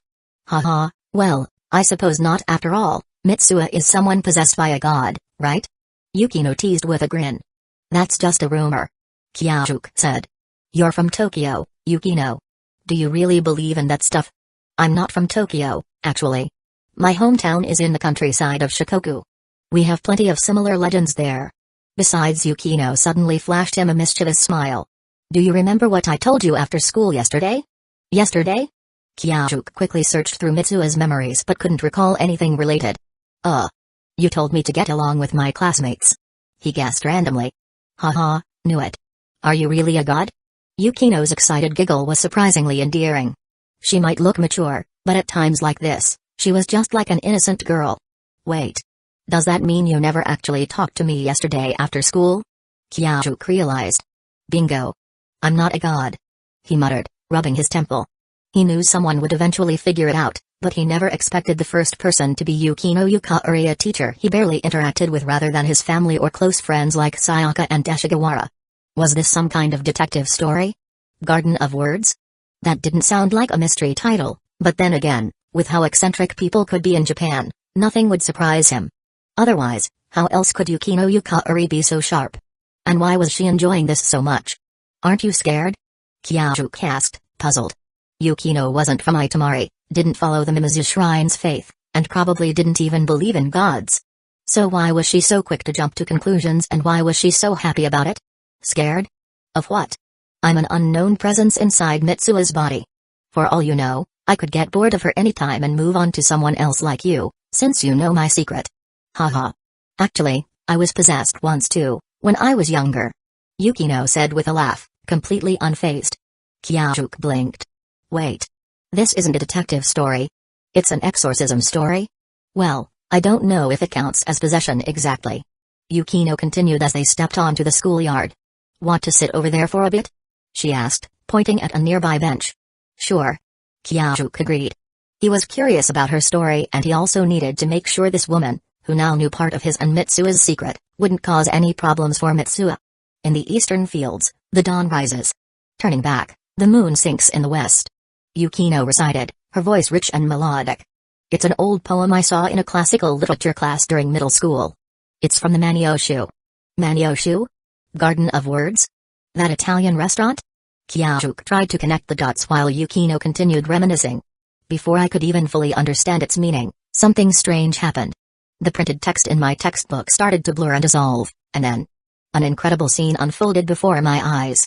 A vast field, bathed in the purple glow of dawn. In the distance, a small man on horseback. Surrounding him was a sky of soft pinks, yellows, blues, a breathtaking gradient.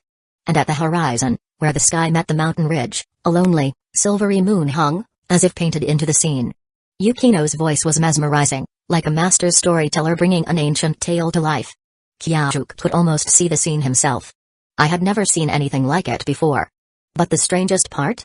My literature teacher, Hinako-sensei, drew exactly the same scene on the blackboard with chalk.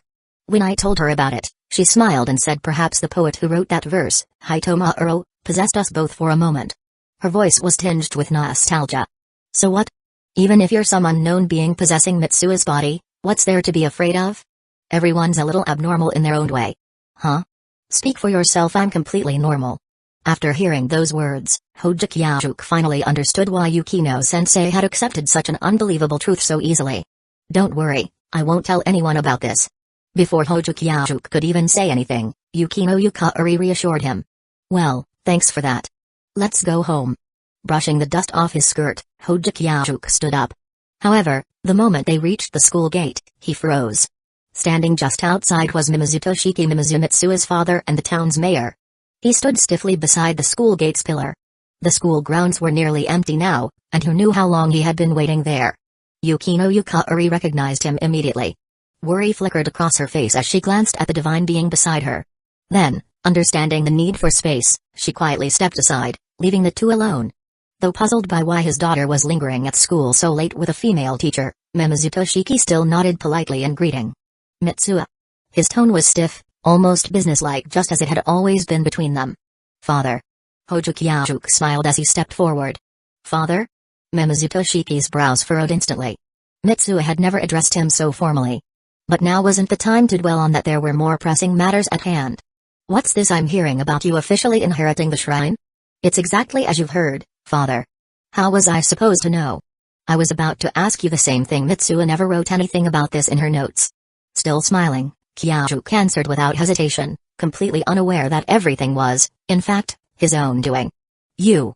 Toshiki was about to press further when he caught sight of his daughter's face, so sincere, so calm. In that instant, the blood drained from his face. Who are you? It felt as if all the strength had been sucked from his body. He stumbled back a few steps, his voice shaking with fear. The girl standing before him, identical to his daughter, was not his daughter.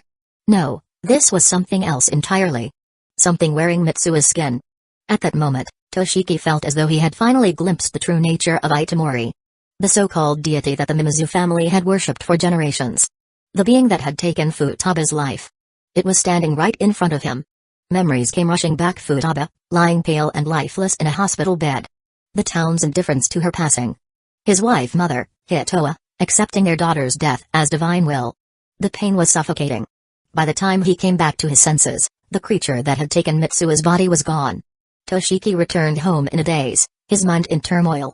Well, if you're okay, I'll be going now. Kyajuk cast a puzzled glance at his father, who had suddenly gone pale. He had no intention of lingering, best not to say too much and risk making things harder for Mitsuo.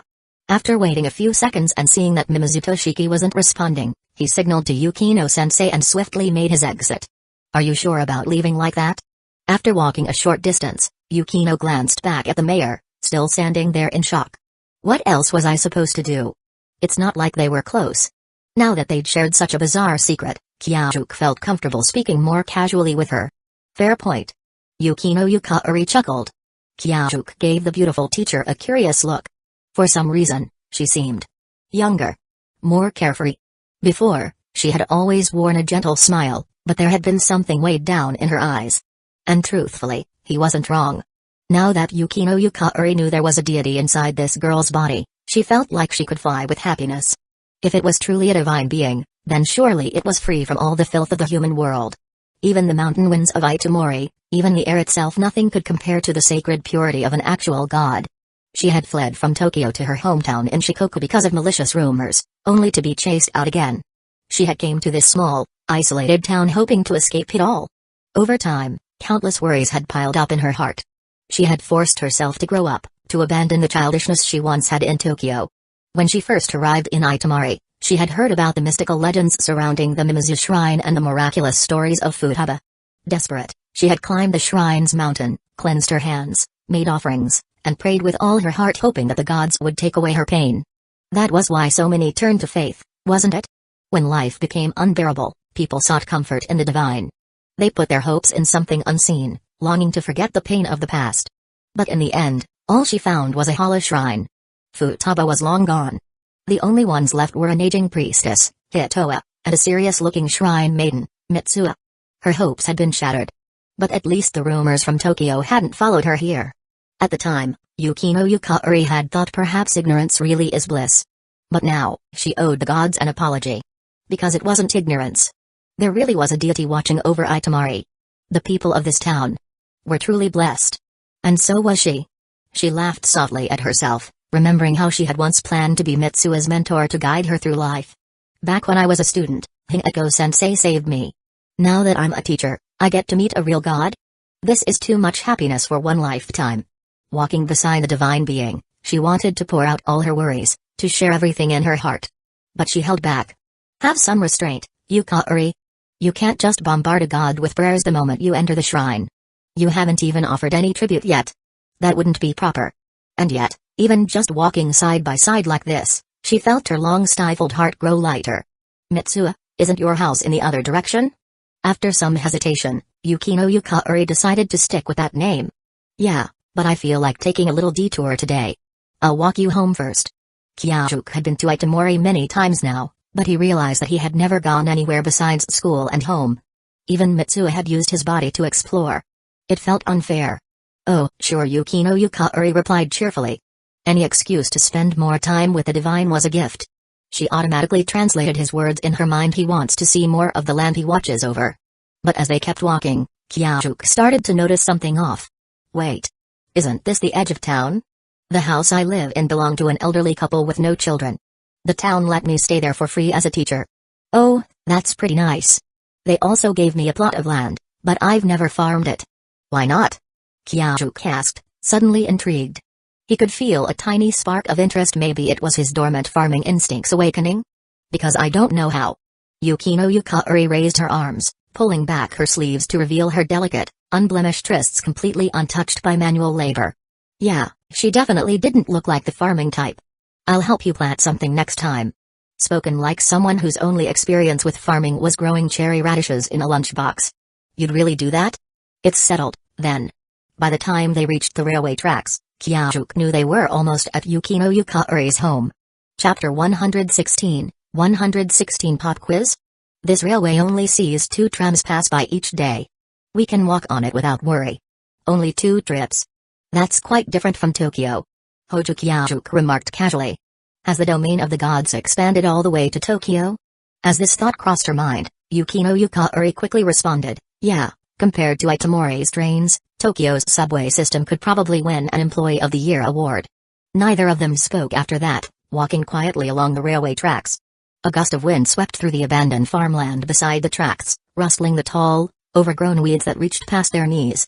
Kyajuk halted and looked ahead.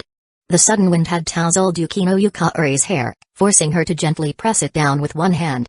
Her hair, like the swaying grass around her, fluttered slightly in the breeze. Fortunately, the wind wasn't too strong, and her dress, a long one that fell past her knees, only lifted at the edges, rippling like waves before settling again. As the gust faded, Yukino Yukari smoothed her hair back and turned with a gentle smile. The evening breeze is really refreshing, isn't it? It felt as though something had been carried away with the wind. Kyajuk, recalling the breathtaking moment he had just witnessed, wished he had the words of a poet to express his admiration. But alas, he lacked such literary skill. Truly, the flowers bloom in radiant splendor. How tragic that I cannot unlock the treasure trove of my own words. Yeah. Just like you, Yukino-sensei. He finally said. Mitsuo's voice, carrying a slightly husky and magnetic tone, added weight to the words. Instantly, Yukino Yukari's cheeks turned visibly red. My house is just up ahead, she said, quickly turning away to hide her embarrassment. It was a traditional Japanese house, a large, single-story structure with a sharply slanted roof. Are you sure this house doesn't leak when it rains? Kyajuk asked skeptically. When it rains heavily, it does. That's why we have an abundance of buckets and basins at home to catch the leaking water. If they didn't catch the water, it would seep and spread, soaking and ruining everything inside. I can help fix it when I have time. Kyajuk offered confidently, even though he had no experience in such matters. But Mitsuo's friend, Teshigawara, came from a family that ran a construction company. Poor girl, ending up in a place like this to teach, living in such conditions. No wonder she seemed so happy after meeting me. Thanks, Yukino-sensei said with a soft smile. I'll be heading off then. See you next time. See you next time. Back at the Mimizu residence, Kyajuk hadn't even had time to eat before his grandmother summoned him. He changed into a shrine maiden's attire and was led to a small room beside the main shrine. A bright incandescent lamp lit up the space, making it surprisingly well illuminated. Inside, a middle-aged woman whom he had seen earlier in the day was kneeling before an altar. As soon as she noticed Kyajuk, she quickly stood up, bowed, and called out, "Mitsuo-san." Before he could process what was happening, his grandmother gently pushed him down onto a cushion before the altar, guiding him into a formal seiza position, a posture with his legs folded beneath him, back straight, and hands resting neatly on his thighs. It was an uncomfortable way to sit, but oddly enough, Mitsuo's body seemed entirely accustomed to it, feeling no discomfort at all. Mimizu Hitoa, after leading him inside, stepped out, leaving him alone with the woman. Despite the presence of a modern incandescent bulb, the faint scent of burning incense, the solemn altar behind him, and the mysterious murals on the walls made Kyajuk feel as if he had stepped into another world. "Mitsuo-san, my son is about to graduate from high school. I was wondering, would it be better for him to move to the big city, or stay here in Itamari?" "Huh? So I, Hojo Kyajuk, am not only a love guru but now also a life coach. Why didn't this happen the last few times I was here? Has Mitsuo expanded her services? She's more capable than I thought, this little shrine maiden." Realizing this was a serious matter, Kyajuk quickly engaged his brain. He couldn't afford to mess up Mitsuo's business expansion. What could he even do in Itamari? Farming? Recalling the abandoned fields lining the railway, Kyajuk immediately dismissed the idea.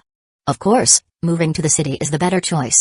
Your son probably feels the same way, doesn't he? I see. Yes, Suk does seem to dream of the city. The woman, whose family grew premium watermelons that were shipped to Tokyo, nodded in agreement. She made up her mind to set aside 1/10 of their annual watermelon earnings to fund her son's move to the city.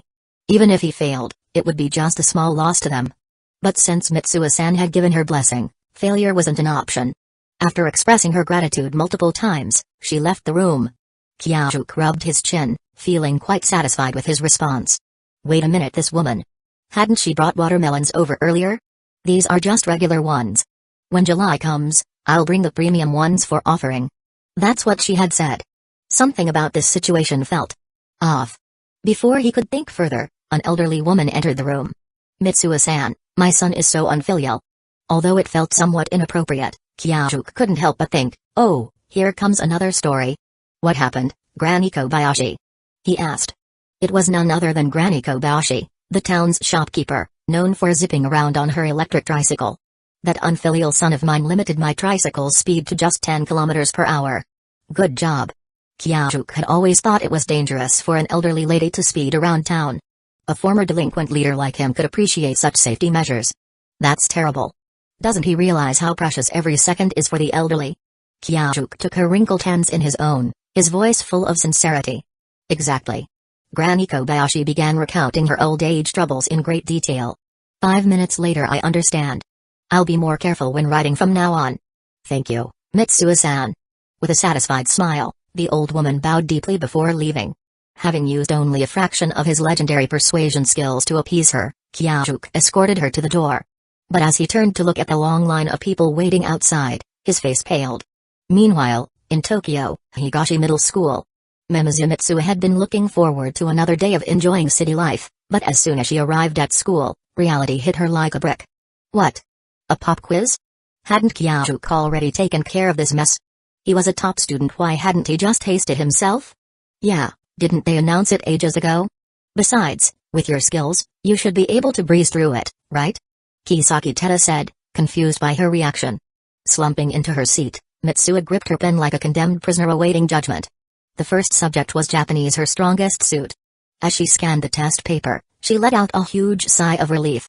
Despite the curriculum differences, her father's background as a former folklorist had given her a deep love for literature, making this test manageable. The Japanese exam had somewhat soothed Mimizu Mitsuo's anxious heart. She began to wonder maybe Kisaki's thick book of practice problems was just something he used to challenge himself. Perhaps Higashi Middle School's overall academic level wasn't as high as she had feared. Clinging to that faint hope, Mitsuo braced herself for her most dreaded subject, math. The moment she laid eyes on the test paper, she wanted to knock herself unconscious and see if she could somehow switch back to her own body, summoning Kyajuk to deal with this nightmare instead. The questions weren't quite as monstrous as the ones Kisaki had once asked her for help with, But they were still far beyond the capabilities of someone as hopeless at math as she was. By the time the exam ended, Mitsuo hadn't even managed to flip the paper over to see the scenery on the back. No, more accurately, she hadn't even finished a quarter of it. Lunchtime. Mitsuo turned her frustration into appetite, devouring 2 large bowls of beef udon and 3 peaches. Hojo, why didn't you finish your math test? Kisaki Teta had tried to hold back, but in the end, he couldn't help asking the question that had been bothering him all morning. Mitsuo, who had been lying back in her chair, hoping to sleep away the trauma of the exam, froze. Oh no, he found out I'm bad at math. Maybe she should just silence him. Not like Kisaki could win against Kyajuke's body in a fight anyway. While absurd thoughts raced through her mind, Mitsuo squeezed her eyes shut, pretending to be dead. That afternoon was the English exam. The difference between the English education in a rural town's middle school and a top Tokyo private school. Mitsuo was about to experience it firsthand. In a hazy daze, she drifted off into a dream, or perhaps it was more than that. She felt herself rising, floating above Tokyo's towering buildings, soaring over forests and rivers, beyond time and space itself. She saw herself with a warm smile, patiently answering the endless questions of devoted believers. Only in the brief moments between conversations did her exhaustion and quiet despair reveal themselves. Haha. Who was she? She looked so miserable. Mitsuo found herself laughing, amused until a sudden vibration from her phone jolted her awake. Why was it a phone alert waking her up instead of an earthquake? If it were an earthquake, at least she could skip the test. Reluctantly, she sat up and silenced the alarm. Kisaki Teto was nowhere to be seen. He had probably slipped away to cram vocabulary somewhere. Mitsuo briefly considered doing the same, but after a measly 3 seconds of effort, she gave up. Back in the classroom, the teacher distributed the English exam. Mitsuo glanced at the test paper, and her eyes widened in shock. She could barely understand what was written. With a sinking heart, she started working on the few problems she knew, silently praying that Kyajuke would forgive her. Chapter 117, 117 You should go to the hospital. Hojo Kyajuke stood expressionlessly in front of the bulletin board displaying the exam results. Around him, Kisaki Tera and the other students stared at him in disbelief. Hojo. Did you forget to write your name on the test? Hanagaki Takemiki asked hesitantly. Though Kyajuke's scores weren't zeros, Takemiki could think of no other explanation for what he was seeing. Thanks for your concern, but no. Just a little. Accident happened. Kyajuke replied calmly before walking away, the crowd instinctively parting to make way for him. Only after he left did the once silent students rush forward, whispering among themselves. No way. Hojo scored this low? He nearly aced the entrance exam. One student exclaimed. Could it be? Another student started, only to be cut off. Shut up. Do you have a death wish? His friend quickly clamped a hand over his mouth. Besides, even if you were cheating, could you really score that high? Another chimed in. Yeah, but still. Why? The students all stared at his name in the middle to lower section of the rankings, the same question echoing in their minds. By the time he reached the rooftop, Kisaki had already gone to buy lunch. Now that Kyajuke was earning a bit from his kendo coaching job, he could afford to eat well again. Absent-mindedly, he pulled out his copy of Love Metronym, intending to read, but as he flipped it open, he noticed unfamiliar handwriting scattered across the pages. Some pages had dried water-stained circles where drops had fallen and evaporated. After several exchanges, Kyajuke had become familiar with Mitsuo's handwriting, delicate, meticulous, and undeniably feminine. The notes she left were filled with emotional reactions about how touching the novel was, how pitiful yet strong the heroine seemed. A quick guess told him those dried spots were her tears. Sighing, he closed the book. Now that it had been altered, he wasn't in the mood to continue reading. He'd just buy a new copy later. Still no sign of Kisaki. No surprise there, Kyajuke had decided to treat himself to something better than pre-packed meals, which meant a wait for fresh preparation. He massaged his temples, closing his eyes. In the darkness, the glaringly bad scores seemed seared onto his retinas. He had braced himself for this the moment he realized the exam was coming, but a small part of him had still hoped maybe I won't switch bodies that day. Mitsuo had crushed that hope. Just like how a cat always lands on its feet, fate made sure the worst-case scenario happened. Whatever. He'd just take back the top spot on the next test. His homeroom teacher had already called him in that morning before the scores were even posted. Surprisingly, there was no scolding, just a concern. The teacher asked if he was feeling unwell or going through any difficulties and assured him that, no matter the problem, the school would support him. Kyajuke thanked him for the concern and simply promised, I'll be first next time. His serious tone had startled the teacher, who quickly reassured him, no pressure. We all believe in you. Despite his abysmal performance, the teacher clearly understood the kind of student he was. No one could fake their daily academic ability. Even if someone doubted him, no one could believe that his entrance exam scores were fraudulent.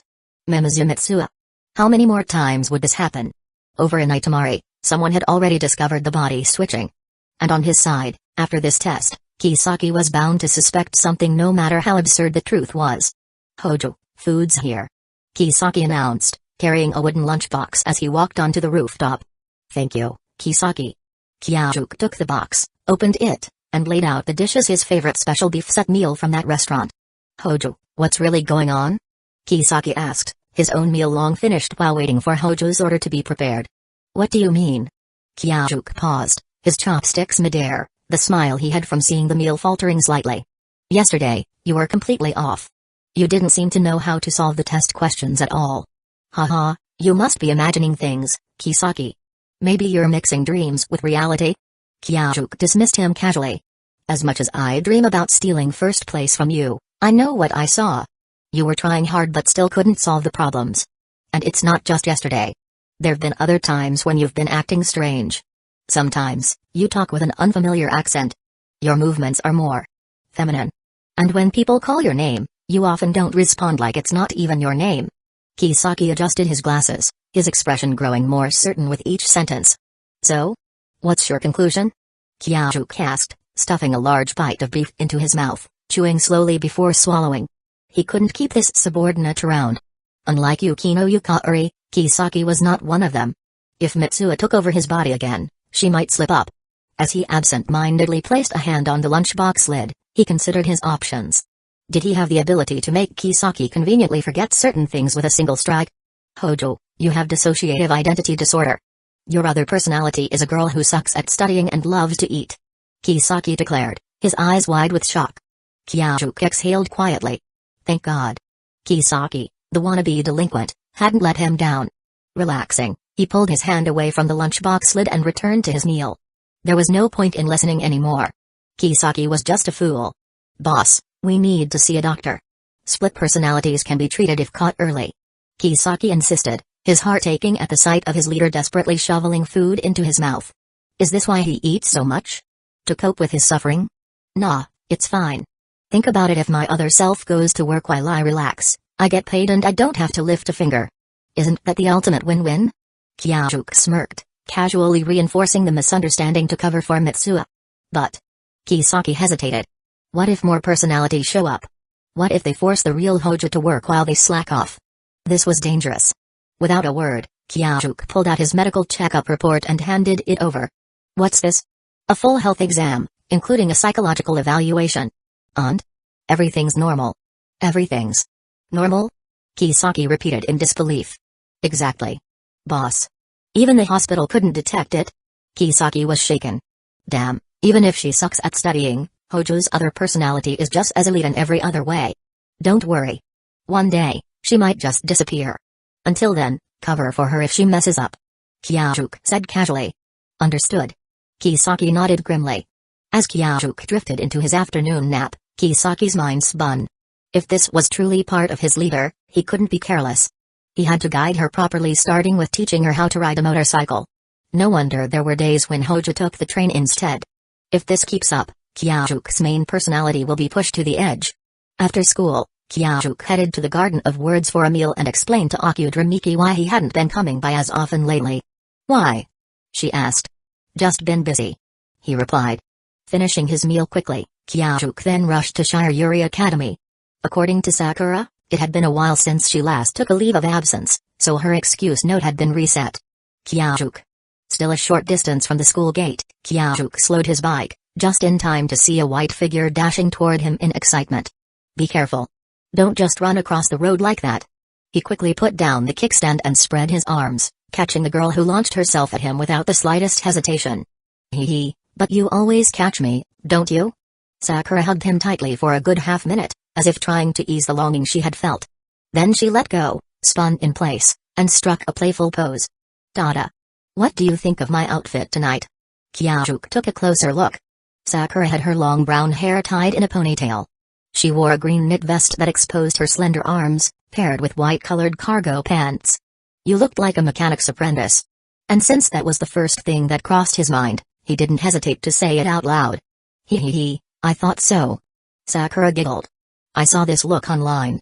Since we're going to a motorcycle gathering tonight, I figured this mechanic-style outfit would feel familiar to both you and that person called Kelty. You idiot. I'd find you familiar no matter what you wear. Kyajuk grabbed a helmet from the backseat latch, gently placed it on Sakura's head, and carefully adjusted the straps for her. As for Kelty, I don't know why you're so interested in her, but she's easy to get along with. Come on, let's go already. I can't wait. Sakura clung tightly to Kyajuk's waist.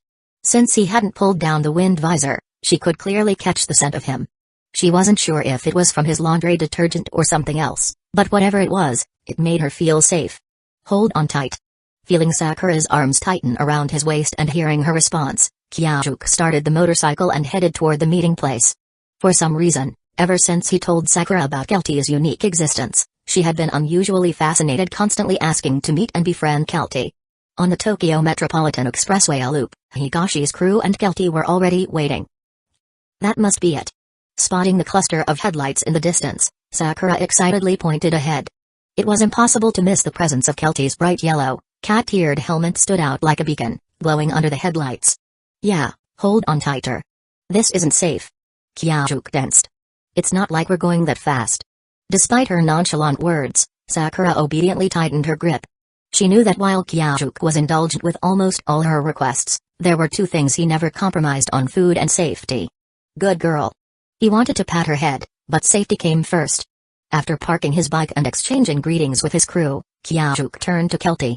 Long time no see, Kelty. Long time no see, Hojo. Kelty's speech had become fluent enough that her voice sounded as if it were coming directly from her head, only without the usual muffled effect of a helmet. Haha, you two sound like that sushi guy. What was his name? That always greets people like they're long-lost friends.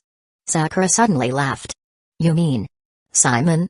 Having spent years in Ikebukuro, Kelty was no stranger to the towering, ever-friendly African sushi chef who greeted everyone with the same enthusiastic long time no see. Yeah, that's him. Hojo and I met him when we went to Ikebukuro. He was hilarious. And his sushi was amazing. With her natural charm, Sakura seamlessly struck up a conversation with Kelty, her warmth catching even Kelty off guard. This one here is my childhood friend, Yamauchi Sakura. Kyajuk introduced. She's been dying to meet you. And this is Kelty, my friend and the fastest rider in Ikebukuro. With the introductions out of the way, Kyajuk turned to his subordinates, who had been shamelessly eavesdropping on the conversation. What are you all standing around for? Waiting to race me?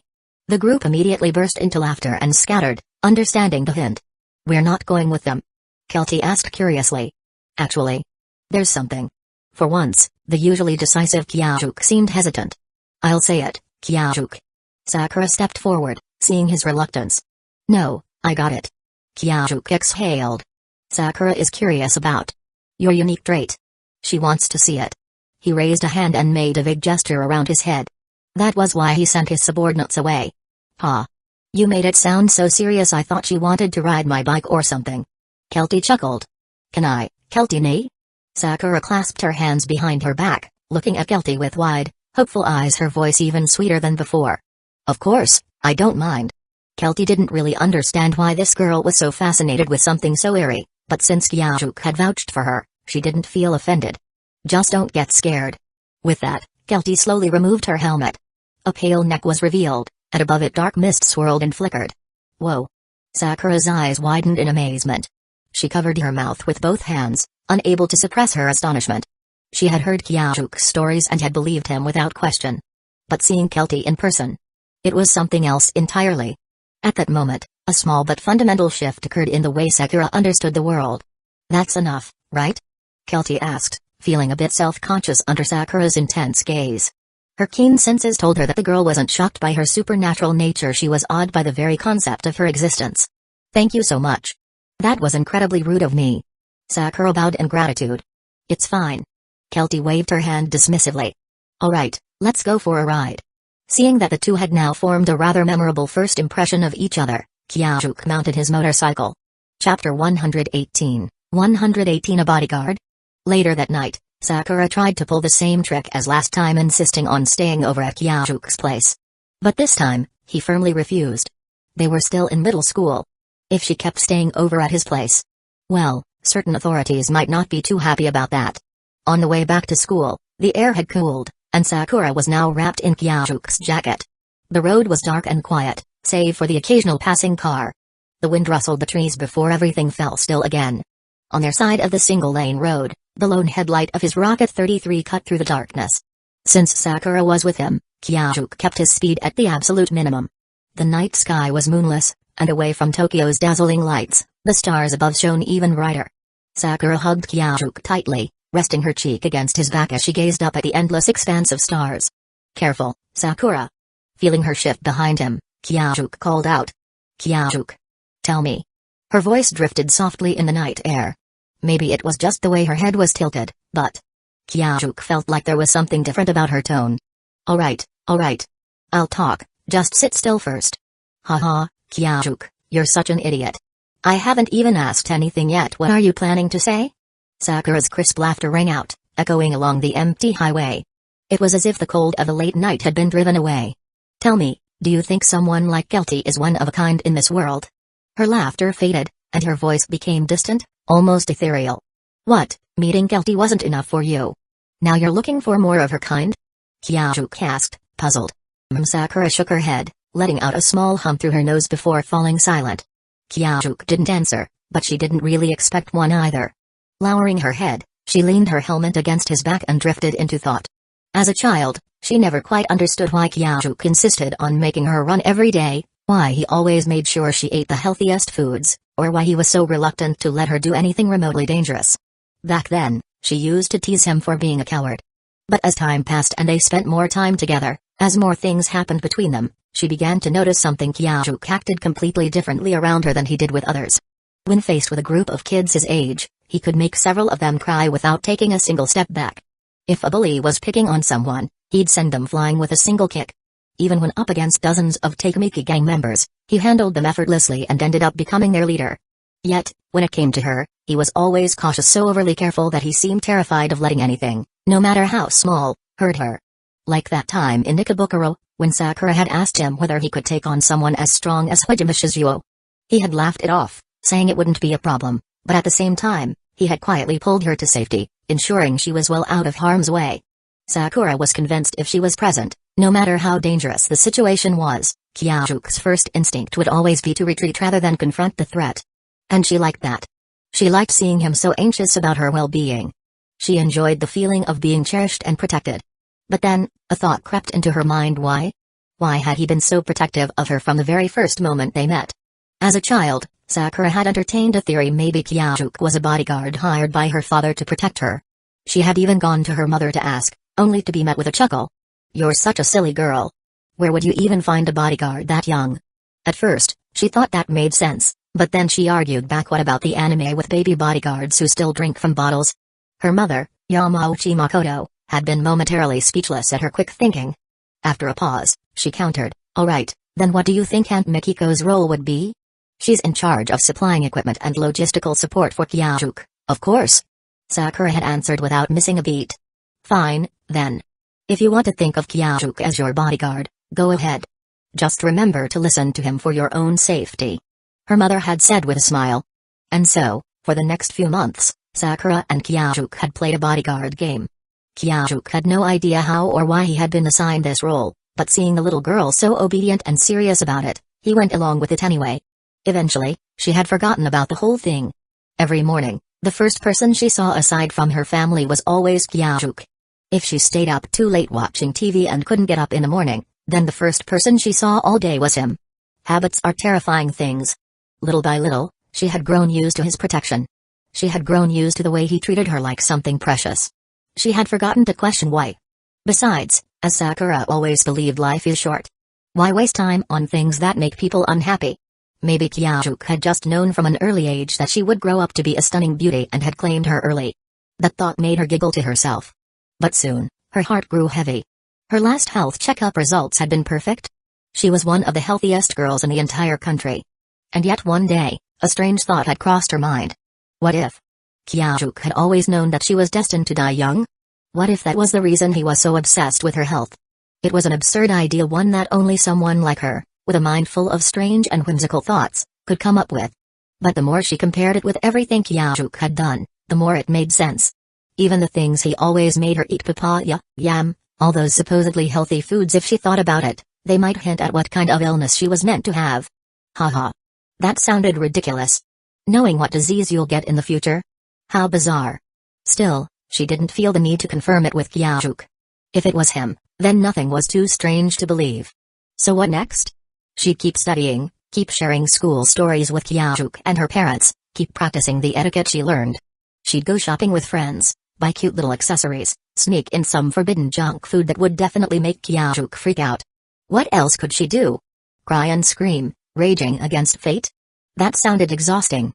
She'd rather save her energy and go on more dates with Kyajuk. Or maybe spend more time with her parents. With Aunt Mikiko. They would be devastated if she were gone. Aunt Mikiko would probably cry for an entire month. The mental image made her chuckle. She couldn't hold it, and soft giggles spilled out before she could stop them. Sakura, what are you laughing about? Kyajuk asked, feeling the movement against his back. Hee, that's a secret, she said playfully. Her laughter grew even brighter.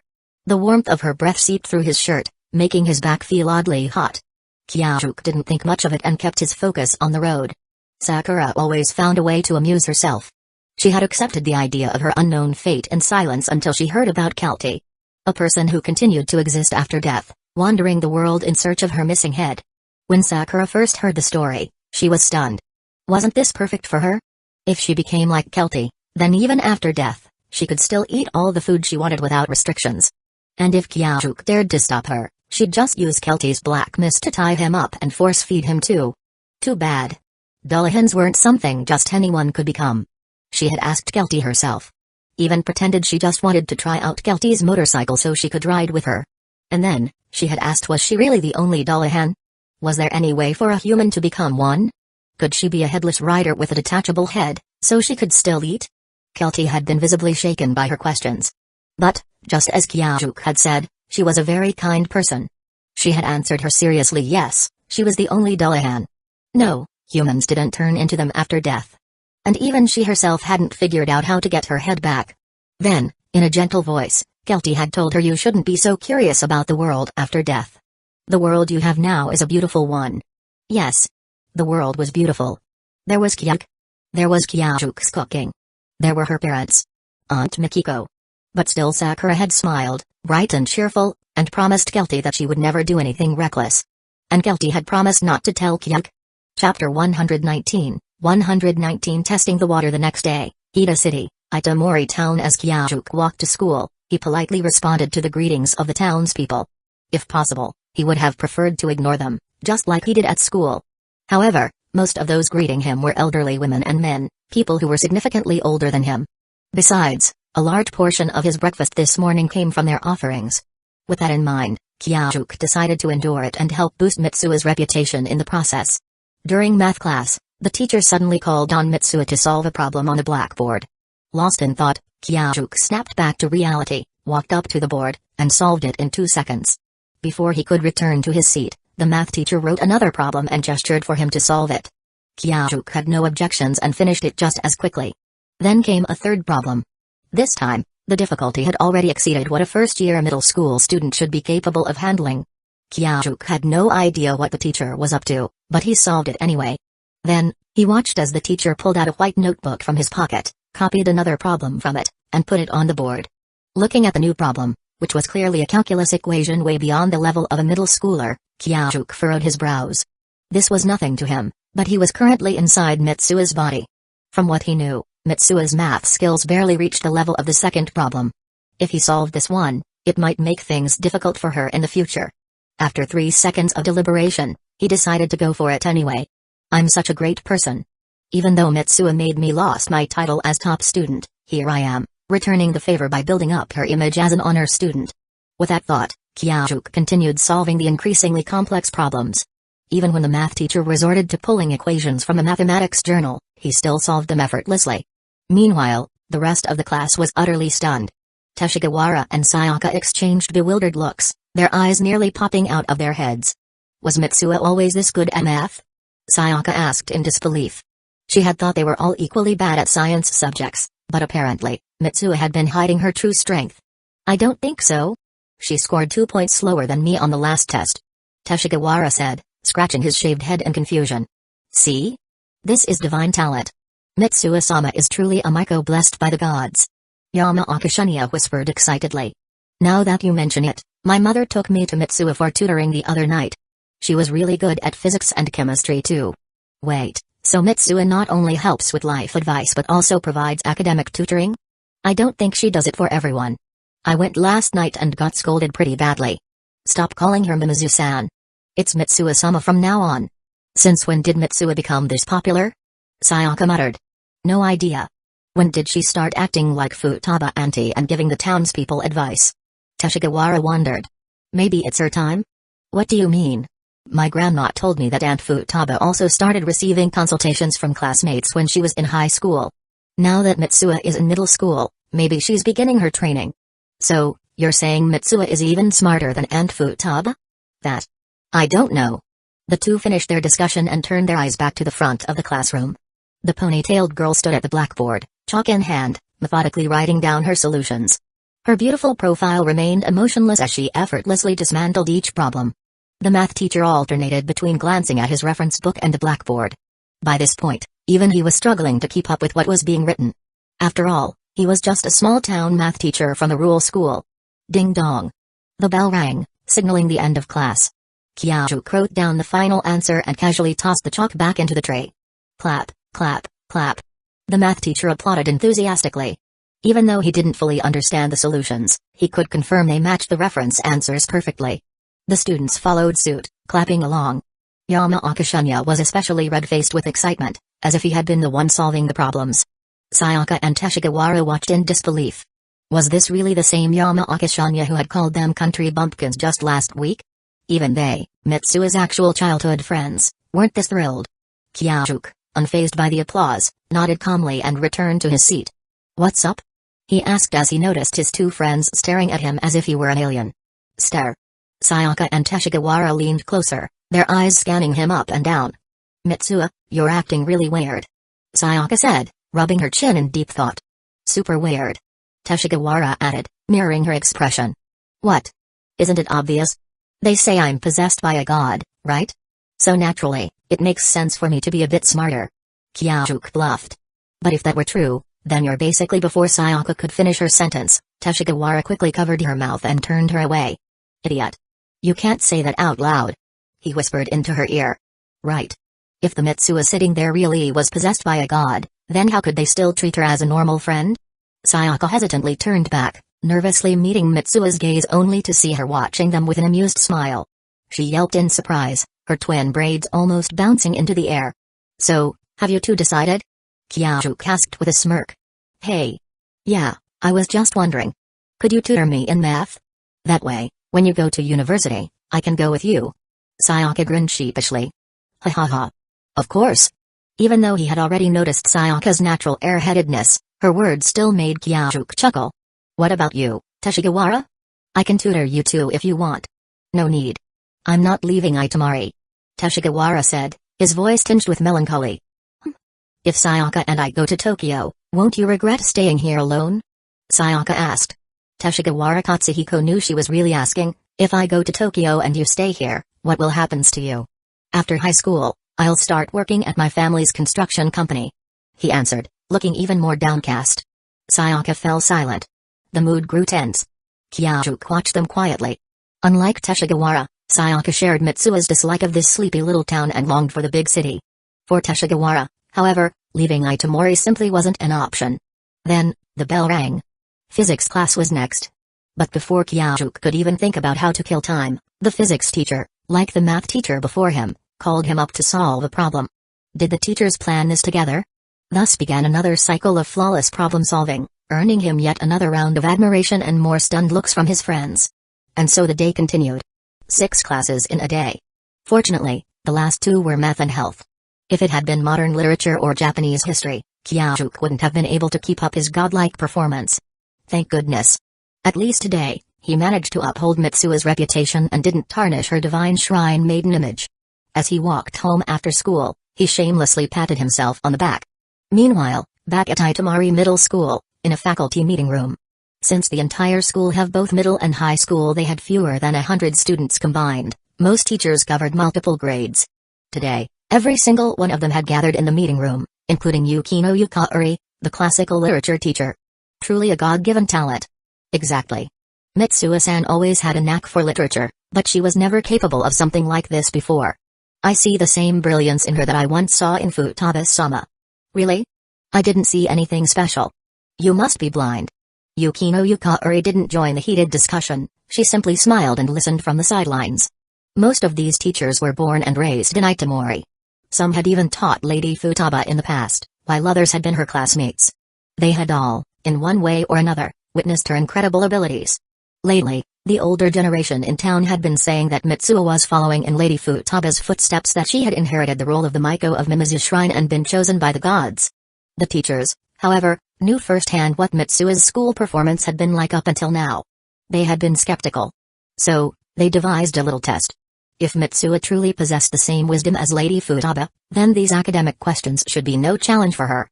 After all, Lady Futaba had once carried a book said to contain the answers to all of life's mysteries. And so, they agreed to quiz her today. Thus, everything that transpired unfolded. Now, not just the teachers, but even the students who had heard about the incident. The very people who prided themselves on their modern education, the highest intellectual authorities in Itamari. They, too, now believed that Mitsuo-san was truly possessed by the divine. Chapter 120, 120. What are you doing? Tokyo, Higashi Junior High School, rooftop Kyojuk is amazing. To think that as a middle schooler, he earns so much. Now I can finally eat without worrying. With that thought, Mitsuo blissfully enjoyed the assortment of desserts and milk tea that Kisaki had brought her. Kisaki sat to the side, not doing his usual routine of studying or solving problems, but instead looked at his older brother with a pained expression.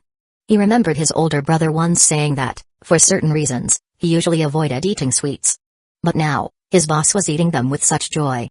Could it be that another personality was in control of the body today? Thinking this, he suddenly spoke up, asking, "Is it really that delicious?" "Of course. I've never had anything like this in Itamari." Mitsuo, completely caught up in the joy of eating, momentarily forgot where she was and thought that Sayaka or Teshigawara had asked her the question. She was about to share her thoughts on the delicious food. But then, as the words left her mouth, she froze. The cake she was about to lift to her mouth also stopped midair. What did I just say? Did Kisaki hear that? He didn't, did he? Mitsuo slowly turned her head to look at Kisaki Teta, like a rusty robot. Itamari? What's that? Kisaki asked blankly. Was it a place created by his older boss' other personality? Itamari. Itamori is, haha. Mitsuo tried to play it off, but she forgot she was using Kyojuku's body. As her brother's alternate personality repeated the name, Kisaki felt it sounded familiar. He shook his head. Now wasn't the time to get hung up on that. What mattered was correcting his older brother's alternate personality. After learning about the personality split, Kisaki had researched how to treat it. He understood that the focus should be on the coherence between the split personality and the original one. If the alternate personality became too much like the original, could it still be considered a split personality? It was this reasoning that, despite not wanting to buy the cakes, he went ahead and bought them, hoping that later he'd be able to talk to this personality more easily. I know all about you and Hojikyuk, Kisaki said. Mitsuo almost screamed in surprise. She had already imagined what might happen if she were discovered, and now it seemed like the moment had come. Thanks to Teshigawara being a fan of the occult, Mitsuo had access to expired magazines from various countries. There were all sorts of odd titles like mystery, occult, and more. Although she wasn't interested, she often overheard things like, researchers found a new animal in the Hida Mountains and dissected it for study. A person with 13 personalities, 5 hospitals fighting to study them. Though she wasn't sure of the truth, just thinking about it sent shivers down her spine. Every time this happened, Mitsuo would comfort her frightened friends and scold the troublemakers. But now, the focus was on her. What should she do? What should she do? Think, Mitsuo, think. Use Kyojuku's smart brain. Mitsuo clenched her fist, the strength in her hand giving her a bit of confidence. Right. All I have to do is make Kisaki forget about it. With Kyojuku's strength, maybe one punch would do the trick, just like in that mangan on his phone. She looked at Kisaki's serious face, and her right hand tightened and relaxed a few times, trying to gauge her options. No, Kisaki invited me to a delicious cafe. Hitting him would be too cruel. Could I control my strength and just erase this memory of his? Yotsuba's TV dramas have something like that, right? Mitsuo clenched her fist again, feeling the varying sensations of pressure. Her eyes remained fixed on Kisaki's head as she considered her next move. Split personalities aren't that scary, Kisaki Teta said, after thinking for a moment. If you study Kyajuke's way of doing things, you can become just as capable as him. You can become a personality that's useful to society. Wait. Did Kisaki just say split personalities? What's he talking about? Mitsuo relaxed her hand, realizing the situation might not be as bad as she thought. I talked to Hojo about this yesterday. He doesn't mind your split personality and is willing to get along with you. Kisaki added. What? Kyajuke told Kisaki about this. Mitsuo immediately thought that the reason he hadn't written it in the memo was to scare her. Just as she was about to get angry, she remembered all the people who had came to her last night to unload their troubles. Her grandmother had said that there had been 3 times as many visitors as usual. She also remembered the scene from the last time they swapped, half asleep and half awake. She felt a bit embarrassed. She had been enjoying herself in Tokyo, giving Kyajuke terrible grades, while he had been doing his job as a priest. Sigh. He had it rough too. While Mitsuo was lost in thought, Kisaki spoke again. Let's start with math. Hojo is really good at it. You only got those low scores because you didn't appear for long enough. But if you use the same brain, you'll catch up to me in no time.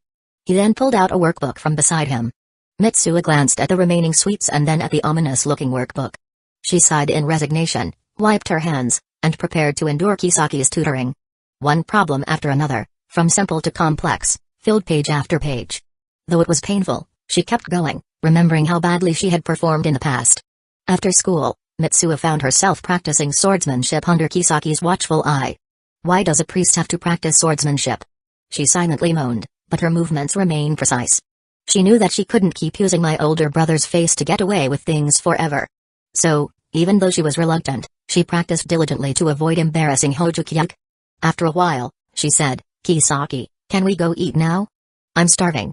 Usually, Mitsuo would slack off at school, but after all the mental exertion today, she was famished. Sure. After we eat, we'll start learning to ride motorcycles. Motorcycles? Sure. Mitsuo liked this idea. She had been eyeing Kyajuke's motorcycle for a while. We'll go to an Italian restaurant. Hojo used to go there often for dinner. Ah. Is it Garden of Words? But. Don't worry. It's not the one Hojo used to visit. It's the one run by his subordinate's family. Phew, that's a relief. Mitsuo let out a breath of relief, but a small sense of disappointment crept in. While Kisaki and the others were great friends, she still wanted to meet Kyajuke's female friends. She was curious about the latest fashion trends in Tokyo, the popular styles. Of course, she didn't dare write this in the memo. Kyajuke had explicitly told her not to reply to messages in the memo, clearly indicating that he didn't want her meddling with his relationships. But now, as she thought about a completely changed Itamori, Mitsuo felt a little eager to help Kyajuke out. Chapter 121, 121 Don't Come In. Welcome. Pushing aside the Norin curtain that displayed the shop's name, Mimizu Mitsuo was the first to step into the small izakaya called Nishiru. As their group entered, the already cramped space became even more crowded. The hostess quickly greeted them and led them to their seats. They gathered around the cooking counter, where they had 2 options, order from the menu or choose one of the day's special dishes written on small paper squares behind the chef. Mitsuo held the menu in her hands, but her eyes were darting around the walls, scanning the specials. Just as Maki Hojo had said, this place was famous for its munge aiyaki. They had all sorts: classic octopus munge aiyaki, menta-iko, spicy cod roe, munge aiyaki, and even some stranger combinations. Basically, like tempura, it seemed like anything could be turned into munge aiyaki. If you're not sure what to get, I recommend the creamy sauce munge aiyaki. It's the chef's specialty. Maki suggested. Creamy sauce? Mitsuo's heart practically leaped with joy. She immediately placed an order not just for 1, but for 4 servings. Octopus, scallops, menta-iko, she wanted them all.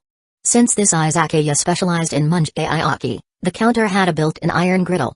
The chef would cook the dish before transferring it to the cooler side of the griddle in front of the customers, letting them control the level of crispiness to their liking.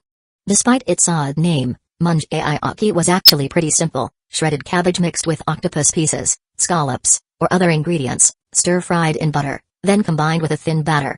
It was chopped and mixed together like stir-fried ice cream. Then came the crucial step: letting it firm up and develop a golden, crispy crust.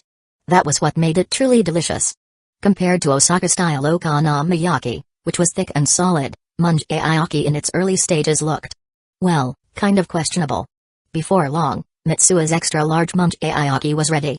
The iron griddle at the counter wasn't completely heated, so the area closest to the customers was cooler, making it safer to handle. Because her batter had a creamy sauce mixed in, her munchayaki had a rich, milky white appearance. As it cooked, small bubbles began to rise, and the edges turned golden brown, forming little craters. Mitsuo quickly grabbed a small spatula and carefully lifted the crispy edge, folding it over itself. Now that both sides were golden brown, it suddenly looked way more appetizing. She swallowed hard. As much as she wanted to take a bite right away, she knew that anything hot enough to cook the batter would be far too hot for Kyajuke's lips to handle. She didn't want to make things difficult for him, so she blew on it as hard as she could.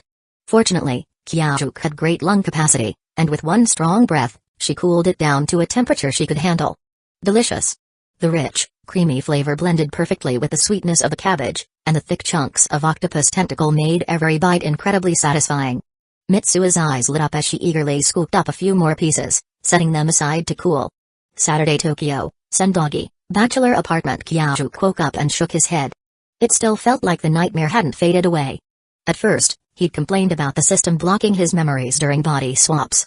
But now that those memories were coming back in vivid detail, he almost wished he could return to blissful ignorance. What he had expected to be a relaxing countryside vacation had turned into an endless cycle of tutoring sessions and life consultations. He still couldn't recall why it had all happened, but the image of that long line of people, him dozing off while sitting up, only to be shaken awake again, it was all painfully clear. This couldn't go on. There was no way he'd be stuck working for Mitsuo while she enjoyed a carefree life in Tokyo, eating and drinking to her heart's content. His finances were stable for now, but he still needed to stick to his part-time job plan. Something with flexible hours where he could come and go as he pleased would be ideal. Every night before bed, he wrote a reminder in his memo. Work tomorrow. Make your own pocket money. After all, she was the one spending all the money in the end. With that thought, Kyajuke opened his memo app. And then, a notification popped up. Tomorrow, Nezu Shrine, Azalea Festival. The moment he saw those words, his groggy brain snapped into full alert mode. He suddenly had the overwhelming urge to swap back and take Mitsuo's place at work. He had made plans to go to the Azalea Festival at Nezu Shrine with Sakura, Shoko, and Noka. Just imagining the three girls together in one place sent a cold chill down his spine. Nope. Change of plans. Mitsuo was going to the festival instead. If they didn't swap bodies tomorrow, he was uninstalling this damn system. As for the risk of being exposed in front of three girls who knew him best, well, if it happened, it happened. Some things in life were just inevitable. After washing up and completing his daily kendo practice, Kyajuke headed out. He had plans to meet Ariri at her place to discuss manga. Breakfast was included. Bringing only his phone, wallet, and keys, he left the apartment. Previously, he had asked if he needed to bring any drawing materials, but over the phone, Ariri had shot him down immediately.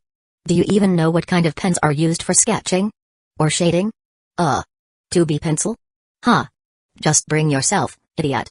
And that was how Kyajuke with empty stomach made his way to Ariri's place. She had mentioned that her mother would be cooking today, so he was somewhat looking forward to it. Since it was the weekend and not rush hour, he arrived at Ariri's grand mansion before his stomach could start complaining. Even though it wasn't his first time seeing it, riding his motorcycle through that traditional Japanese courtyard still left him in awe. The sight only strengthened his resolve he needed to make more money. If someone as rich as Ariri was still working hard on Jinshai, then what excuse did he have not to? After parking his bike and making his way to the main house, Sayuri greeted him at the entrance. Good morning, Sayuri-san. Lily is still in her room, drawing. You can go straight up. I'll call you both when breakfast is ready. Before he could even ask to greet Ariri Dad, her mother cheerfully ushered him upstairs. Clearly, formalities weren't a big deal in this household. Climbing the open staircase, his feet sinking into the thick carpet, Kyajuke found Ariri's room with practiced ease. Knock, knock. No response. He knocked again. Still nothing. Since Sayuri had sent him up directly, Ariri probably knew he was coming, right? Turning the doorknob, he let himself in. Ariri was so absorbed in her drawing that she didn't even notice him at first. But the moment she heard the door open, she spun around and blurted out, Mom, I told you to call me when Hoji gets here. I. The words died in her throat. Her movements froze like a malfunctioning machine, and then panic. In a flurry, she snatched her drawing board and shoved it behind her. Hojo. Why did you just walk in? Her voice was sharp, high-pitched, a mix of panic and embarrassment. Her hands flailed wildly like the wings of a hummingbird. I knocked. Twice. Kyajuk stepped inside, unbothered. More importantly, what are you drawing? Even with just a fleeting glance, he had caught sight of something: exposed muscles, broad and defined. Yeah, that definitely didn't look like a normal sketch. It's just a regular draft. Ariri's eyes darted around, desperate for an excuse. Don't come any closer. As Kyajuk advanced toward her, eyes locked on the drawing board behind her back, Ariri panicked. She stood up, but realizing that moving would expose the drawing, she made a last-ditch effort. Ow! My foot. I think my old injury's acting up again. Hojo, can you get me some ice? With perfect execution, the blonde beauty slipped into her refined lady act, her voice soft and delicate. Those shimmering blue eyes practically begged for sympathy. Unfortunately for her, Kyajuk knew her too well. Unfazed, he kept walking. If this room weren't so big, he would have reached her already. Realizing her usual tricks wouldn't work, Ariri's face twisted in desperation. No choice. She grabbed the entire drawing board, yanked it off the stand, and bolted. Her plan? A full retreat to the far side of the room. Her mistake? She pushed off too hard. As her left foot took off, her right foot slipped on the plush carpet beneath her. First came the forehead impact. Then darkness. The next thing she knew, she was falling into the one domain she feared most. Kyajuk would first be stunned, then overjoyed. Next, he would glance toward the door to check if my mother was there. If not, he'd shut it quickly and turn to me with a predatory grin.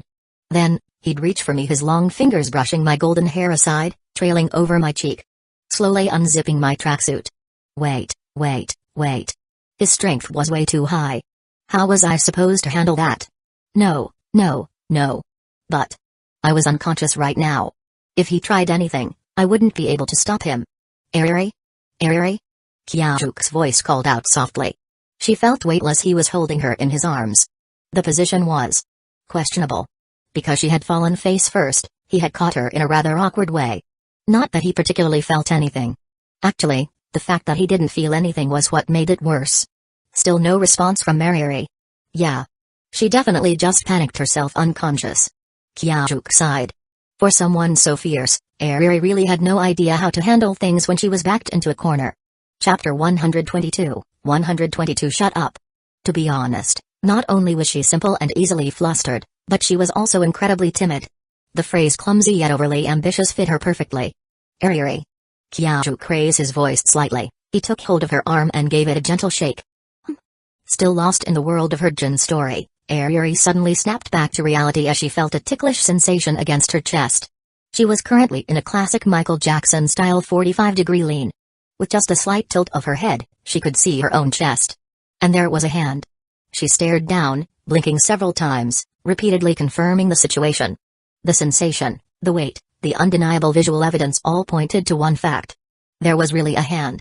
On her chest. Completely disregarding the fact that she was still in someone else's grasp, Ariri started thrashing wildly, attempting to use her blonde hair as a weapon. Unfortunately, she forgot that she was at home and hadn't tied her hair into her usual twin tails. Without them, her silky golden locks had little offensive power. As she suddenly started struggling in his arms, Kyajuk nearly lost his grip. Instinctively, he held on tighter, and the previously unremarkable surface now had an unexpected softness. Pervert. What do you think you're doing? A sharp jolt ran through her, the firm pressure on her chest sending a shock akin to static electricity down her spine. It left her momentarily frozen like a kitten scrubbed by the neck. Her face, however, turned a deep shade of red, so intense it seemed like she might overheat and faint on the spot. What a mess this turned into. With a sigh, Kyajuk carefully lifted Ariri and placed her back on solid ground. Sorry. That was inappropriate of me. Once he made sure she was steady, he let go. The supposedly tough and prideful girl was now too embarrassed to even look at him. Instead, she turned her gaze toward the sketchpad she had managed to keep a firm grip on, even while being jostled around. Ah! My drawing! Ariri exclaimed in distress. Kyajuk followed her gaze, confirming what he had already suspected. It was definitely not a modest piece of art. The sketch depicted a shirtless young man embracing a girl in a princess dress, her twin tails cascading down her back. Though it was still just a draft without any color, the sheer intensity of the scene was undeniable. The male figure's chiseled muscles glistened with sweat, warm breath escaping his lips as he held the girl close. His hand sank slightly into her ample softness, while her face partially hidden in shadow was tinged with an unmistakable blush. She clung tightly to his neck, her own breath visible in the cool air. Even a blind person could tell what was about to happen next. The only downside. The young man's face had been torn away from the page. It might still be possible to piece it back together. Kyajuk mused, reaching out for the torn fragment. No way. Eri, who had just been mourning the loss of her painstakingly revised masterpiece, suddenly snapped back to reality. With a startled yelp, she yanked the sketch behind her back, hugging it protectively. Crap. He saw it. He saw everything. What if he recognizes that it's me and him in the drawing? Panicked, she took 2 cautious steps backward. Now I'm really suspicious. Kyajuk narrowed his eyes and reached behind her, testing her reaction. What are you doing? Eri stumbled back further, her face still burning red. Whether it was lingering embarrassment from earlier or something else entirely, even she wasn't sure anymore. I just want to take another look at that drawing. Something about it feels familiar. Shut up. Like you'd even have the artistic sense to recognize anything. It's just a trick of the mind. With all her might, she clutched the sketchpad behind her. Honestly, considering how petite she was, the oversized sketchpad looked comically large in her grasp. Watching her exaggerated stance, Kyajuk secretly breathed a sigh of relief. At least things had settled down for now. Lily, Hojo-kun, dinner is ready. Sayuri's gentle voice called from the doorway. Coming. Eri responded immediately before turning back to Kyajuk. You better not tell anyone about what just happened. Or else. Or else what? She opened and closed her mouth several times but couldn't come up with a proper threat. Instead, her face grew even redder, her small fangs peeking out as she grumbled and stormed off, blonde hair swishing behind her. Kyajuk watched as she stomped toward the door, still lugging the enormous sketchpad. He considered saying something but ultimately decided against it. Just as she reached the doorway, she realized she was still holding on to something extra. Hojo, go ahead. I have something to take care of first. Her proud tone made it sound like she was giving orders to a knight, but her scarlet face utterly ruined the effect. Sure. I'll wait outside. Hurry up and take care of whatever it is. No need to ask, he knew she was just trying to hide the drawing. Honestly, it wasn't even worth hiding. Compared to the sketchy drafts of hers he had seen before, this one was practically tame. Shrugging, Kyajuk stepped past Eri and exited the room. As he walked out, her flustered voice trailed behind him. I'm not hiding anything. I just need to change into socks suitable for dinner. Moments later, the sound of frantic rummaging echoed from her room. About a minute later, the door finally opened. Ahem. Let's go. Eri brushed her bangs aside as she stepped out. Kyajuk glanced down at her feet. She was still wearing the same fluffy yellow slippers, her ankles completely bare. He wasn't staring intentionally, it was just impossible not to notice. She hadn't changed her socks because she wasn't wearing any to begin with. You pervert. Why are you staring at my feet? Eri took a step back, arms crossed over her chest in mock horror. No, I was just shut up. Who even changes socks just to eat dinner? But. You just said shut up, shut up, shut up. Before he could finish, she launched her signature twin tail attack. Now properly tied up, her long hair spun like 2 miniature whirlwinds. Caught off guard, Kyajuk barely managed to shield his face, coughing as stray strands found their way into his mouth. Lily, hurry up and bring Hojo-kun down here. Sayuri's voice called again from downstairs, forcing Eri to halt her attack. Dizziness hit her like a wave. She had exerted far more energy than usual, putting in 10 times the effort she used against her own father. Now that she had stopped, the sudden exhaustion left her wobbling on her feet. Seeing her sway, Kyajuk quickly grabbed her arm. Let's go. Oh. Still dazed, Eri obediently followed him down the stairs. Halfway down, she finally regained her senses and immediately yanked her arm away, gripping the railing instead. They entered a smaller dining room rather than a grand, overly formal one. Inside, Sayuri and a blonde foreign man were already seated. When Kyajuk walked in, Sayuri greeted him with a warm smile. The man, however, stood up and stepped forward, extending his hand over the table. Though a little surprised by the formal gesture, Kyajuk quickly reached out for a handshake. Meanwhile, Eri rolled her eyes and plopped down opposite her mother, acting as if none of this concerned her. Hello, I'm Eri's father, Robin Spencer. Thank you for helping my daughter before. It's been quite some time, and I haven't had the chance to properly express my gratitude. How rude of me. Nice to meet you, Mr. Spencer. I'm Hojo-kun. It was just a small matter, nothing worth such formal thanks. Hey, it wasn't a small matter at all. After that, Lily went on and on about you to Robin, calling you her very own Robin Hood. Mom. Eri, who had just started cutting into her omelette, nearly choked at the unexpected betrayal. Her cheeks flushed red as she protested in a hushed voice. Oh my, did I say something I shouldn't have? Sayuri covered her mouth with the back of her hand, laughing softly. Robin Spencer had initially intended to say something more, but when he saw his wife and daughter sharing such a warm moment, his face melted into a dopey, love-struck smile. Dad, watch your expression. Your diplomat facade is slipping. Eri huffed before stabbing a piece of omelette with her fork and stuffing it into her mouth. Ahem. Well then, let's begin our meal, Hojo-kun. Robin quickly composed himself. Of course. Kyajuk replied, taking the open seat right next to Eri and directly across from Robin. Somehow, this whole setup felt weird. It was hard to put into words, but it reminded him of a scene straight out of a newlywed couple's first breakfast together with the in-laws. The realization hit him like a truck, and he immediately buried his head in his meal. Omelette, oatmeal, sandwiches, and milk tea. And judging by the portions, they had definitely accounted for his appetite. Now this was proper breakfast. Who even eats plain white rice in the morning? A mental image popped into his head: a traditional Japanese room with a low table, and a delicate, feminine version of himself eating from a small bowl. Wait a second. Isn't this just like Mimizu Mitsua's house? No, no, no. What kind of guy sits next to a blonde twin-tailed beauty and thinks about another girl? How disrespectful.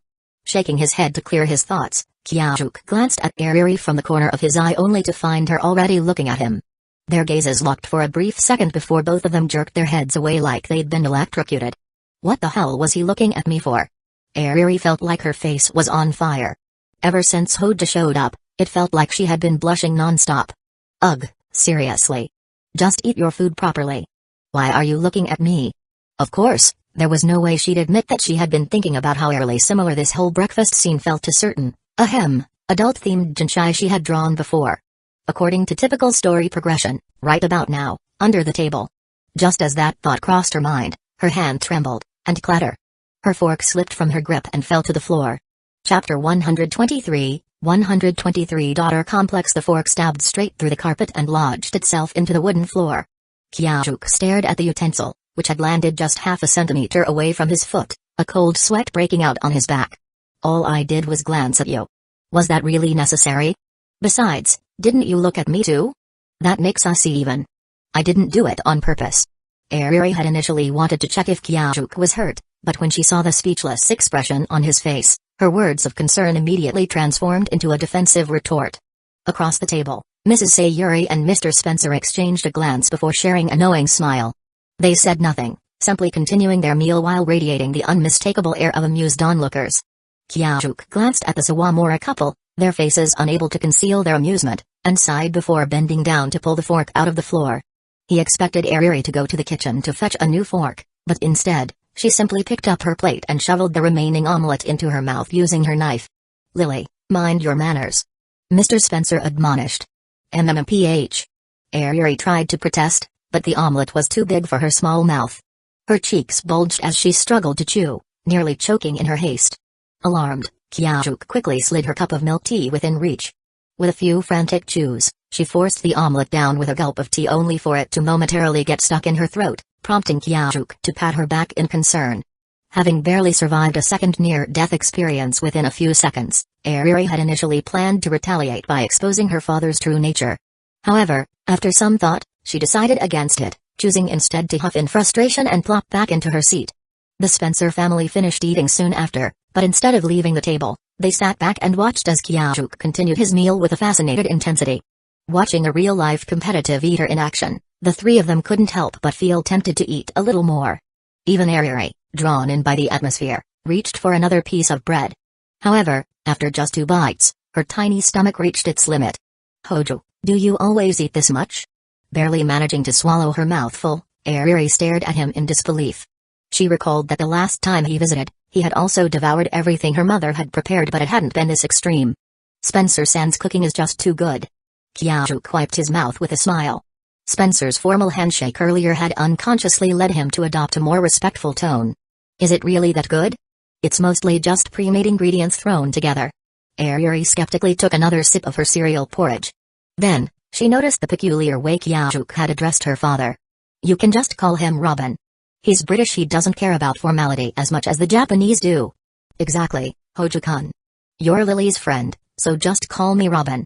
Mr. Spencer added. In that case, you can all just call me Kyuk. Kyajuk replied. Having had enough of being watched while he ate, he put down his utensils. He liked eating while watching something, but he had no interest in being the one watched. Kyajuk-kun, are you sure you don't want more? Mrs. Sayuri asked. No, I've already eaten plenty. Then let's move to the living room. Mr. Spencer said, rising from his seat and gesturing invitingly. Though Kyajuk wasn't sure what this was about, he obediently followed. Seated at the table, Ariri watched her father's behavior, pouted slightly, and let out a small click of her tongue. Despite her apparent reluctance, she eventually got up and followed them. By the time Kyajuk and Mr. Spencer were seated at the tea table in front of the large floor-to-ceiling windows, Ariri had already brought over a tray with a teapot and cups. She poured tea for both of them before quietly taking a seat beside them, like a delicate porcelain doll. Though, with her blonde hair and fair skin, she certainly resembled a doll. Her choice of outfit, a somewhat tacky tracksuit, diminished the effect. That said, her elegance still shone through. As long as one ignored the occasional flash of her tiny fangs as she chewed. I hear from Lily that you're a middle school student as well? Mr. Spencer raised his teacup slightly in acknowledgement before taking a sip. Yes, I attend Higashi Middle School. It made sense for him to be cautious. After all, a stranger had suddenly become close to his daughter. Any normal parent would be concerned. With that in mind, Kyajuk, despite feeling a little uncomfortable with the formality of the conversation, chose to answer honestly. Higashi Middle School? That's quite impressive. Mr. Spencer sounded somewhat exaggerated in his praise. Hey, I just got lucky. Kyajuk replied modestly. No, it's not luck. Lily says you're ranked first in science and among the top in every other subject. Kyajuk suddenly found himself at a loss for words. Had his academic record really become this exaggerated in just 1 week? Luckily, Ariri came to his rescue. Dad, enough with this. Haven't you already looked into him? Lily, what are you talking about? Mr. Spencer glanced at Kyajuk awkwardly before hurriedly taking another sip of tea to cover his expression. Oh, Kyajuk already knows I'm a gen artist, so you don't have to keep up the diplomatic act. As she said his name, Ariri felt a strange nervousness creep up. Other than her female friends at school, Kyajuk was the only person she addressed so casually. And he was a boy. After a brief pause, she turned back to Kyajuk. The person I mentioned before, the one who helps sell my Jinchaya conventions? That's my dad. Wait, what? Kyajuk looked from Ariri to Mr. Spencer, who sat across from him in a crisp white shirt and brown vest. A diplomat. Running a booth. Selling risque Jinchaya conventions? Even as someone who had experienced a past life, Kyajuk struggled to picture the scene. This man's mental fortitude was off the charts. Wasn't he afraid of bumping into someone he knew?